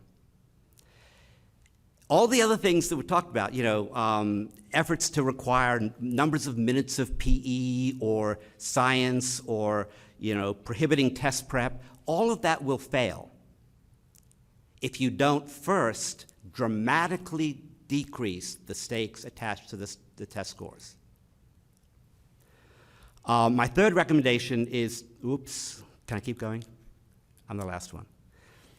My third recommendation is to develop robust qualitative measures of the learning culture of schools, perhaps using the SCAI climate survey instrument that Gary Ratner referred to earlier. California, where they developed that, is also developing measures of student social emotional skills that I think, you know, are going to be worth looking at. Michigan and Kentucky have developed a continuous improvement set of standards and qualities that they're putting in place as system processes and will be measuring schools' engagement in those processes. New York City has for many years now, decades I think, had 38 schools, the New York Performance Standards Consortium, that have been exempt from the generic standardized tests and have used portfolios and other measures for the quality of student work. New Hampshire is experimenting with teacher-developed assessments and locally developed measures in schools that are replacing the, the national standardized tests. And in terms of surveys, climate surveys, I heard the discussion earlier. There are terrific climate surveys that have been developed. The Harvard Tripod Student Survey process is really above reproach in terms of the ability to game it, or it's fair, it's effective. Montgomery County has used parent and teacher surveys for a decade now, and they don't use them to the extent that I think they should. But there are lots of models, and they're all much better than the surveys that are used now by DCPS to extract praise from constituents. So I encourage the State Board to establish a work group to dig deeply into the arena of qualitative indicators of quality, to make specific recommendations for adoption by the State Board of Education.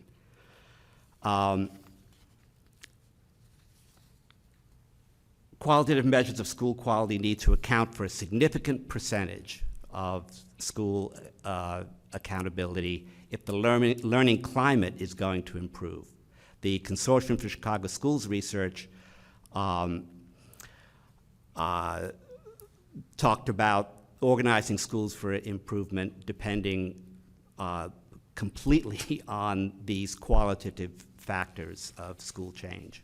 So there's a lot to look at, but if you stick with the recommendation that's coming to you from OSSE, I'll be disappointed. Thank you. Thank you, Mr. Simon. Board members have questions at this time? Ms. Wattenberg, Ms. Lloyd? Yeah. Okay. Thanks again for being here. So I'm going to try to ask a complicated question, and we'll see if I can do it at 10 o'clock at night. It's mainly to Mr. Glazerman, but anybody else can get in on it, which is the issue of if we measure growth, part of the reason for measuring growth, in addition to that's what we want to measure, it's a way of encouraging schools, or at least not discouraging them from enrolling and helping the kids who are at the lowest end of the scoring. And so can you help me so one of the things that we've talked about is even if we have growth, are there ways of extra weighting, say, students who are in special ed, students who are the lowest achieving students, so that you create yet again a fairer system? In other words, so that the growth, I assume even in a growth measure, the students who are at the lowest end are going to grow the slowest, even if they're provided sort of a comparable education. So how do you weight that, or can you weight that? Can you just give us advice on that? Yeah, I think what you're describing is something that can be easily done through two ways. It's just mechanical. One is calibration. It's ensuring that you have a measure that gives the same chance, or at least an even better chance, for growth at the low end of the scale than it does at the high end of the scale. Oftentimes, that's really a function of the test itself. It's not the same thing as height or temperature, where a 1 degree or a 1 inch difference is the same anywhere on the scale. Psychometricians design tests so that they have this property, this what they call vertically equated property, but as a state, the state's job is to select its test vendor and hold that test vendor to make sure that you have an instrument that is very sensitive and very carefully calibrated at the end of the scale that you care about. But I think what you're getting at is even bigger, which is to give more weight to growth at the low end because we might value that more. It's two things. One is maybe we value it more, but in particular, I don't want to penalize schools for encouraging students in those categories to come to their schools. I don't want to give those schools any disincentive for enrolling and keeping those students. Right. So. Well, I mean, I think what policymakers have done in some places to adjust the incentives for schools to try to compete for students, disadvantaged, vulnerable students, is through the financing, through weighted student funding and that sort of mechanism. I'd be very leery of using a test score tweak to try to accomplish that goal. What you want from the test score measure is a fair measure of the impact that the teachers and the educators in that building are having on their students. Because that serves two purposes. One, of course, it helps with fairness in the summative function of an accountability measure, but also, like Mr. Tanzi was saying earlier, that's an important input. He wants to know how he's doing with different types of students, and he wants the data to be sort of in some ways neutral about not trying to inject a particular value system about this student is worth more or less to me. They just want to know how much did that student learn compared to what a reasonable amount of growth would be for a student of that profile. And I mean prior achievement, but also whatever learning challenges they bring.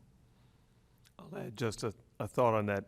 This is one of the hard decisions about how to use any kind of data, proficiency or growth, is what's acceptable. You can use percentiles, but then you're always saying the bottom X% are not good enough.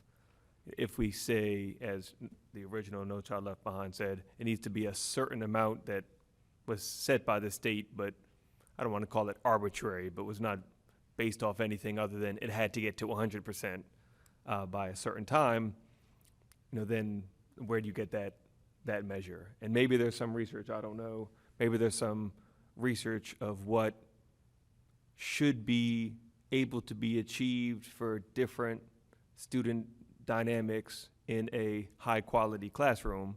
You'd have to sort of curate that data point. So you could say, rather than saying the bottom third always gets canned, you say, here's the line that we've seen can be achieved if you have a high-functioning institution. So that's going to be our bar for good enough. Even if, I'll tell you, some of it's a little tough to sell politically, because you go, oh, wow, the data shows that a kid who's coming in this far behind is likely to only catch up 3 grades. Well, that's what the data shows. Maybe no one wants to say it, but that's what the data shows.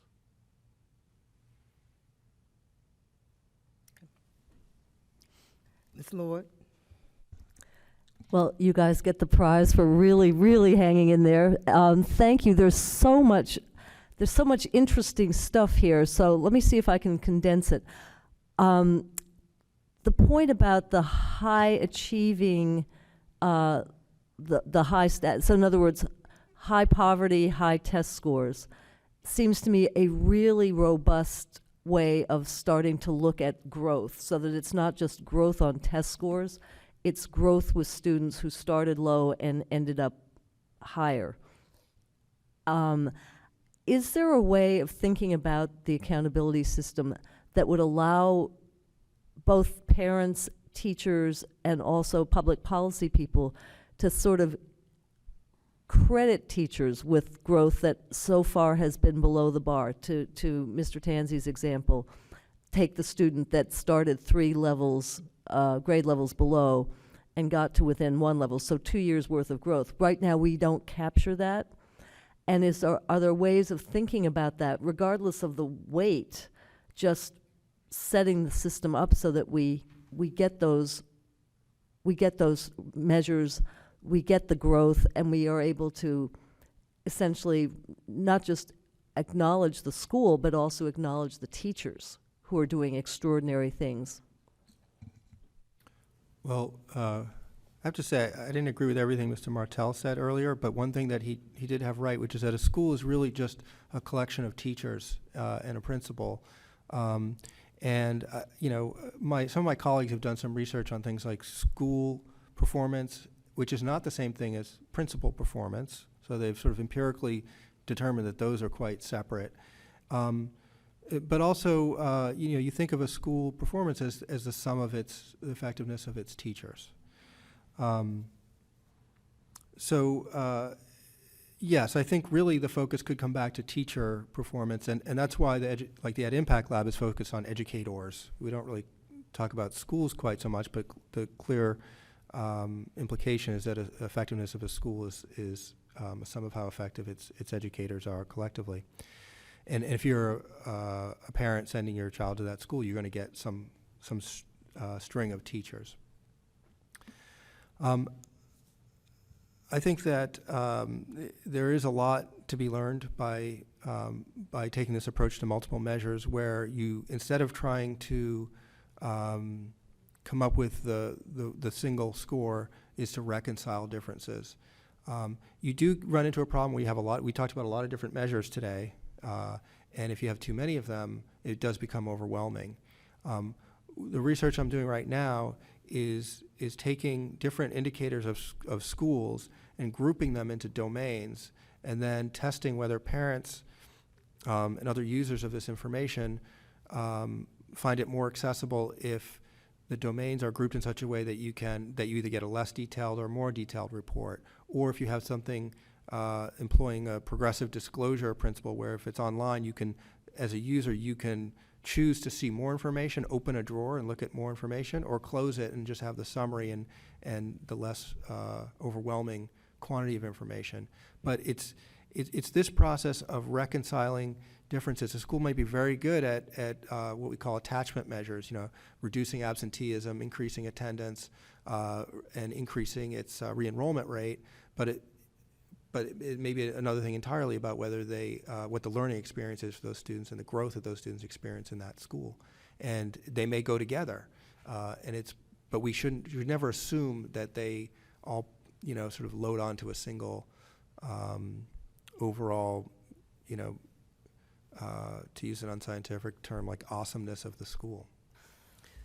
The only thing I would add in response to your question is that although it may not be in the authority of the State Board of Education, my assumption is that if you're redesigning the accountability measures for schools, you should at least be making recommendations about how teachers and principals are evaluated, because if you create an accountability set of measures for schools that are, diverse and multiple, but teachers and principals are still being evaluated using a single proficiency score, standardized test-based evaluation system, why bother?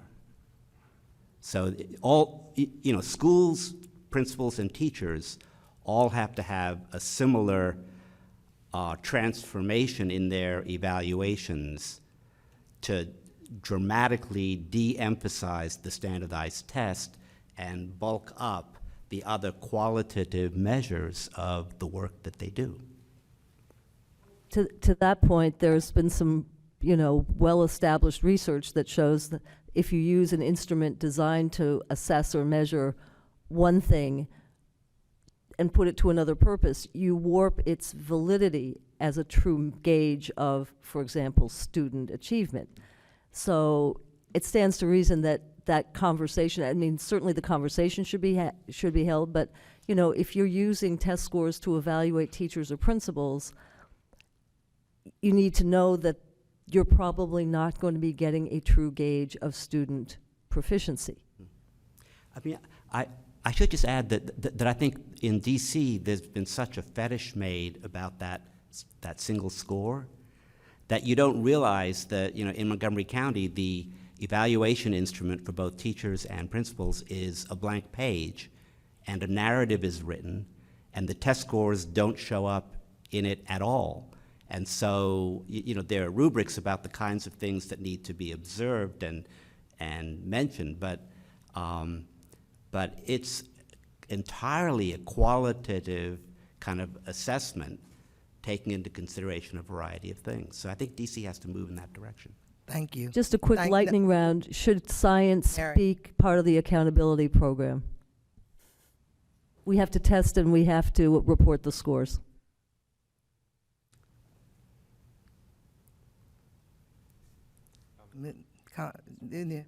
That's a judgment call. That's a policy question, not a scientific or research question. So, thank you, Mr. Whedon. So, one, thank you all for sticking around and having this conversation. I think it has lived up to the Twitter hype from earlier tonight. One hopefully quick question. Should we look and value proficiency differently at different grade levels?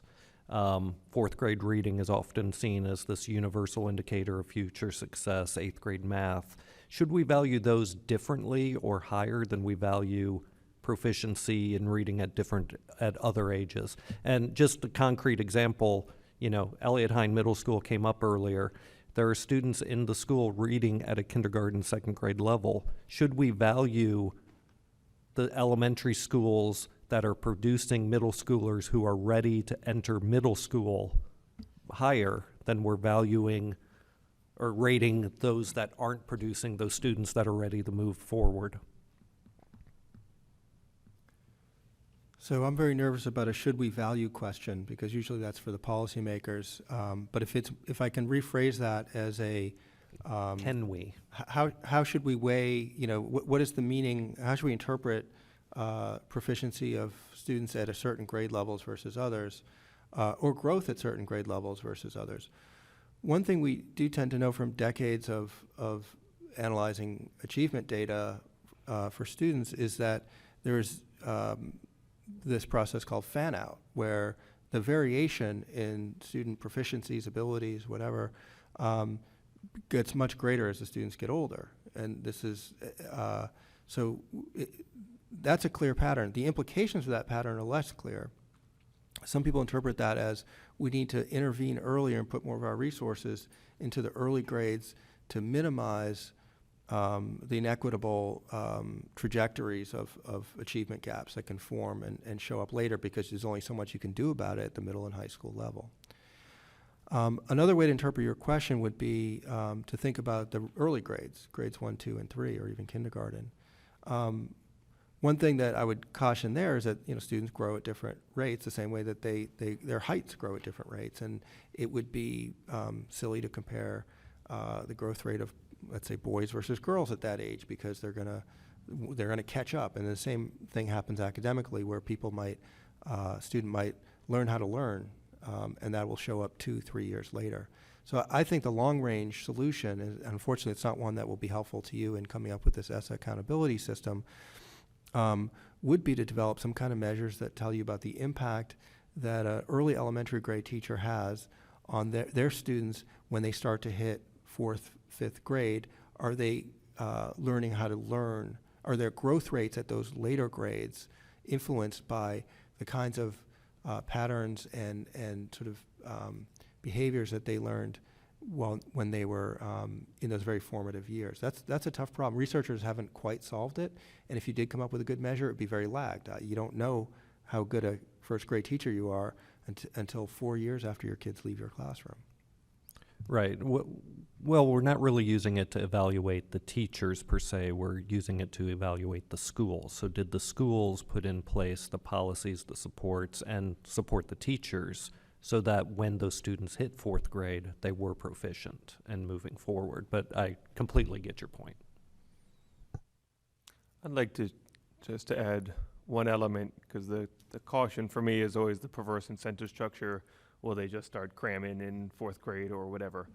So 2 points on that. One, something that could be in the, what I'm calling the learning organization criteria is, does the school or the LEA or whomever have a process to learn from the data weaned from the students they have? So they go, oh wow, we have predictors in 1st grade that we need to do this, that, or the other indication, because especially with high teacher turnover and things like that, your 1st grade teacher from 3 years ago, it might be a totally different team now.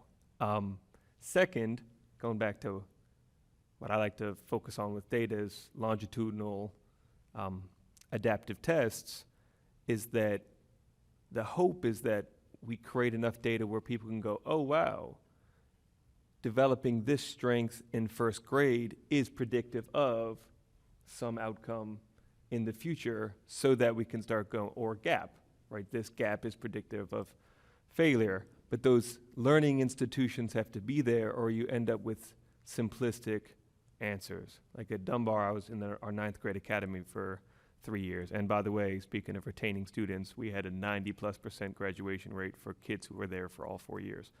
But they would say, well, they got to pass algebra, because if kids don't pass algebra, they're more likely to drop out. I was like, okay, I hear you, but just passing them doesn't change that outcome, right? Like, just because a kid passed it, even though he doesn't know algebra, doesn't change anything. So that's the delicate balance of how do you make sure you're pairing the institutional knowledge necessary to use data with the collection of it. Thank you. Thank you so much for your testimony. A double thank you. Are there any other witnesses who have already not provided, who want to provide testimony, who have not provided testimony? Well, would it be all right? Do you have a copy that we can have, or would you like to testify? All right, take the stand, please.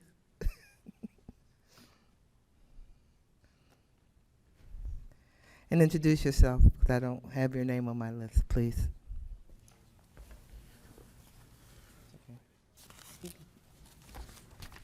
Good evening. My name is Charles Brown. I work with an organization called Healthy Family Grows.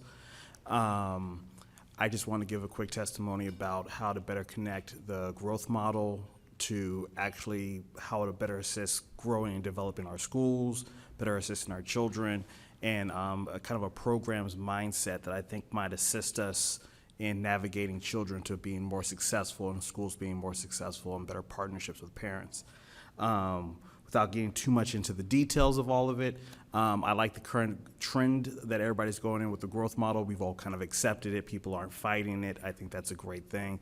I think we need to tie everybody into the growth model. It seems very quick to tie just teachers into the growth model, but I think all people connected to children should be associated with the student's growth. So if you're a social worker and you work with a specific population of students, and those students are all yielding success, you should see and be connected to that student's success. Also, a big portion of this that's very important to me is how we work with our homeless students, our very mobile students, that wherever they move, their growth is kind of tracked. I would prefer students, their information to be more like a barcode, so wherever they go, the minute that they're scanned, not only do their services immediately pop up, but we're able to track their success and how maybe slight movements to different schools, we notice that there's a yield, and that yield can be seen as positive. If homeless students all seem to bounce through 4 or 5 collective schools, and we notice that when they hit one school, they see this greater jump in their growth percentage. That school should be identified as a place that maybe is doing something well with more mobile students.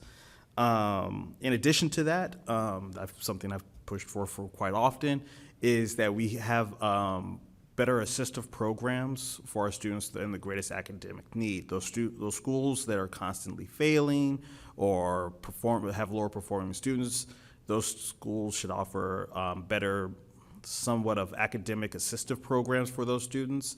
I would like those to be very specialized for students, especially if they're homeless. So when they move from one school, their services transfer to another school. Those students that are special needs, that they also have academic assistive programs that are based on their special needs. What I'm talking about is maybe a program that those students that have those needs that are constantly performing at level 1 and 2, if you're performing at 1 and 2, you need help. The way students at higher performing schools function and stay at level 3 and 4 is in transition from 2 to 3s faster, because one, they're based at home. They tend to have more educated parents that are able to assist them with their homework, help them progress. I hear a lot about E.L. Haynes and how there's a disparagence between some students, and I'm assuming, I believe it's your daughter, is that correct? Or son? Daughter. Elliot Hine. Yeah. She is probably benefiting from a very loving, nurturing household where academics is very stressed, which keeps her kind of insulated from maybe the environment that some of the other children are coming from. I believe a program where you focus more on academic enrichment, remediation, where somebody is specifically working with you at the grade level that you're currently at to help increase you will yield better results for that student, thus better results for the school, which gives you better growth model representation and all other great benefits. And I can finish there. Thank you, Mr. Brown. Are there any questions, board members?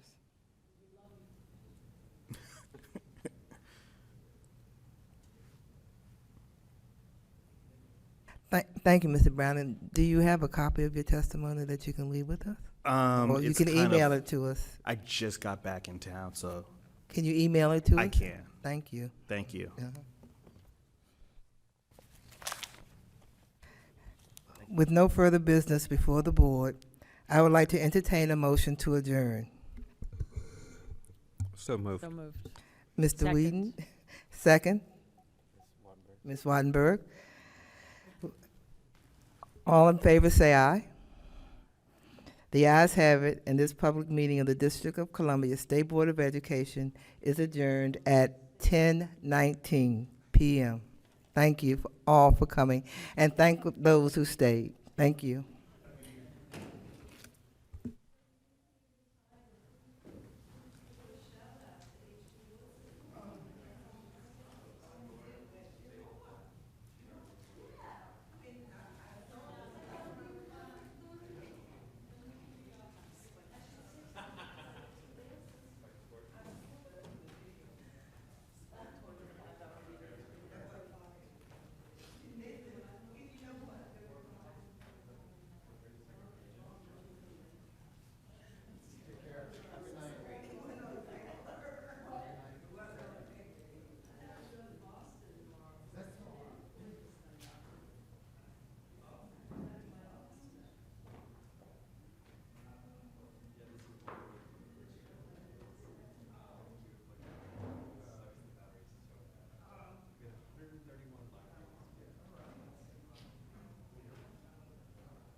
I never knew we got rolling credits at the end.